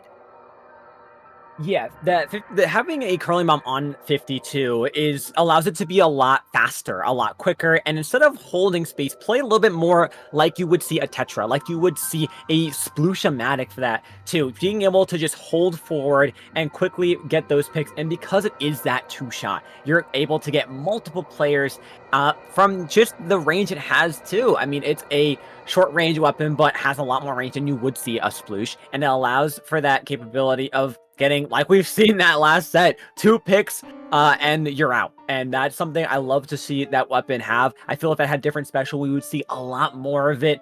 And it would be a very entertaining weapon and probably one we could complain a lot about. Hey, listen, I mean, I've seen some really good hammer play in this tournament too, right? Like, I was looking at Hala Hala Get Dollar set, actually, and that crab, like, getting shredded by that hammer on Robo was just so scary. But speaking of, right, getting shredded on maps, Flounder Heights Splat Zones is definitely one of those maps where I can see, you know, a crab on top mid shredding anybody just coming up those ramps. Oh, absolutely. I mean, it's a little interesting to see this map in competitive, as we've like rarely ever seen it, but it is nice to see something that's not the same old. So something like Crab, even Screen as well, from the angles that you can come from with it, is going to be a great tool to keep players back from trying to come up those ramps. But I'm interested to see if those players do continue running Screen on either side, how they're going to use it to break back in, because that's something that Flounder Heights is a little bit tricky of, and that's finding a way entering back in, entering back on your zone, and not getting picked off from those players that have that higher angled elevation for a better advantage. I mean, yeah, like, when you have a map that is so focused on that height advantage, right? Like, literally, whenever you play this map, it feels like it's an uphill battle. Like, it's no wonder it's not really played that often. But whenever you do play it, you see really unique comps, because chargers don't really work here. You need to focus on more close combat fighting, especially when you're coming up on these ramps and just hoping, hey, I don't get shot by Crab, I don't get shot by a Splatling, or maybe even a roller that's sharking. Like, those are options that a lot of people bring out on Flounder that you don't really get to see otherwise. Yeah, absolutely. And without further ado, here we go, grand finals. This is going to be Starburst's attempt at a bracket reset for Herr Gregor, looking to take this whole thing home. Interesting comp from Starburst. We are going to see a V-Roller as well as a Dynamo to try to take control. You know, actually, when I was saying rollers earlier, I actually was thinking of Dynamo, because you do have that ramp, I mean, like, those grates, right, underneath that zone, and you do have the ability to, as a Dynamo, literally sit there and solo cap both zones as long as nobody else is shooting at you. Oh my god, and as I say this, actually, Herr Gregor, like, persisting against the gods, against this roller, against this crab, being able to take both of these zones in a really early, strong push. I love seeing the 100 counter for Starburst and the +1 penalty that they have for the split second they had it capped. It is always so funny to me. But yeah, I mean, you have a lot of opportunity here with those weapons that Starburst is going to be running to try to hold a lot of ledge capability. Here we're going to see it. New Jeans trying to apply pressure for that sword. They will be able to get them down. Points still clicking. They're now past the halfway mark. And Herr Gregor is really holding on strong here, trying to find an angle to just go back in as Starburst, but they're just getting collapsed on. Yeah, like, Starburst has to lock in now, because the more that you panic at the end of the game, the more likely you are to lose. The more, like, you rush in, you make decisions that you need to do quickly, you might make mistakes, right? And here comes, right, New Jeans trying to take as much attention as they can on the their garden. Unfortunately, though, they try as they might. They may get 2 people looking at them, but it's not enough for Carmen to cap the zone. Looks like Herr Gregor actually gets back at Starburst, taking game 1. Looks, Starburst wasn't even able to complete their push, right? Like, at the very end of the game, even though they had so many things in their favor, Herr Gregor just came with the odds and just shot them down from the hill. Yeah, and that's what we mentioned before, right? It's just, how are you going to find a way to break back in? I feel Starburst's comp they ran wasn't more of getting back in, but trying to hope that first push is enough to hold, and that's something they weren't able to do. And honestly, I feel this is the first time I've ever seen a team lose 0 to 101. I mean, that's an insane thing to think of and look at.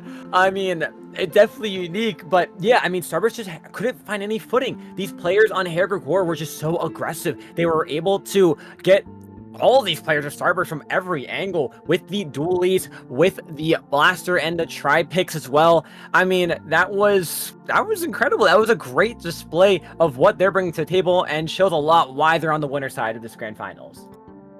Yeah, Hair Gregor is like, how do I say it? They were able to keep a very strong hold, and I agree with you when you say Starburst definitely wanted to have that initial hold. Like, they had that roller with that bubbler, like, yeah, that's one of their very limited gimmick slots, but it was really hard for them to be able to push in with that bubbler. Bubbler is very much a defensive, I'm going to hold my line here, but how are you going to hold your line on that ramp that people can easily shoot down on, that you can get flanked through, get rushed through? Like, it's, even if you can get onto your elbow of the ramp, that's not zone. And that's not in a place where you can impact zone properly. And that's why Flounder's just so rough. But this counter pick is going in Starburst's favor here. So let's see what they're going to pick, Cactus. Yeah, ideally they want to pick something that's probably going to be a little more even playing field, something a lot more flat, and that's exactly what they're going to do. They're going to pick Barnacle and Dime for their counter pick. A map that we've seen grow in popularity, especially with that large zone in the center. There are some lockout capabilities that you're able to hold on to, and I'm curious for the comp that Starburst is going to if at all, but I can't imagine they'll be sticking with that double roller comp here. But don't need to speculate what they might go. Game's ready, these players are locked in. Comp they're changing to is what we've seen before. Yeah, it looks like actually both sides are going to have that rapid deco, and we are going to be seeing these dualies instead of a splash for Hair Gregor. Both of these teams are actually going to, you know, I can see Hair Gregor already rushing that zone. Zeras and Gray, like, just holding space, right? Gray is going to be painting as much as they can for Zeras, while Zeras is going to try and put pressure on Starburst. Unfortunately for them, though, Starburst pops out with his crab, says, no, you don't. Takes out members of Hair Gregor one after another. Zeras is fighting to hold the stack. Unfortunately, can't. Looks like they go down to that whale, but two members of Starburst go down immediately after they secure that key area. So now it's in anyone's favor, really. Yeah, Starburst had a really great burst opening, and that's probably what they were hoping for there. But unfortunately, now two players going down again for Starburst, as that initial cooler jump in that they had before to try to hold on was not enough. Now the players have to try to hold on. New Jeans will get one with the assist, but the crab positioning from Hair Gregor will hold on strong, and they're tapping Bagel on that side there, who's going to probably try to hold this against Zaraz, and they will get that pick. Two more players poking them, though. They might go down in the blaster, but they're just trying to hold on as the remaining members of Starburst use that screen to try to push on forward, and they will get that cat back.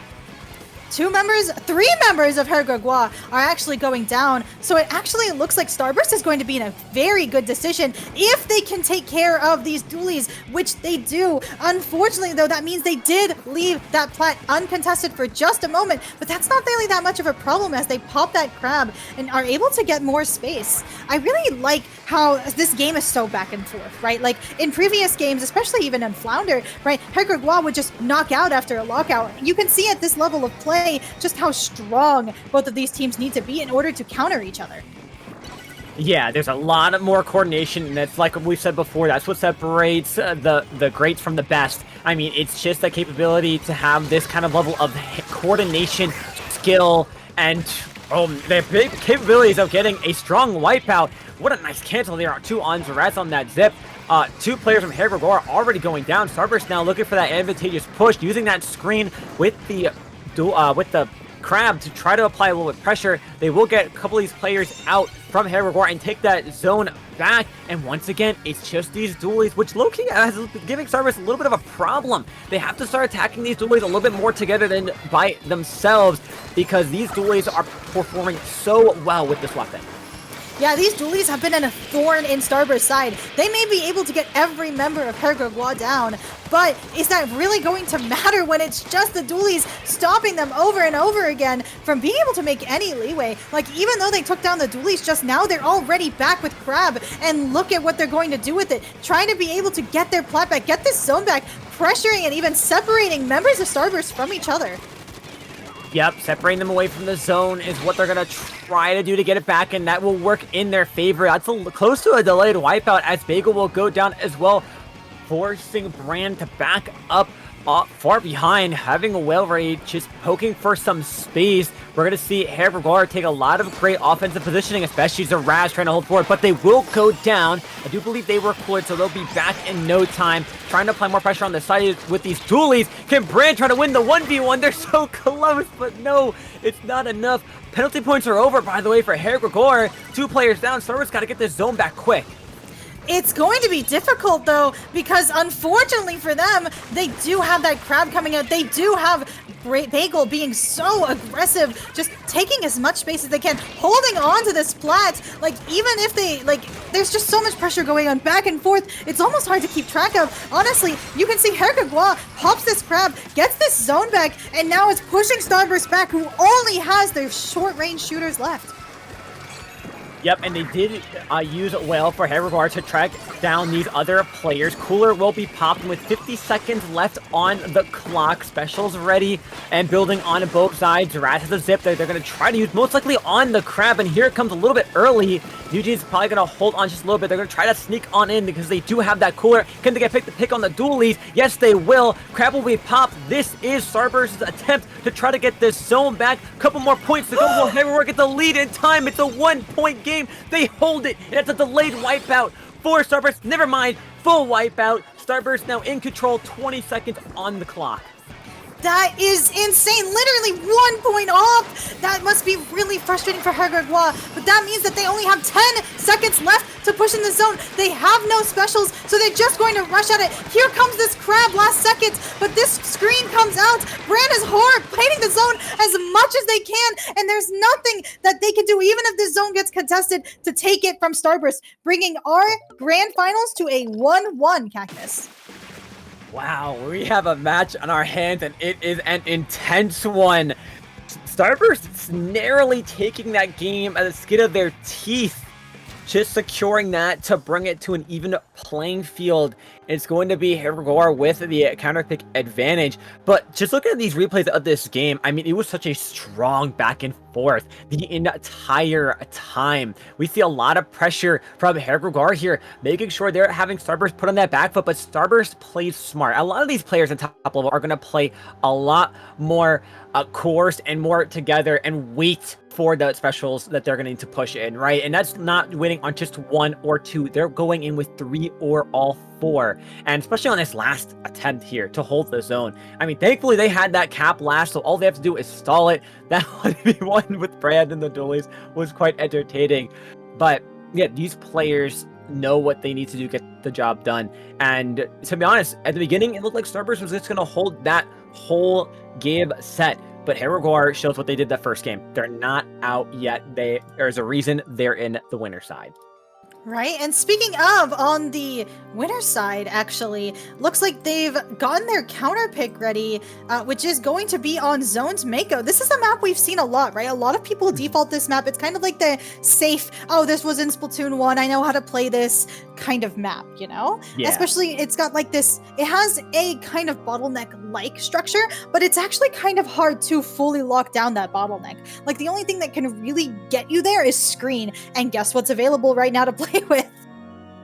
Yeah, that's going to be that screen. It's going to be able to hold a lot of space and pressure. And if honestly, I could totally see Starburst using the same kind of routine they've been doing, right? And that is pop that screen, follow it up with that crab. You're creating a lot of space of not only just pushing players back, but back where you want to, right? Especially if you're also going to follow it up with the Blaster's Whale that pretty much focuses those players away, pushes them in certain angles. They have a lot of specials that help push players back, and that crab just helps applies that chip damage, that just a little bit more to get those players fully out or toward the direction you're hoping they will go. And that's something I love seeing from players like Starburst or from Hergregor is that they're popping their crabs in really good crab locations, and they're so aware of where the enemy team is. They pretty much have it uncontested. Yeah, both of these teams are really playing to wait for the other team to make a mistake, right? Like, you could see on Flounder just how aggressive they were able to hold that zone because there was nothing Starburst could do because Hergogwa didn't make that many mistakes. But on the flip side, on Barnacle, both of these teams were kind of trading back and forth. Like, every time a crab was popped, you could see that the zone would just flip sides. And here again, we are going to see more crab action, right? I predict that every time a crab is popped, we're going to see this game go in the other direction. Absolutely, right off the bat, I love seeing Starburst try to rush on in with the 52, but it got poked off immediately, and they have to back up. 10-second crab is what you're going to get as well from Starburst. They're going to play a lot of pressure. Carmen gets one player on that left deck. Dualies will be on the side as well, though. They sharking them out. 2 down for them. Make that a triple, and that's going to be Hergogwa holding on to that zone, continuing this aggression. That was insane at the start. Like, Starburst realized, hey, maybe our strategy doesn't work, and they immediately just get pushed out over and over again. Making those safe retreats, though, means that they're going to be able to get a little bit more easy momentum as they try to come back in. This screen is going to come back and try to force members of Hergogwa out. This crab is actually out, just targeting down. Unfortunately, though, it does go down, meaning there is not going to be a contest swap. Carmen on this left stack is going to try and make things happen. 2 members down on the side of Hergogwa. Yes, they had Cooler, but they're still out of that zone for just a moment, meaning that they can cap this zone.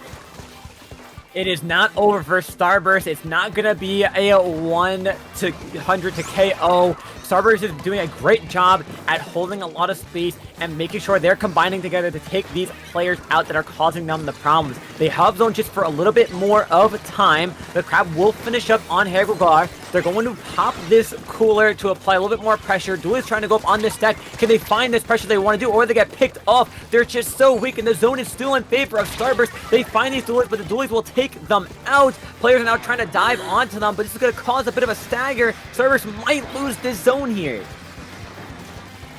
Oh my god, this Zipcaster just coming in and ruining Starburst's day. They pop a crab, but it's not enough as 2 members of Hergogwa are able to take control, get in a sick double, and just are taking so much space. It's literally just New Jeans left on this plat. Like, Hergogwa, oh my god, the crab aggression. Hergogwa is doing a great job of holding them in the zone and trying to make sure that, hey, we don't want Starburst to come in here. We want a clean 3-1, just like it was in Winners Finals. And look at this lead swap already, Cactus.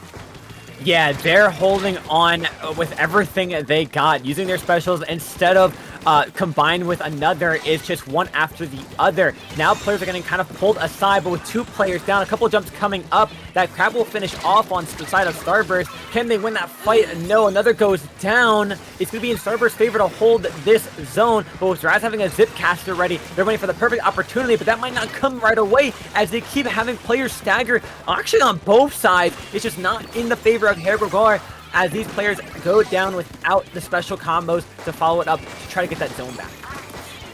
That Cooler did come out, though. Actually, Cooler out on both sides as we pass that 2 minutes left mark. Looks like Starburst is going to try their hardest to hold this zone, and they just have a bit more paint than Hergogwa, so they are going to be able to hold it. Unfortunately, though, Bagel, who is their Zap, is going to be trapped on that right side as members of Hergogwa are now rushing into zone one after another, but unfortunately, they are just drops in a bucket as that is a delayed wipe on the side of Hergogwa, meaning Starburst is going to get this lead swap. 10 seconds left. Hergogwa needs to move now. Lemon Tea is rushing for the zone, trying to paint as much as they can, but all they need to do is outpaint them, and Starburst takes this 2-1. Wow, Starburst securing game number 3 in their favor, putting themselves 1 game away for the bracket reset. Hergogwa had a strong counter every time Starburst was going for it, but what a great stall Starburst was able to perform, making sure they're continuously getting those trades, getting those picks, forcing all members of Hergogwa exactly where they want them, keeping them back, keeping them off of the spawn, and especially taking care of those high priority players like the Dualies, like Zaraz on the Stamper, making sure they cannot go forward and get those picks where it will force the rest of the members of Starburst back. I mean, it was a great display of holding that side, especially here in some of these replays. I mean, you see Starburst go a couple players down, but they were able to come right back in. I really respect that whenever either of these teams goes 1 or even 2 players down, the other team smells blood in the water, immediately attacking that area where, oh my god, there's suddenly nobody there. Suddenly, all that yellow paint that was there just a second ago has totally turned purple. Like, that is what it means to be high level. Like, every single mistake, every little thing, it comes with a cost. It comes with a counterplay, literally one after another, after another, after another. It's so quick and it's so beautiful. Like, that's what makes Splatoon gameplay so much fun to watch. I just, every single time I've come on and commentated, especially for such strong teams, it's one after another, after another, after another, literally an endless barrage of specials on both sides, controlling the game. Like, these guys know how to coordinate and they know what they're doing.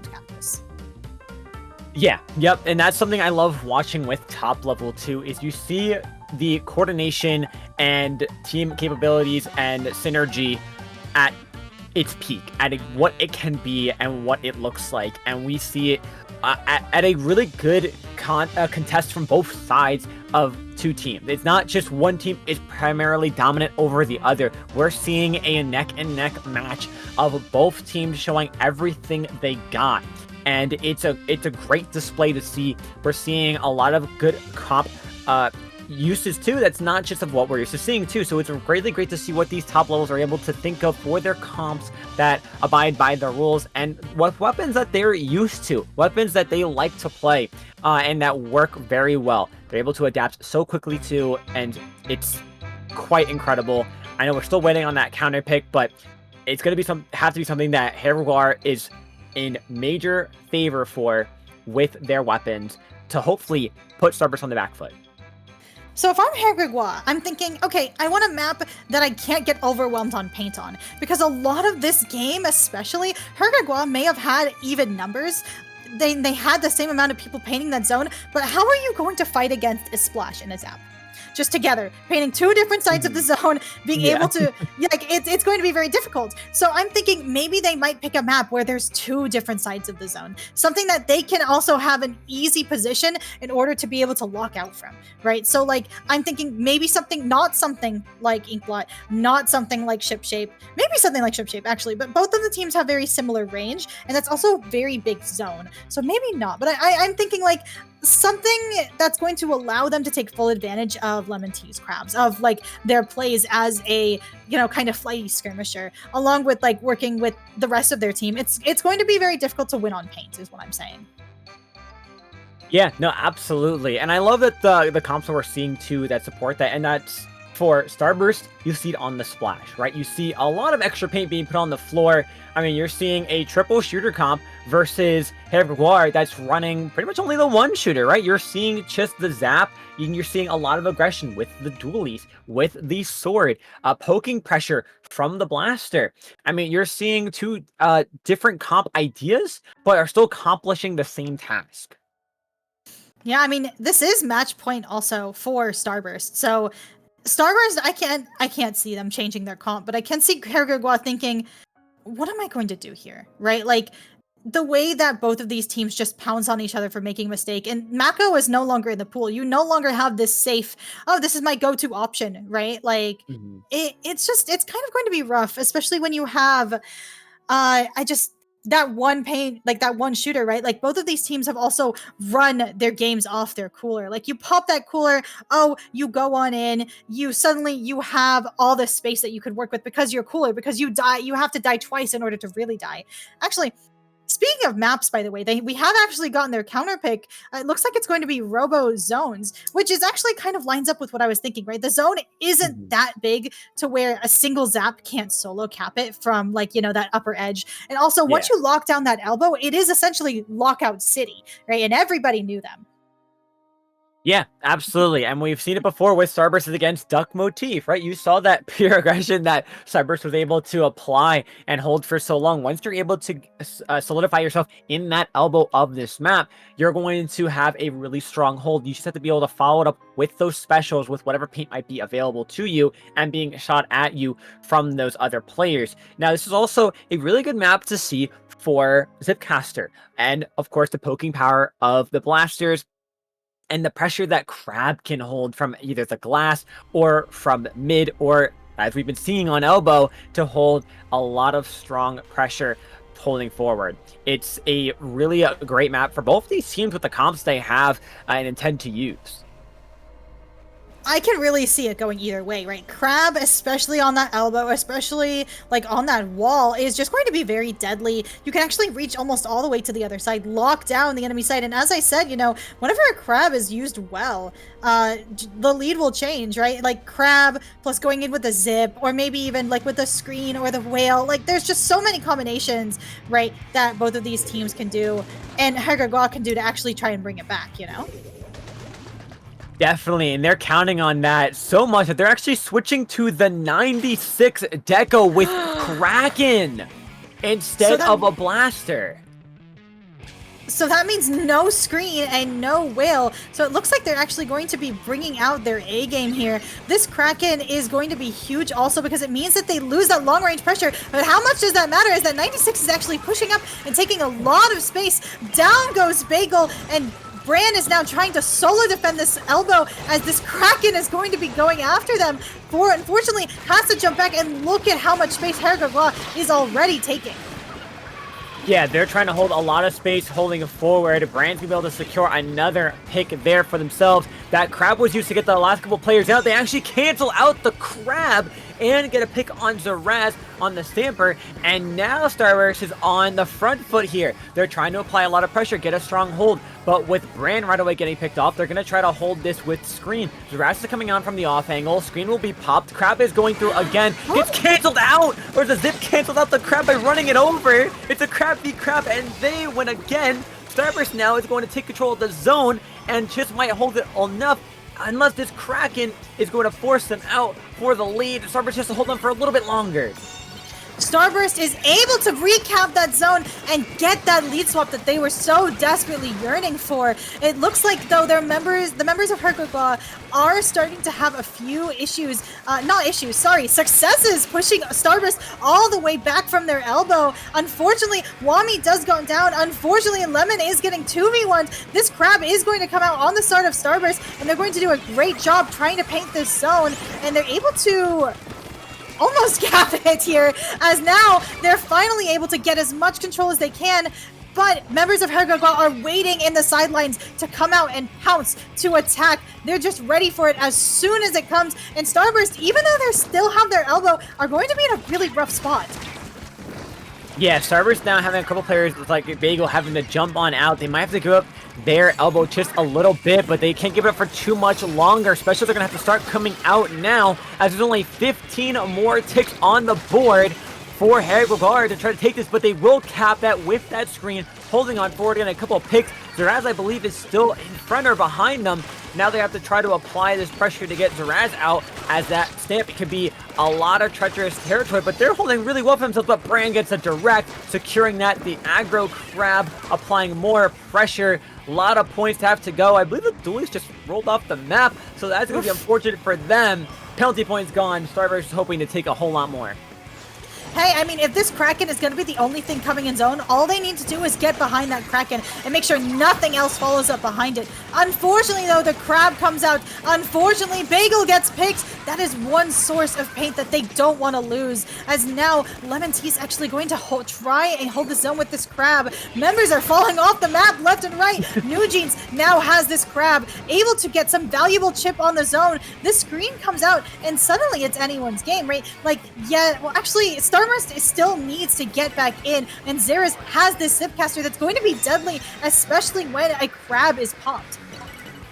Yeah, on the bottom there, we did just see Bran take a 1v1 with the Duelies and trade, which is a really good trade. You're taking out down one of the front lines. Zaraz will go down, and you're going to see the Duelies come on back. Kraken will come on out to try to find a pick, and they will get Bagel chasing after the Crab. Do they see them? Not in time! It takes it out! Can Bran hold it themselves? They'll get one, but trade on out. Players constantly trading there. Hergagua still holding on to zone. I really enjoyed watching Bran try to fight off two people. Unfortunately, that is two people, and you are a Rapid Pro.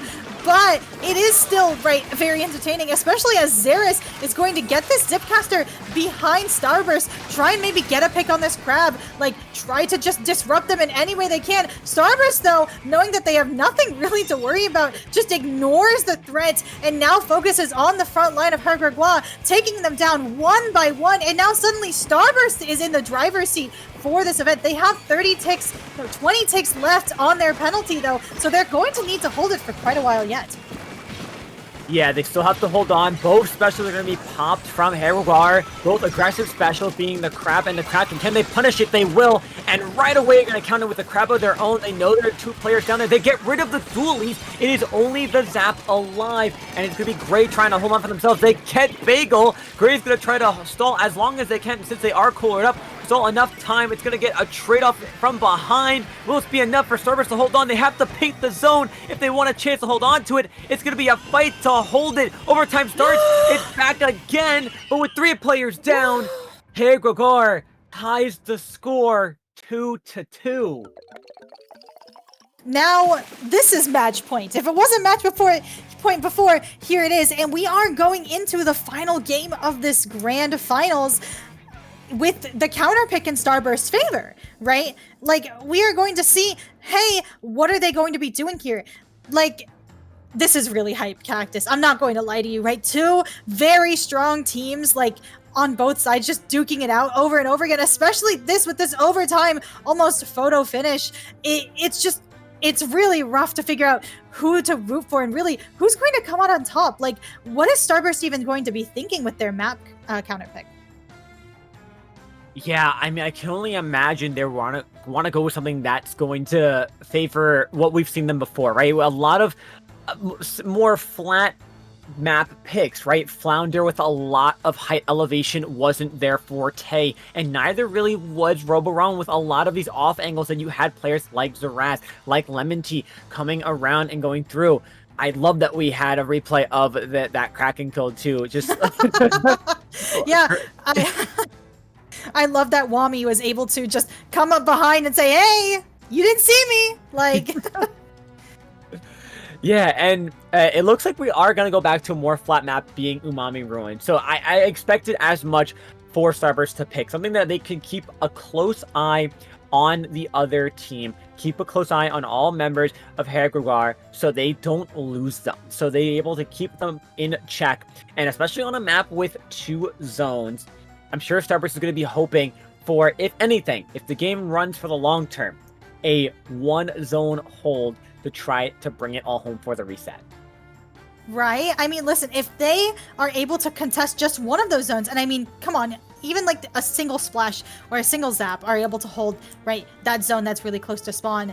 If they're able to hold that zone and they're able to just hold that lead, especially into the final moments of the game, I can definitely see them taking this. This map also has a really good crab, like, layout of crab spots, right? Like, there's so many good crab positions. You have the round, you have top mid, you have like the block in court. Like, there is a lot of options really for both sides with these crabs. And especially because a lot of these spots, the crabs can't really fight each other that well. Mm-hmm. Yeah, they're able to be popped in a lot further back than you would see on the other maps that we've seen, like the map before on Roboramen, right? You had a lot of those crabs being popped on that glass pretty close to each other and also in that mid section. So now with a little bit more of an open map, less corners, less underneath areas for them to have to run on through, it's going to be a lot further away and a lot stronger and harder to get rid of it with a crab counter. You're going to rely on other specials, and looks like we are going to see the return of the Rapid Blaster with Whale. Sorry, really quick, I want to mention I really love the summer masks on both of these teams. But anyway, Absolutely. Actually, Starburst getting early 2 down, and Xeris is fighting for their life, actually getting really good pick on all the members of Starburst, forcing them down into that bottom pit. Like, it's going to be really hard to also fight your way out with that blaster just chipping you over and over again. But we do have specials now ready on the side of Starburst. We have that screen, we have that crab, and I'm hoping that we're going to see one of those very soon. Yep, and looks like your wish will be granted. There's the crab coming on through as you do get to pick on Gray and Zaraz from before. Starburst looking to hopefully cap the zone as their crab ends. There's the crab from Hergugar holding on strong. No cap of zone has been solidified yet. Zaraz taking a very long route of trying to use their zip caster. They're trying to find Phil. That's 3 players down. It is only Zaraz left alive. Can they cancel him out? Yes, they will. Starburst will finally cap the zone.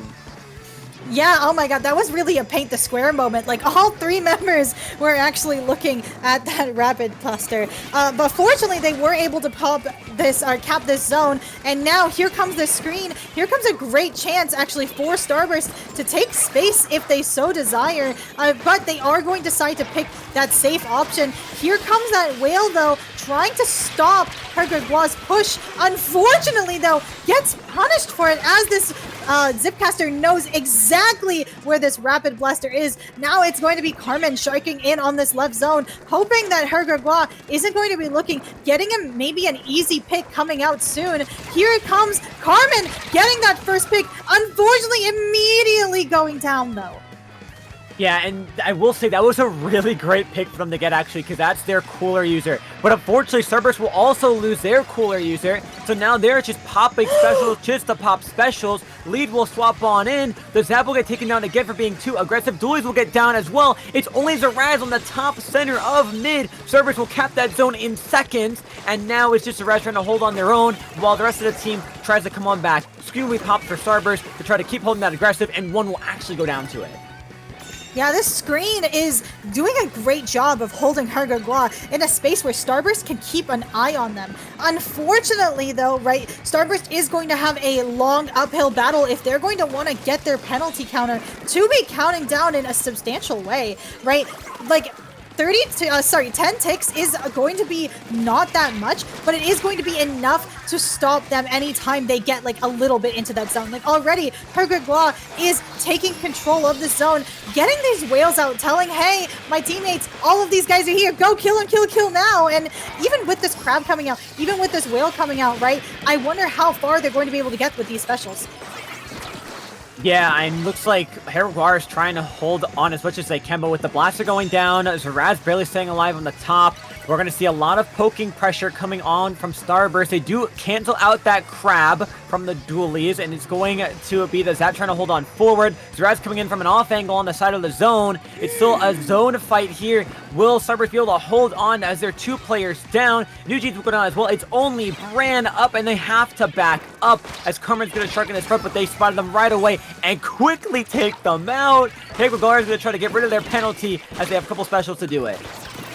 Yeah, I mean, look at this, like, look at this beautiful crab spot. I'm sorry, like, this is going to hold down Starburst all the way into their spawn. Starburst now is going to have to start popping specials in desperation as we are nearing 30 ticks left on this zone. It's going to be really rough to get in. We see the screen going out, and Herguar is going to be trying to shoot through it, trying to hold as much of these zones as they can. Unfortunately, nothing can contest against that splash and zap wombo combo. Paint that zone and get it going. Zaraz is now the only person in mid just trying to survive. Unfortunately goes down. Wami and Lemon just trying to support their team and do get that key pick on Carmen. Now they are going to be able to take that top mid, take that zone as best they can, and wow, just look at how seamlessly Herguar were able to transition from a losing state to a winning one.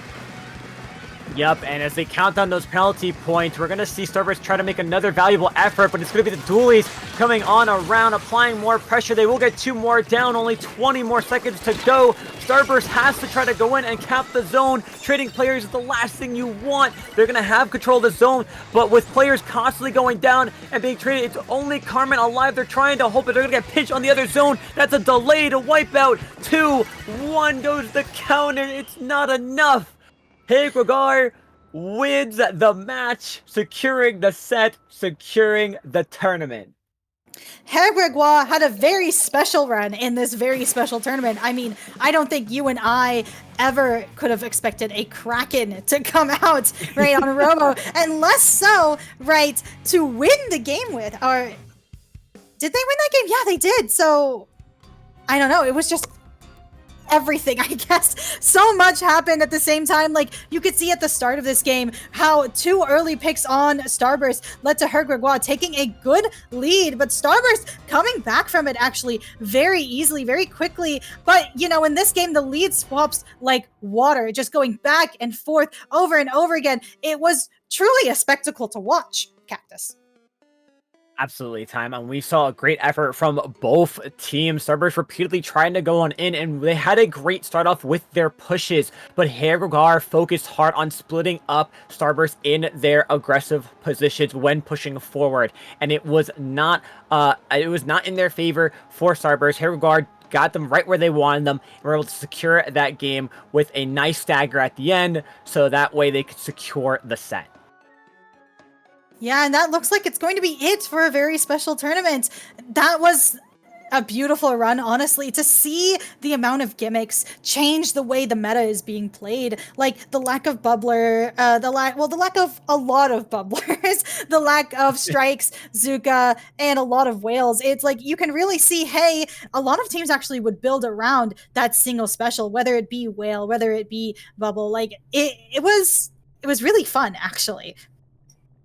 Yeah, and that's what I enjoyed so much about this tournament, is being able to see the different comp ideas that we don't usually get to see players test out in other tournaments where there aren't really any bans or any limits to be had. We're going to see a lot more unique comps that we've been seeing. Like today, we saw a lot more use of Crab and even just Machine that we saw in the beginning of Splatoon 3. So it's nice to see them come back and use in very specific ways, especially with a lot of specials that are new now, like the splatter color screen. Combos that we're not used to seeing that look like they work very well. Yeah, it was honestly beautiful. But unfortunately, despite the beautiful time we have had here, we will have to be signing off in a moment. Cactus, is there anywhere that people can find you if they're interested? Absolutely. First, I do want to say, Time, thank you so much for being my commentary partner for these finals. You've been fantastic. It was a pleasure to be here with you. Everyone can find me on most of my socials at Glitched Cactus. And Time, what about you? Where can we find you? First off, thank you so much. Very, very unseen, like out of left field. Oh my god, that was almost scary. The precision you swung and hit at my heart. That being said, usually I would say a funny little joke here, but actually you can just find me on Twitter on Time Squiffer or Fresh Squiffer on Blue Sky, because I'm usually Fresh Squiffer everywhere you see, because I love the Fresh Squiffer an unusual amount ever since Splatoon 1. I'm very normal about it. I love that so much. I'll have to make sure I check out the Fresh Squid. But from Time and I, that's going to do it for us. But we do have a special message coming straight from Chara. So Chara, feel free to take it away. Yo, hello everyone. So first off, I want to say thank you very much to everyone who participated in the tournament, especially early on. I know we had a lot of delays with the site going down, so this ran a little bit later. So everyone on the staff, everyone who participated in the event, everyone who commentated was very nice and trying to run the matches as fast as they could and making sure that we could get through it and, obviously have to deal with being here for a bit of extra time. So I just want to say very big much thank you for that. And a big thank you to Sendou for helping to fix the issue as fast as possible. It was a big help here. It was really fun to run this event. I've been running a little bit of tournaments for a few months. It's been very fun to be able to try some stuff out. And this was basically one big experiment I wanted to have. So it was cool to be able to test things out a little bit. I will preview here. I have one more event planned in the future.